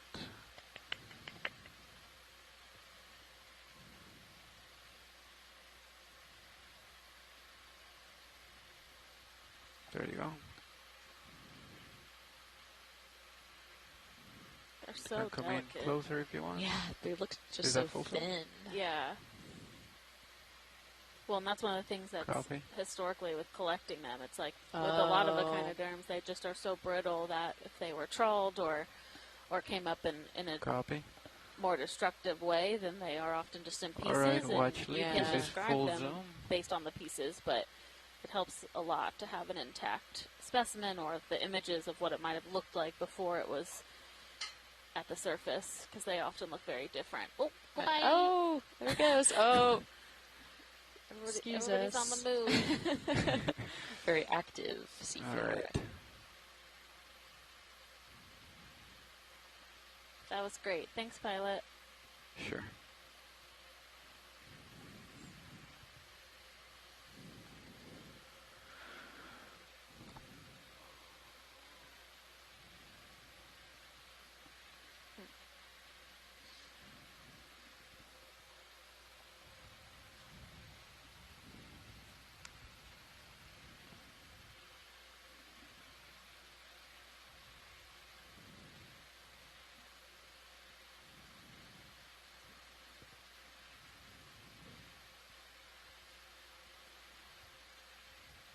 Yeah, it's interesting. I feel like when we were at bottom at this site, we saw a lot of like anemones, and now we're just seeing none of them around here. Are they sending somebody up? I think Yeah, that's a good point. Just an interesting distribution somebody difference. Yeah, there seems to be a lot less of the kind of sediment-dwelling community than we had when we were deeper. These little mounds. Interesting. Oh, another move, Fernando? Kind of stretched out. Sure. So this is what... Let's go. Looks like like 355 or due north, 360. Oh, wow. So this is a different one. But they always have this like tube that they retract into. Huh. Yeah. Probably give me It's 20. interesting that the tube is so 20 meters, far 355? out of the sediment, you know? Yeah. Like, you can really see it. Some of them aren't quite as like protruding like that one. We have another move if you're ready. Range 20 meters, bearing 335 degrees, speed 0.2 knots, please.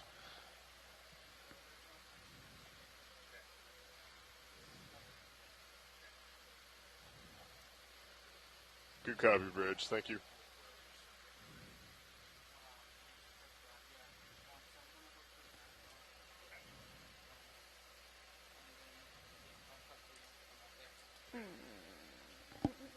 Hey, no, Pat.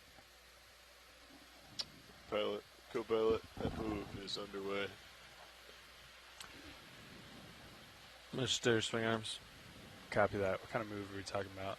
Talking 20 meters northbound. 335 is the degree bearing. This one 2 knots. We've come to the top of the surface. We were just getting set up to do that compass calibration. Okay. So, You familiar with the Compass Cal program? I thought we were going to do a compass, make sure that it works with the autos program. Maybe that's what it was. Because I think the calibration is a whole different animal. Okay. And last I talked to Fernando, he was happy with... the hard iron? Yeah, I think Okay. it was 1 degree different than the fins. Oh. We're okay with that. Sweet. It's just in a water column here. You want to try to get some images?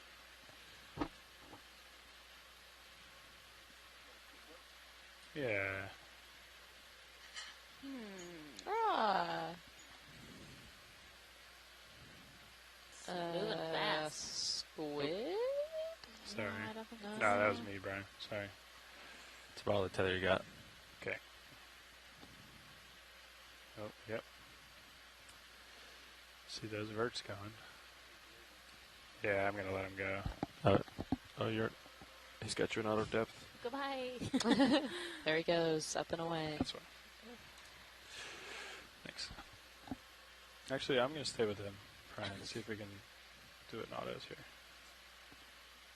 Have to get the tether. Good to come up, right? Yeah. Yeah, you come up. Start coming in, Brian.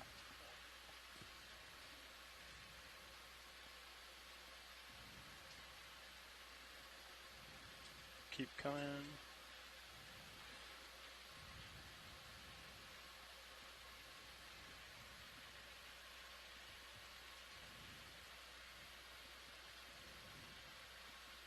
See if you can try to fill real quick before we lose it again. Is that Oh, wow. Hold there, Try to come up.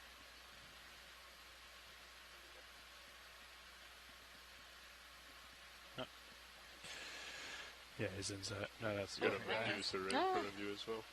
Okay, I'm gonna let him go so we don't get too far. I think it's some type of like Fish pretty close to your so stern like there. based on there was like the little like longer tentacle things going down, but I don't know. It was very strange to me, who's a benthic biologist. Got some tether yet? Maybe. A little bit. Ship move was started 3 minutes ago, so you might have a bit. Okay. Come back to bottom here. I think he's in the survey 1 position.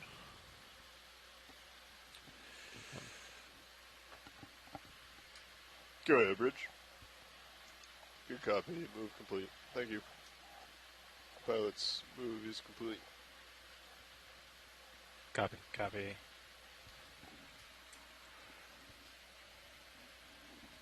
Did you guys let Nav know that? Watchley know that we're gonna set up for some compass? Yes. Yeah. Okay. Go ahead, Bridge. Good copy. Dissipated squall. Thank you. I guess I can bring the lights back out. I thought we were going to get off the bottom, but what do you think? Hey, Fernando, you in survey 1? Yeah, I can hear you from back here. We were thinking compass with auto heading, right? Not the compass hard iron? That is correct, yes. Okay. I'll just keep flying around until I hear from you, Fernando. Yep. Yeah, I'm setting up back here. Yep, sounds good. Hey, Chris. Or, sorry, Pilot. Yep. We were talking with Nav and Pilot about doing the niskins, but we didn't do them yet. Okay. So it's just a request that we fire them before we come off bottom. Okay, you want to do a couple of them now? Sure, if you're ready. Let's do it. Co-pilot. I was born ready.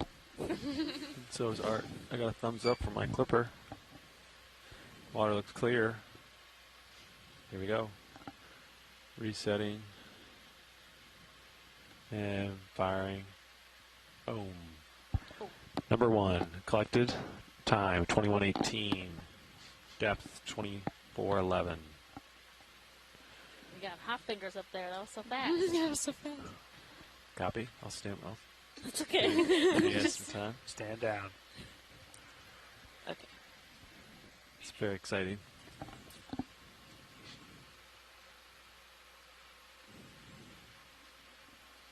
It's a pretty big fish. Look at it next to you. How big he is? Yep. On your port side?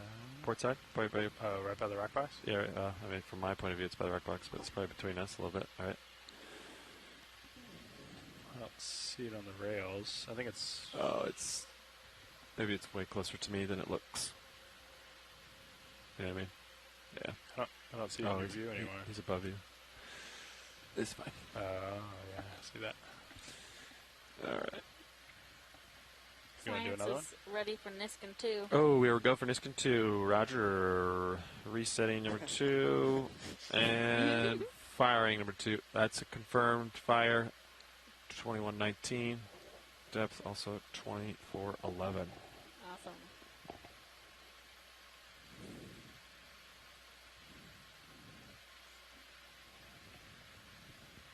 There's a fish out there.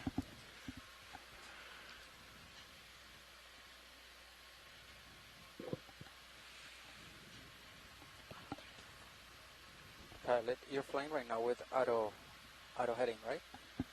That is correct. Okay, thank you. Clipper, are you ready for Niskin 3?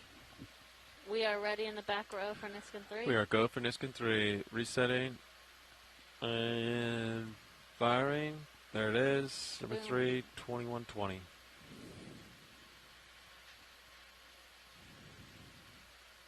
You're going to stay off bottom here, I think. Raj. Especially whilst doing niskins.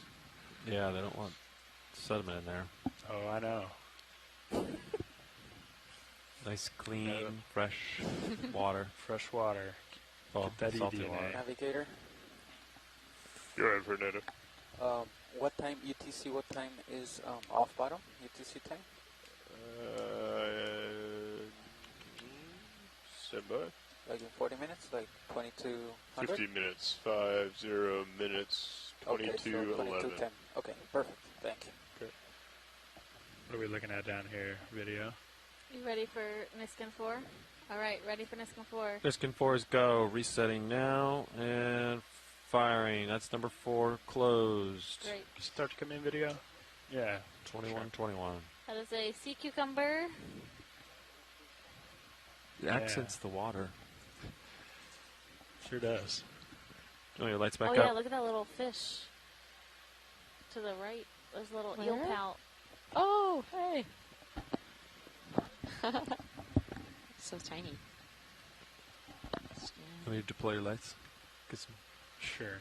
Seems like we can. It's probably doable here.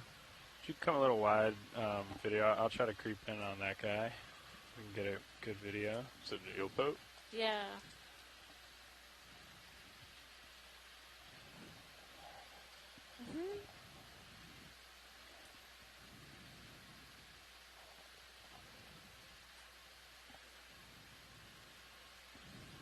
You ready?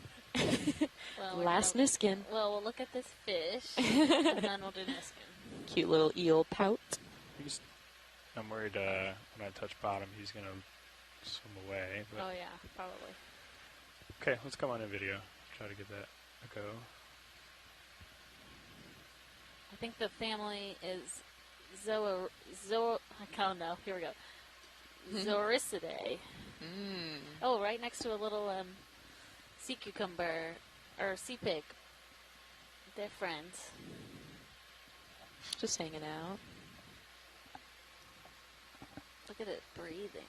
Yeah, the gills. You want the fogs video or no?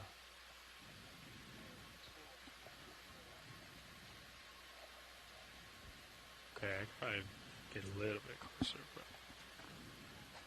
okay. Actually, maybe hold there. I'll try to get a side view.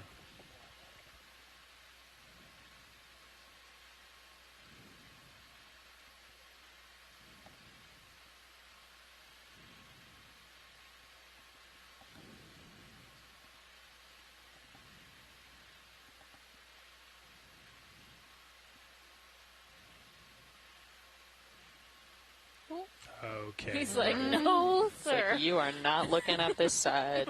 He's like, my other side is my good side. Oh, okay, come on in. Come on. Okay, buddy. Really? There you go. Aw.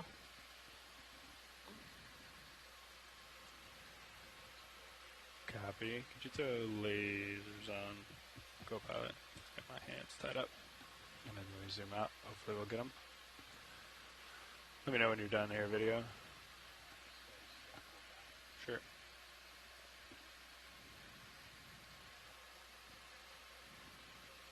I'm going to take off. Oh, yeah, so he's just barely, not even 10 centimeters. Oh my goodness. So small. Copy. Thanks, video.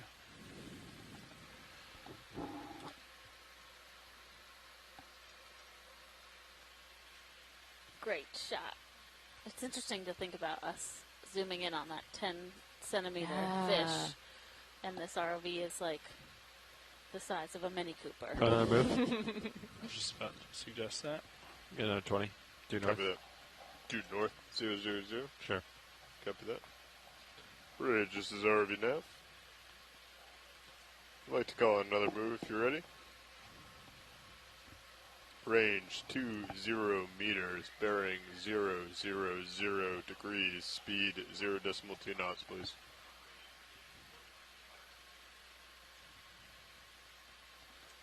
Bearing is 000 due north. Got another swimmer. Yeah. Just come in here, video. He's coming at us. Good copy. Thank you. Coming at It's a little guy. Aw. I'll never get over that motion. It's just so goofy.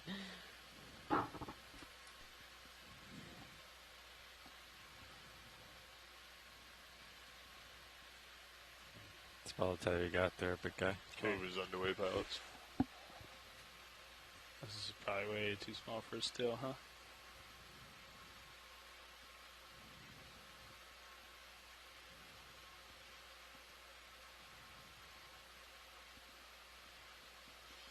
Keep it there, Brian. Come up with it a little bit.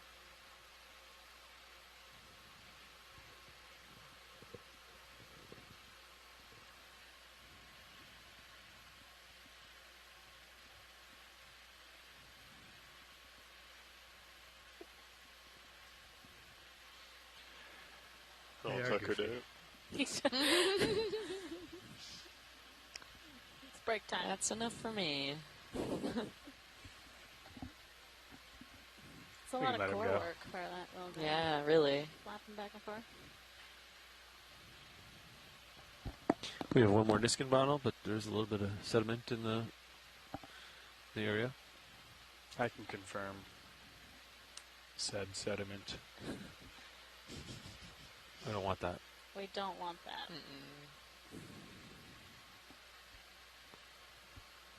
Art, is that kind of thing too small for still, or should we give that a go at some point? Roger. On a scale of difficulty, that's the extreme. Copy that. I'm gonna come over to the left here. Get into some clear water, maybe.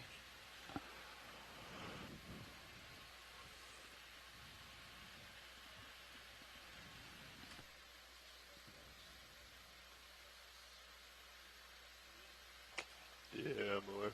Anybody send someone for the workshop?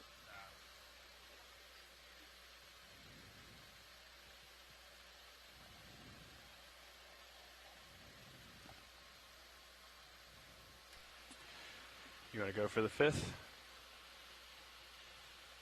Yeah. I can come off bottom a little bit if you want.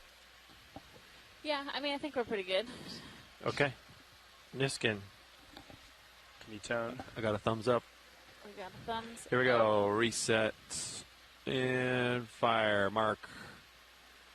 That's our last bottle. Number 5 is closed at a time of 21:28 at a depth of 2408. And I'm going to remember to reset one last time. We got a little jelly. Securing hydraulics. Ah. Ooh. This looks like that one that we saw a couple dives back.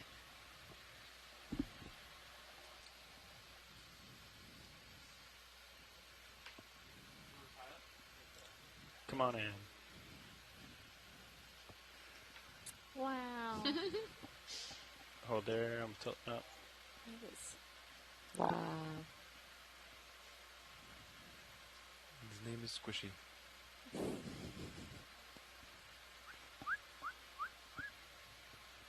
Yeah, I didn't want to thrust back because it blow him away. You'll come back here for Sean to take over? Yeah, sure. Okay. Thanks, video. I'm going to hand off to Sean here. Good copy, Bridge. Thank you. Pilots, that last move is complete. Roger.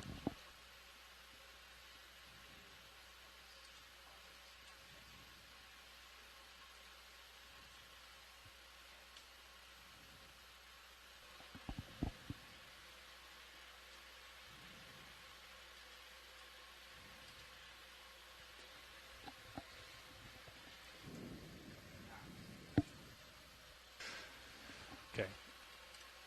Oh, dandelion siphonophore. Jeff Day on Twitter identified that little ball that we saw. So I thought it was a siphonophore, but normally they're like long chains. So I think this is a specific kind.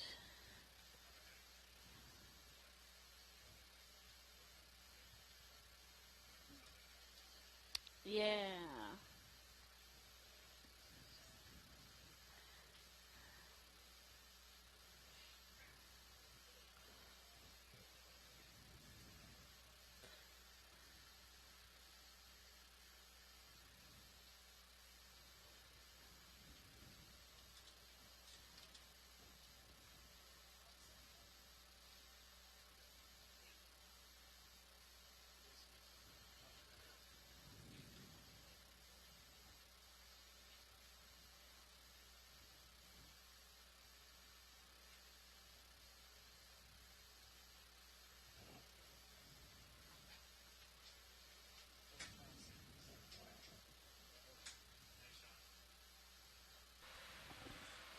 Fernando. I hear you.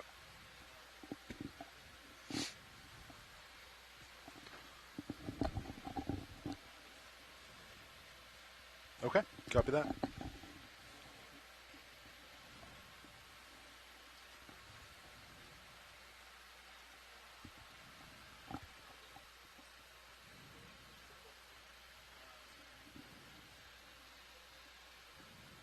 Copy that.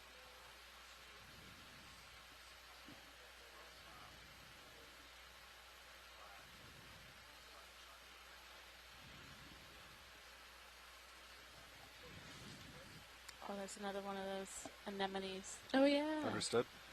And more shells in the distance. So we are doing our 6th dive for this expedition. We are still in the process of doing shakedown dives, so that's the ROV team working out any objectives that they need to so that the vehicles are ready to go for the rest of the season. We've been fortunate enough that they wanted to work with us some today to do some science objectives, but we're going to spend the last hour of this dive focused on some of the engineering objectives, so there won't be as much narration or focus on the biology or the geology that we're seeing. Not moving right. Oh. Copilot, how's it going? Hey, pilot. I didn't even see you switch. Sounds like we're doing some compass testing. Yeah, Fernando's setting up. Levi's heading to the rack room. You'll be able to hear the pilots talk to each other and go through this process, which is actually really interesting.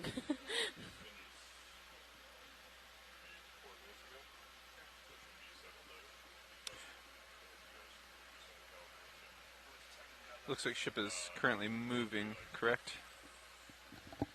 Oh.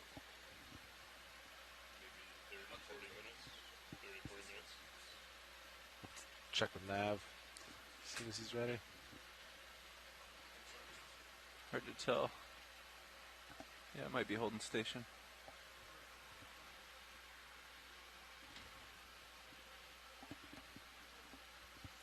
I think so. Let me update Nav. Nav, we're going to do some compass testing. See how it works with autos. All right, Fernando, you can go ahead and lead. I think we're set. Just tell me what you need.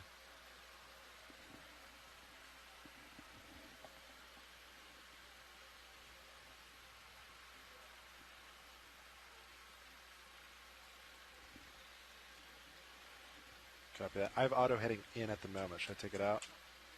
Okay.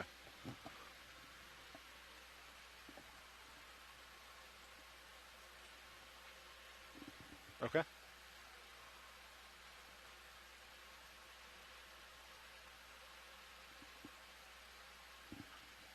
All right, pointing straight north. Auto headings in. We'll see what happens.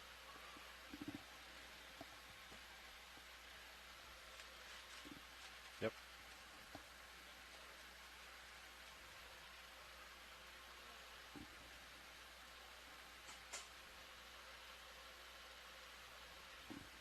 Understood.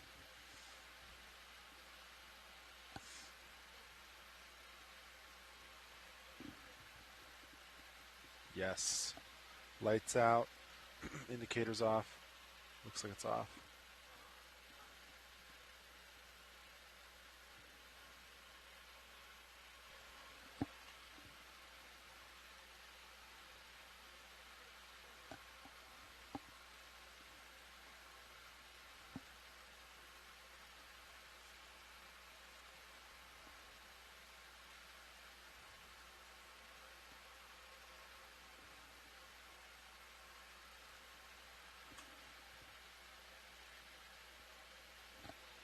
Oh, I don't know if this is useful. It also kicked out auto depth. Okay, understood.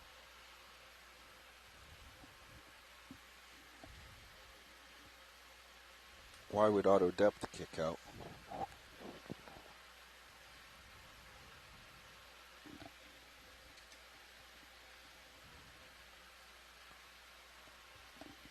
So it just boots all autos out if it drops out?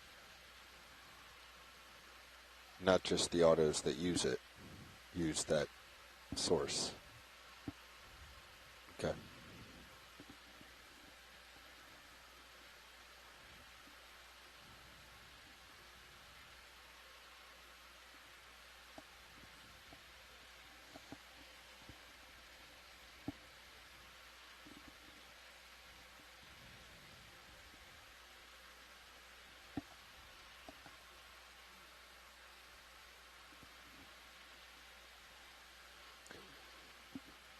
Co-pilot, random side question.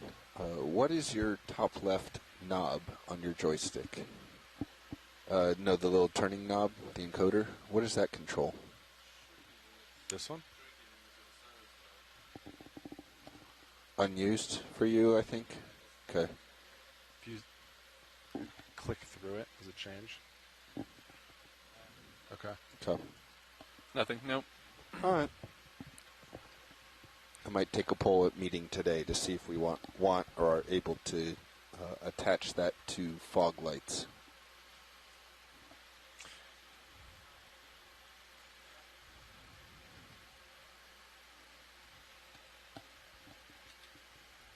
Auto headings in. Centering.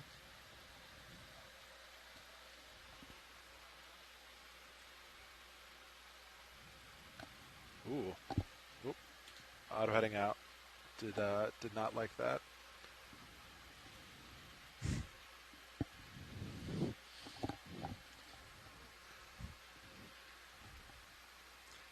Tether's okay. Just a real quick... I was kind of wondering. I was like, are you shaking off your mud? What's going on? Yeah, Fernando, I can walk you through what just happened. So I You're in auto depth. I don't know if you know. Oh, yeah. Okay. So, let's see. Put auto heading in. Looked fine at first. I did 10 degrees clockwise, and it looked like it was following. And then it looked like it just did a move like 45 degrees the opposite direction. That was not, yeah. So that was not put in, and then obviously it tried to, yeah. But it, the set point bounced without input from the pilot. The set point did, the green did, huh? Yeah, so I put it in, I twisted 10 degrees, and then it just jumped. The set point moved without input from me.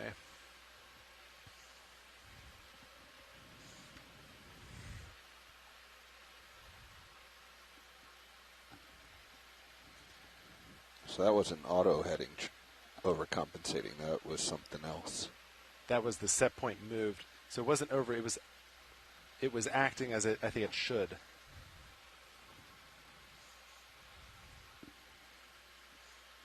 Yeah. Okay. Auto heading's coming in. It's in.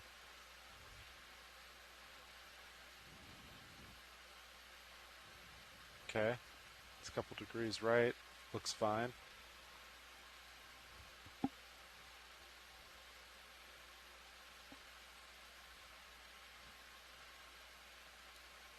When Fernando's done, I think we should try to repeat what just happened. Yeah.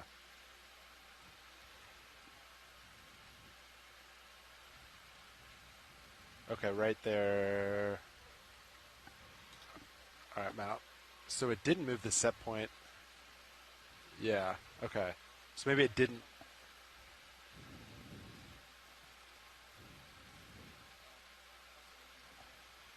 Okay, so maybe I didn't move the set point, and I just thought it did.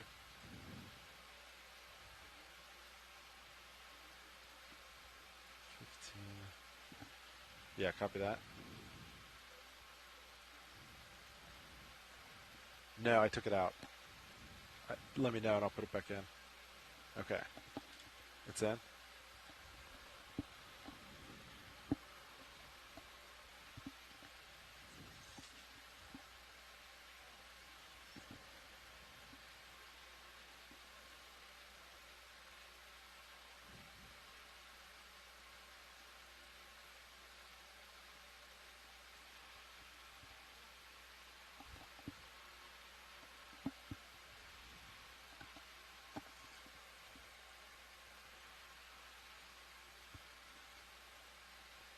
Yep, kicked out.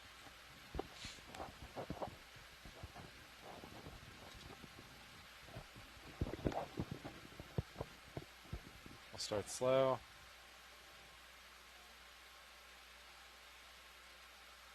Looks fine. I'll do a bigger jump. And there it goes.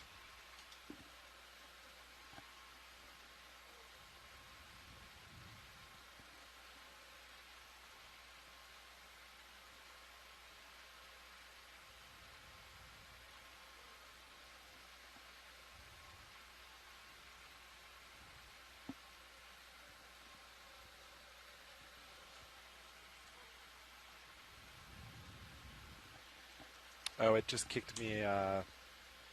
Auto depth went out. I'm not sure when it kicked out, but the last minute, I think. We have 30 minutes on bottom. 30 minutes remaining. Copy that, Nav. 3-0, understood. Does that account for extra time? It does not. Okay. They may need a few extra minutes for the cable. 30 seconds? 30.5 or just 30? 30 minutes left on bottom. Understood.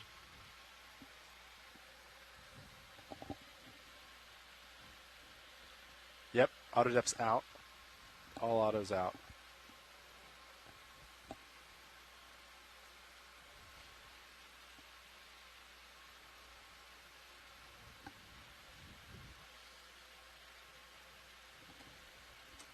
Workshop, Nav.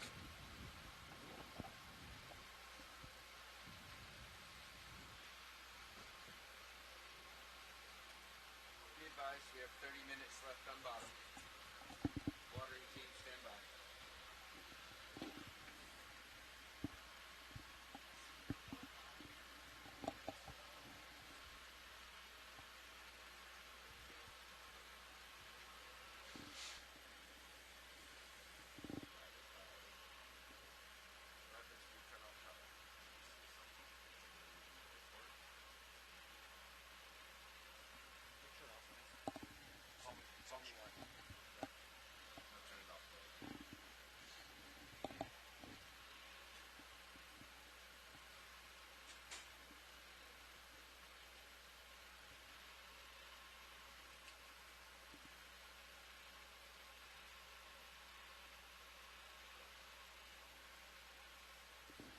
Again, I don't know where I talked to you on, but you can probably hear me.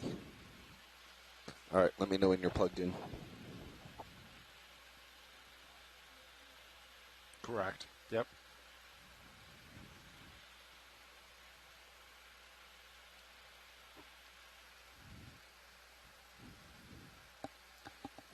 Pilot, co-pilot, are you guys okay losing a few cameras for a moment? Which ones? Pull up the monitor. Pull up D2 relays. It'll be FlexSync cams. Yeah. It'll be the set that includes suction, so you'll lose what, starboard? I think I can't quite read it from here. But Starboard manip, starboard rail, suction. Yep. Yep. So Yeah. you'll lose all three. Yeah, that's fine. Yeah. Levi, are you ready? Okay. If you would, co-pilot, can you turn that relay off? Coming off. 3, 2, 1.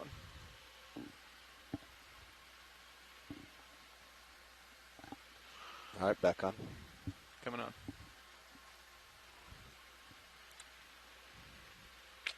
Maybe a camera issue. Yeah, camera sounds like. All right.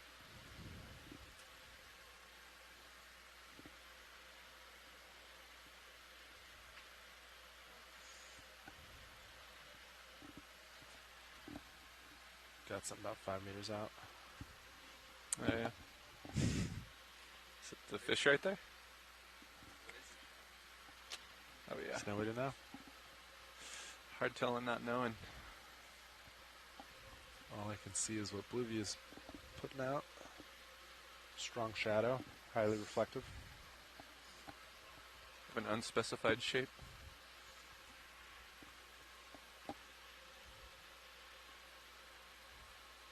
It's diving. Copy that. Auto heading is engaged. Copy.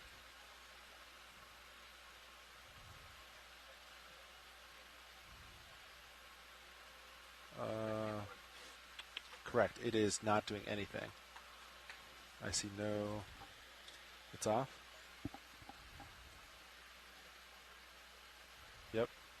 I can drive. Yep.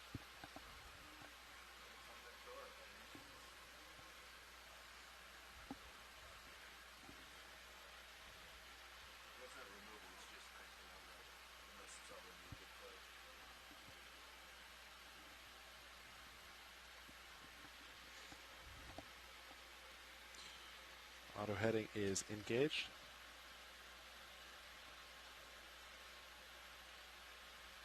Yep, it's moving. Yeah, I'd say so.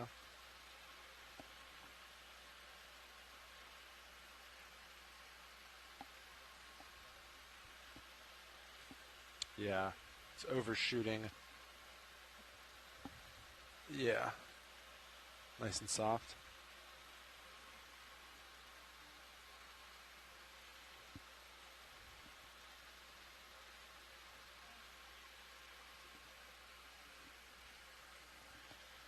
It's out.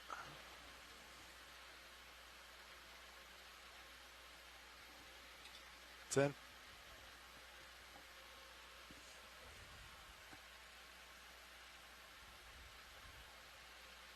Ooh, big overshoot. Yep.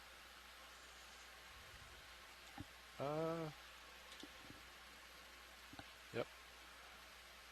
Nice strong there.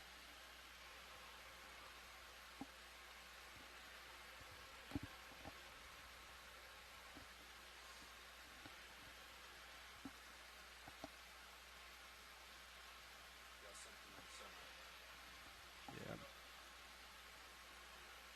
Okay.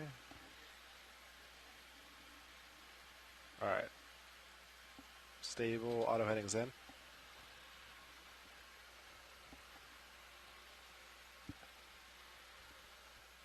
Big overshoot. It's coming back. It looks unstable, but not as bad yet. And I'm going to kick it out.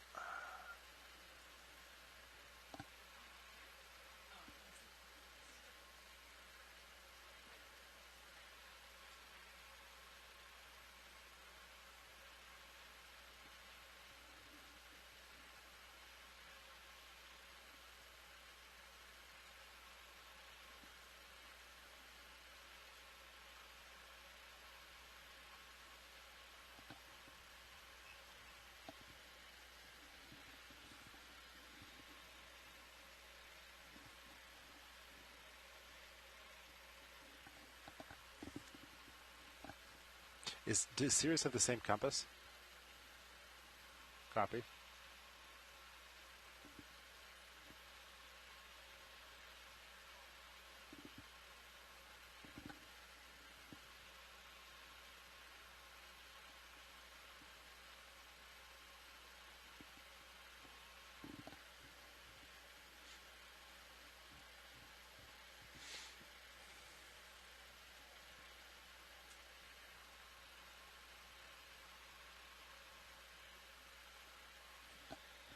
It's in.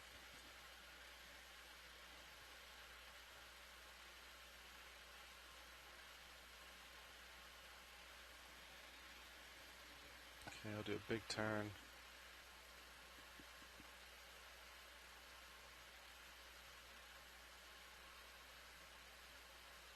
Yep.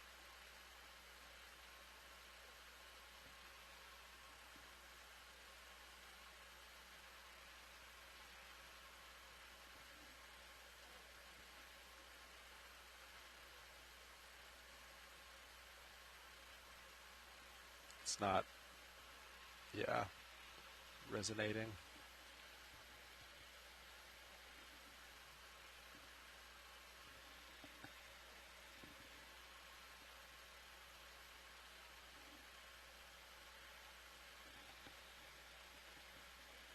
Yep, I'm out. Okay, it's in.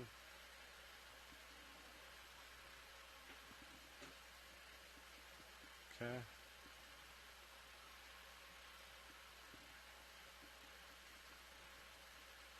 Come back.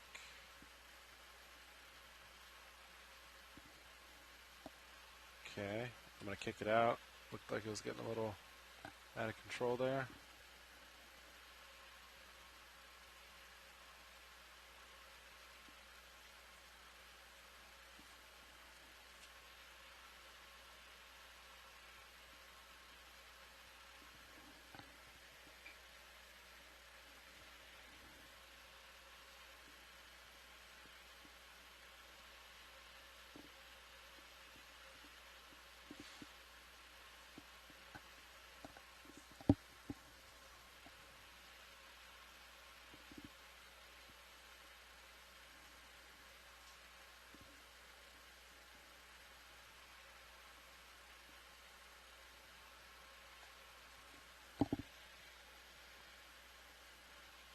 Copy that. It's in.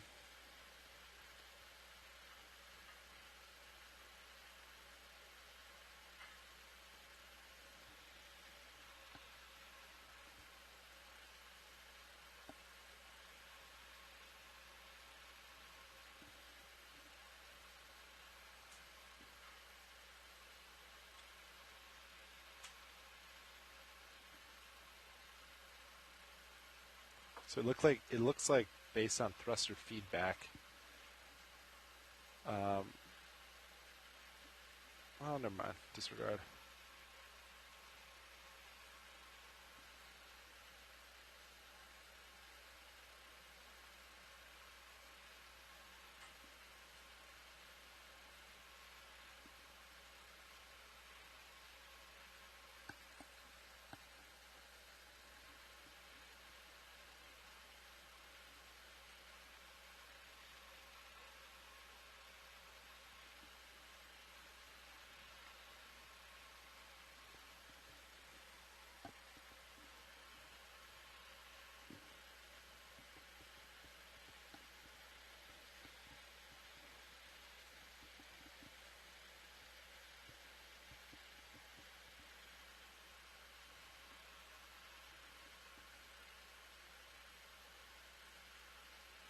So from what I can see, every time it lines up, it puts, excluding verts, essentially zeroes out all thrusters, and then it passes and then it responds.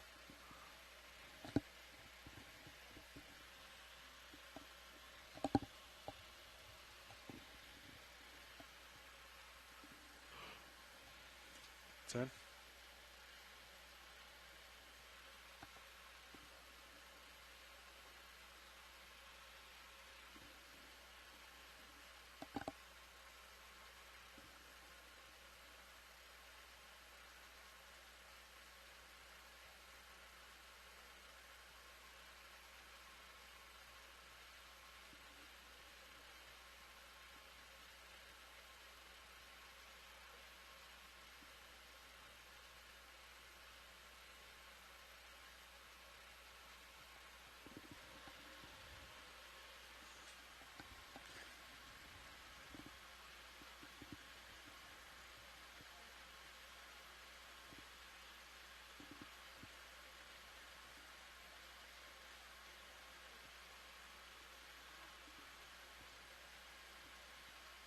Copy. I'm at auto heading.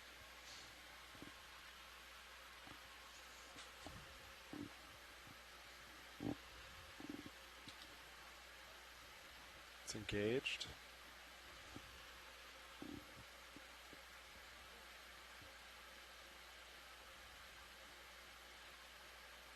Big overshoot.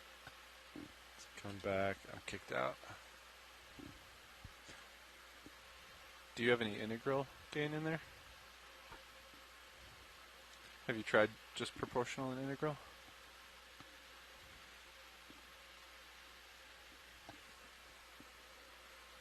Sounds somewhat derivative.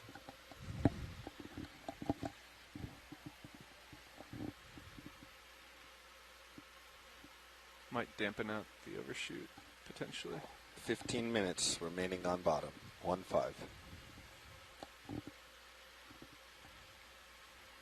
Copy that. 1.5 .0 minutes. Not sure if you heard that, Fernando. 15 minutes.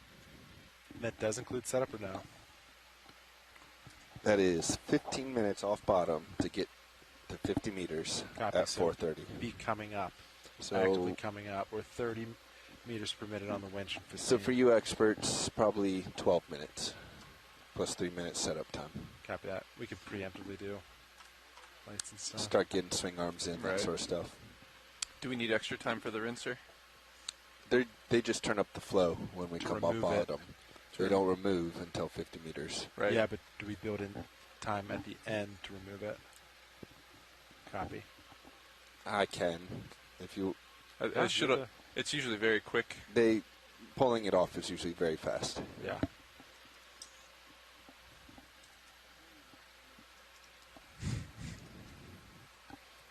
It all depends on if our A-team is out there removing it. Well, and how dry. John and I are how in dry here, it is.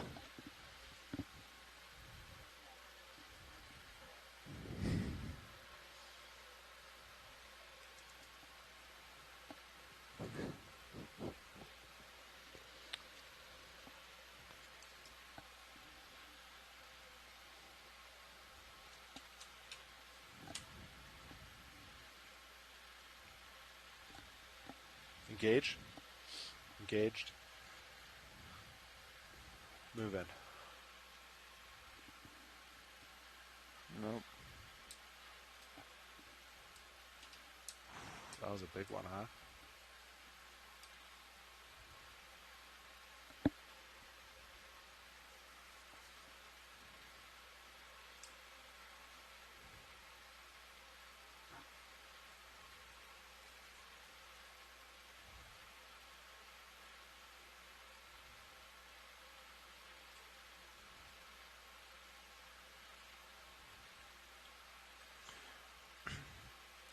When you introduced the derivative, you said it was just a little bit, and it caused the overshoot. Hmm.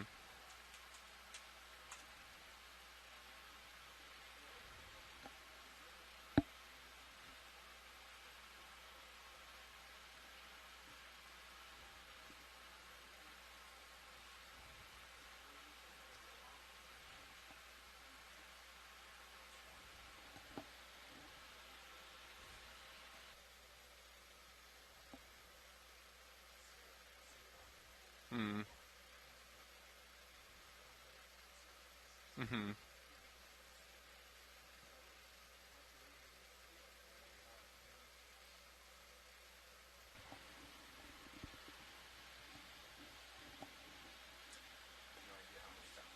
There's no way to know.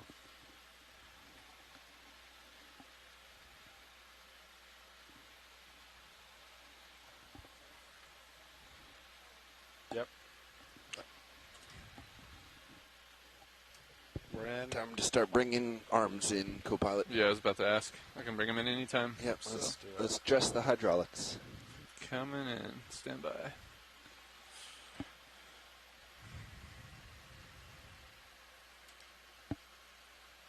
Okay. I believe it's becoming unstable. Killing it. Stowing lowers.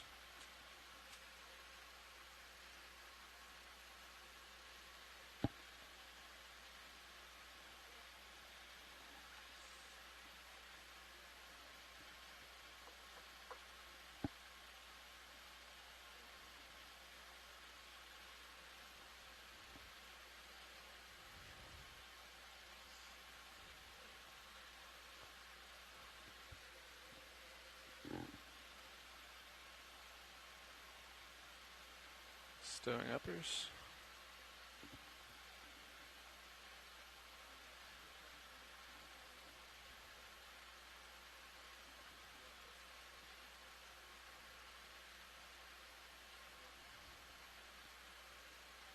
Said we can or cannot?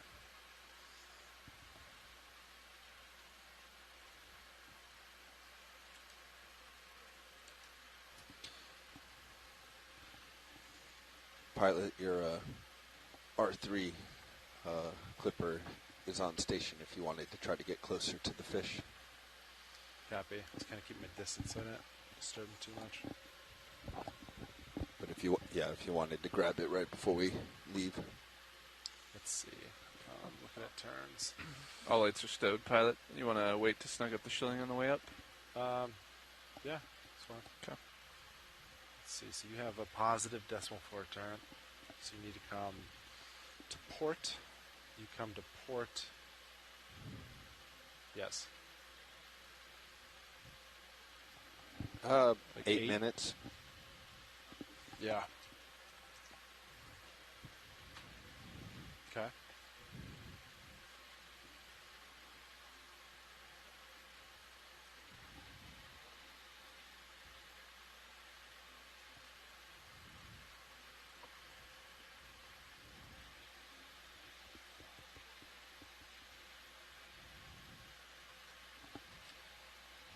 Auto heading's in. Rotating clockwise a little bit. Looks nice and soft.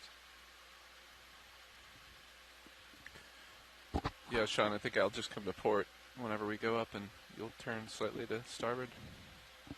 Does that sound correct? Yeah, if you turn port, that'll put a positive turn. That'll fix my turn. Mostly, yep. Right? Okay. Okay, auto heading's in.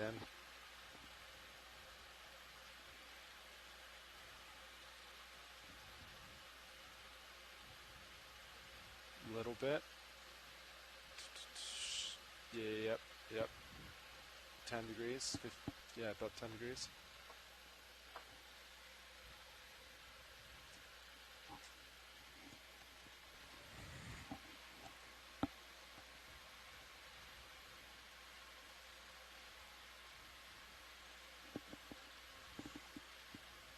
Same thing. In.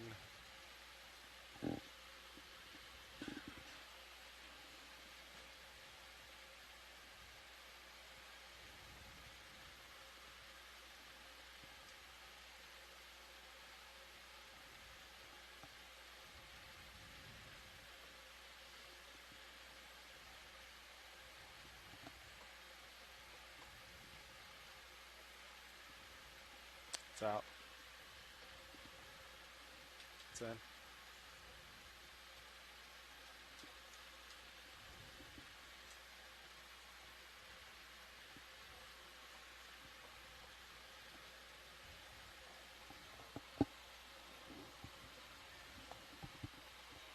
Okay. Still have another 5 minutes if you need it.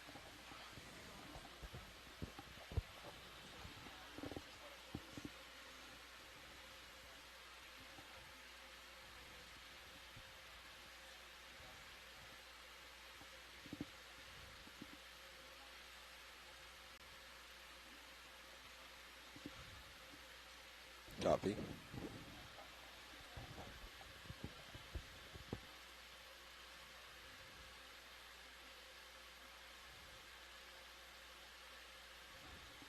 Yeah.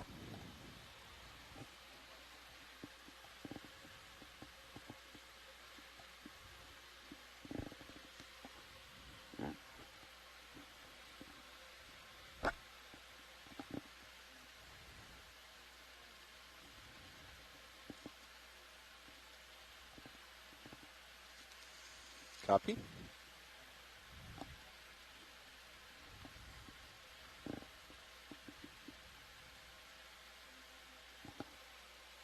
Yeah. We're in.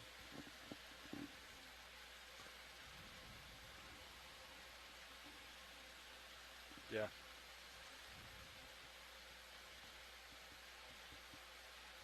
Yeah.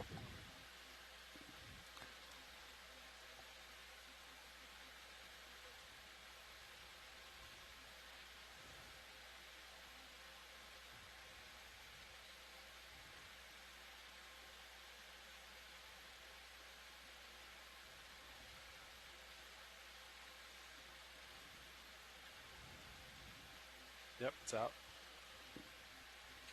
It's engaged.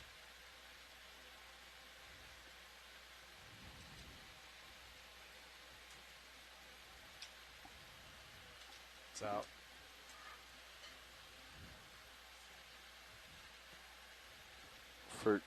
For now, I would argue that stable is more important than accurate since this is a backup compass.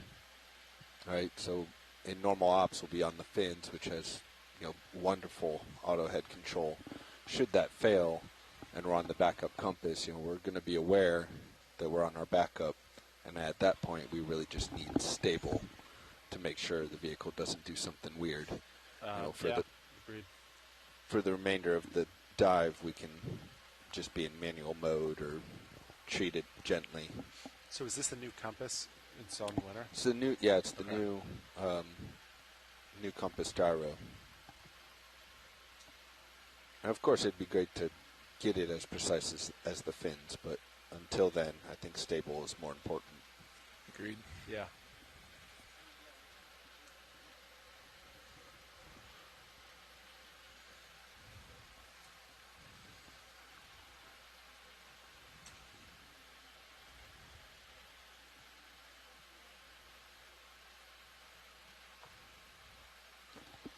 Sam?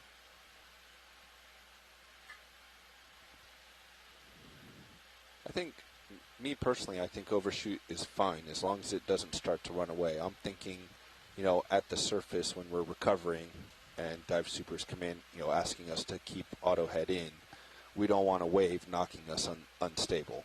So even if it overshoots or it's a few degrees off, to me that's fine. To me, the function of this compass is not for pretty shots anymore. It's to keep the vehicle safe and get it back on deck.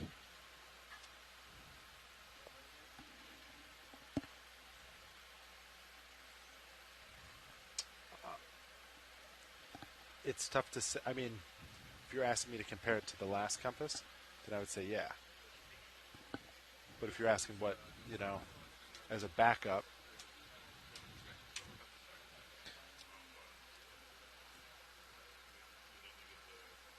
don't knock it. Rough weather, it'll knock it. Good tether yank will knock it, pretty far. Yeah.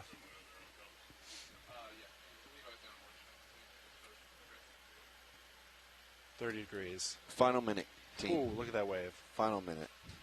Final minute. Oh boy, now we're 90 degrees past. It's coming back.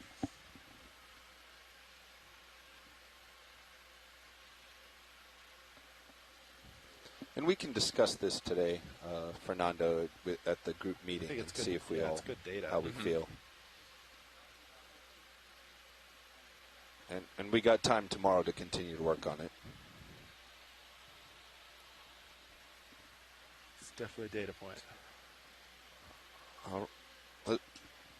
You got one last chance. Final setting.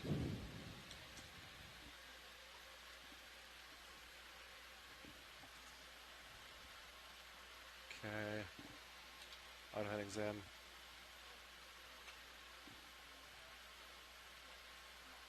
Yeah. Yeah. Up. Yep. It's out. All right. Let's get in position, gentlemen. Sounds good. All right. All right, Mr. Copilot, I'll back up to you a little bit. Back towards me, and I'll look down and follow you. Yeah, and I will come up.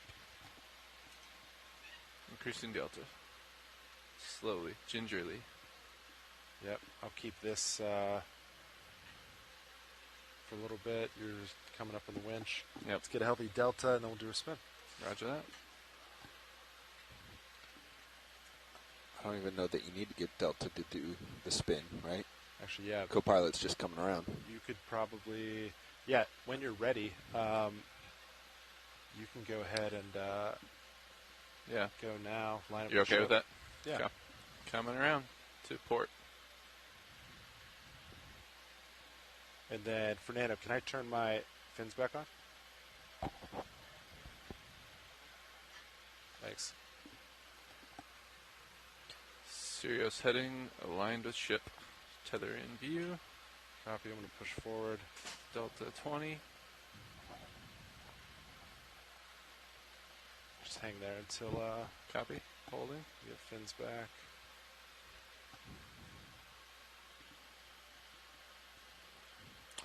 And I'm going to mark you guys as ascent. Copy that. Roger that. You are ascent.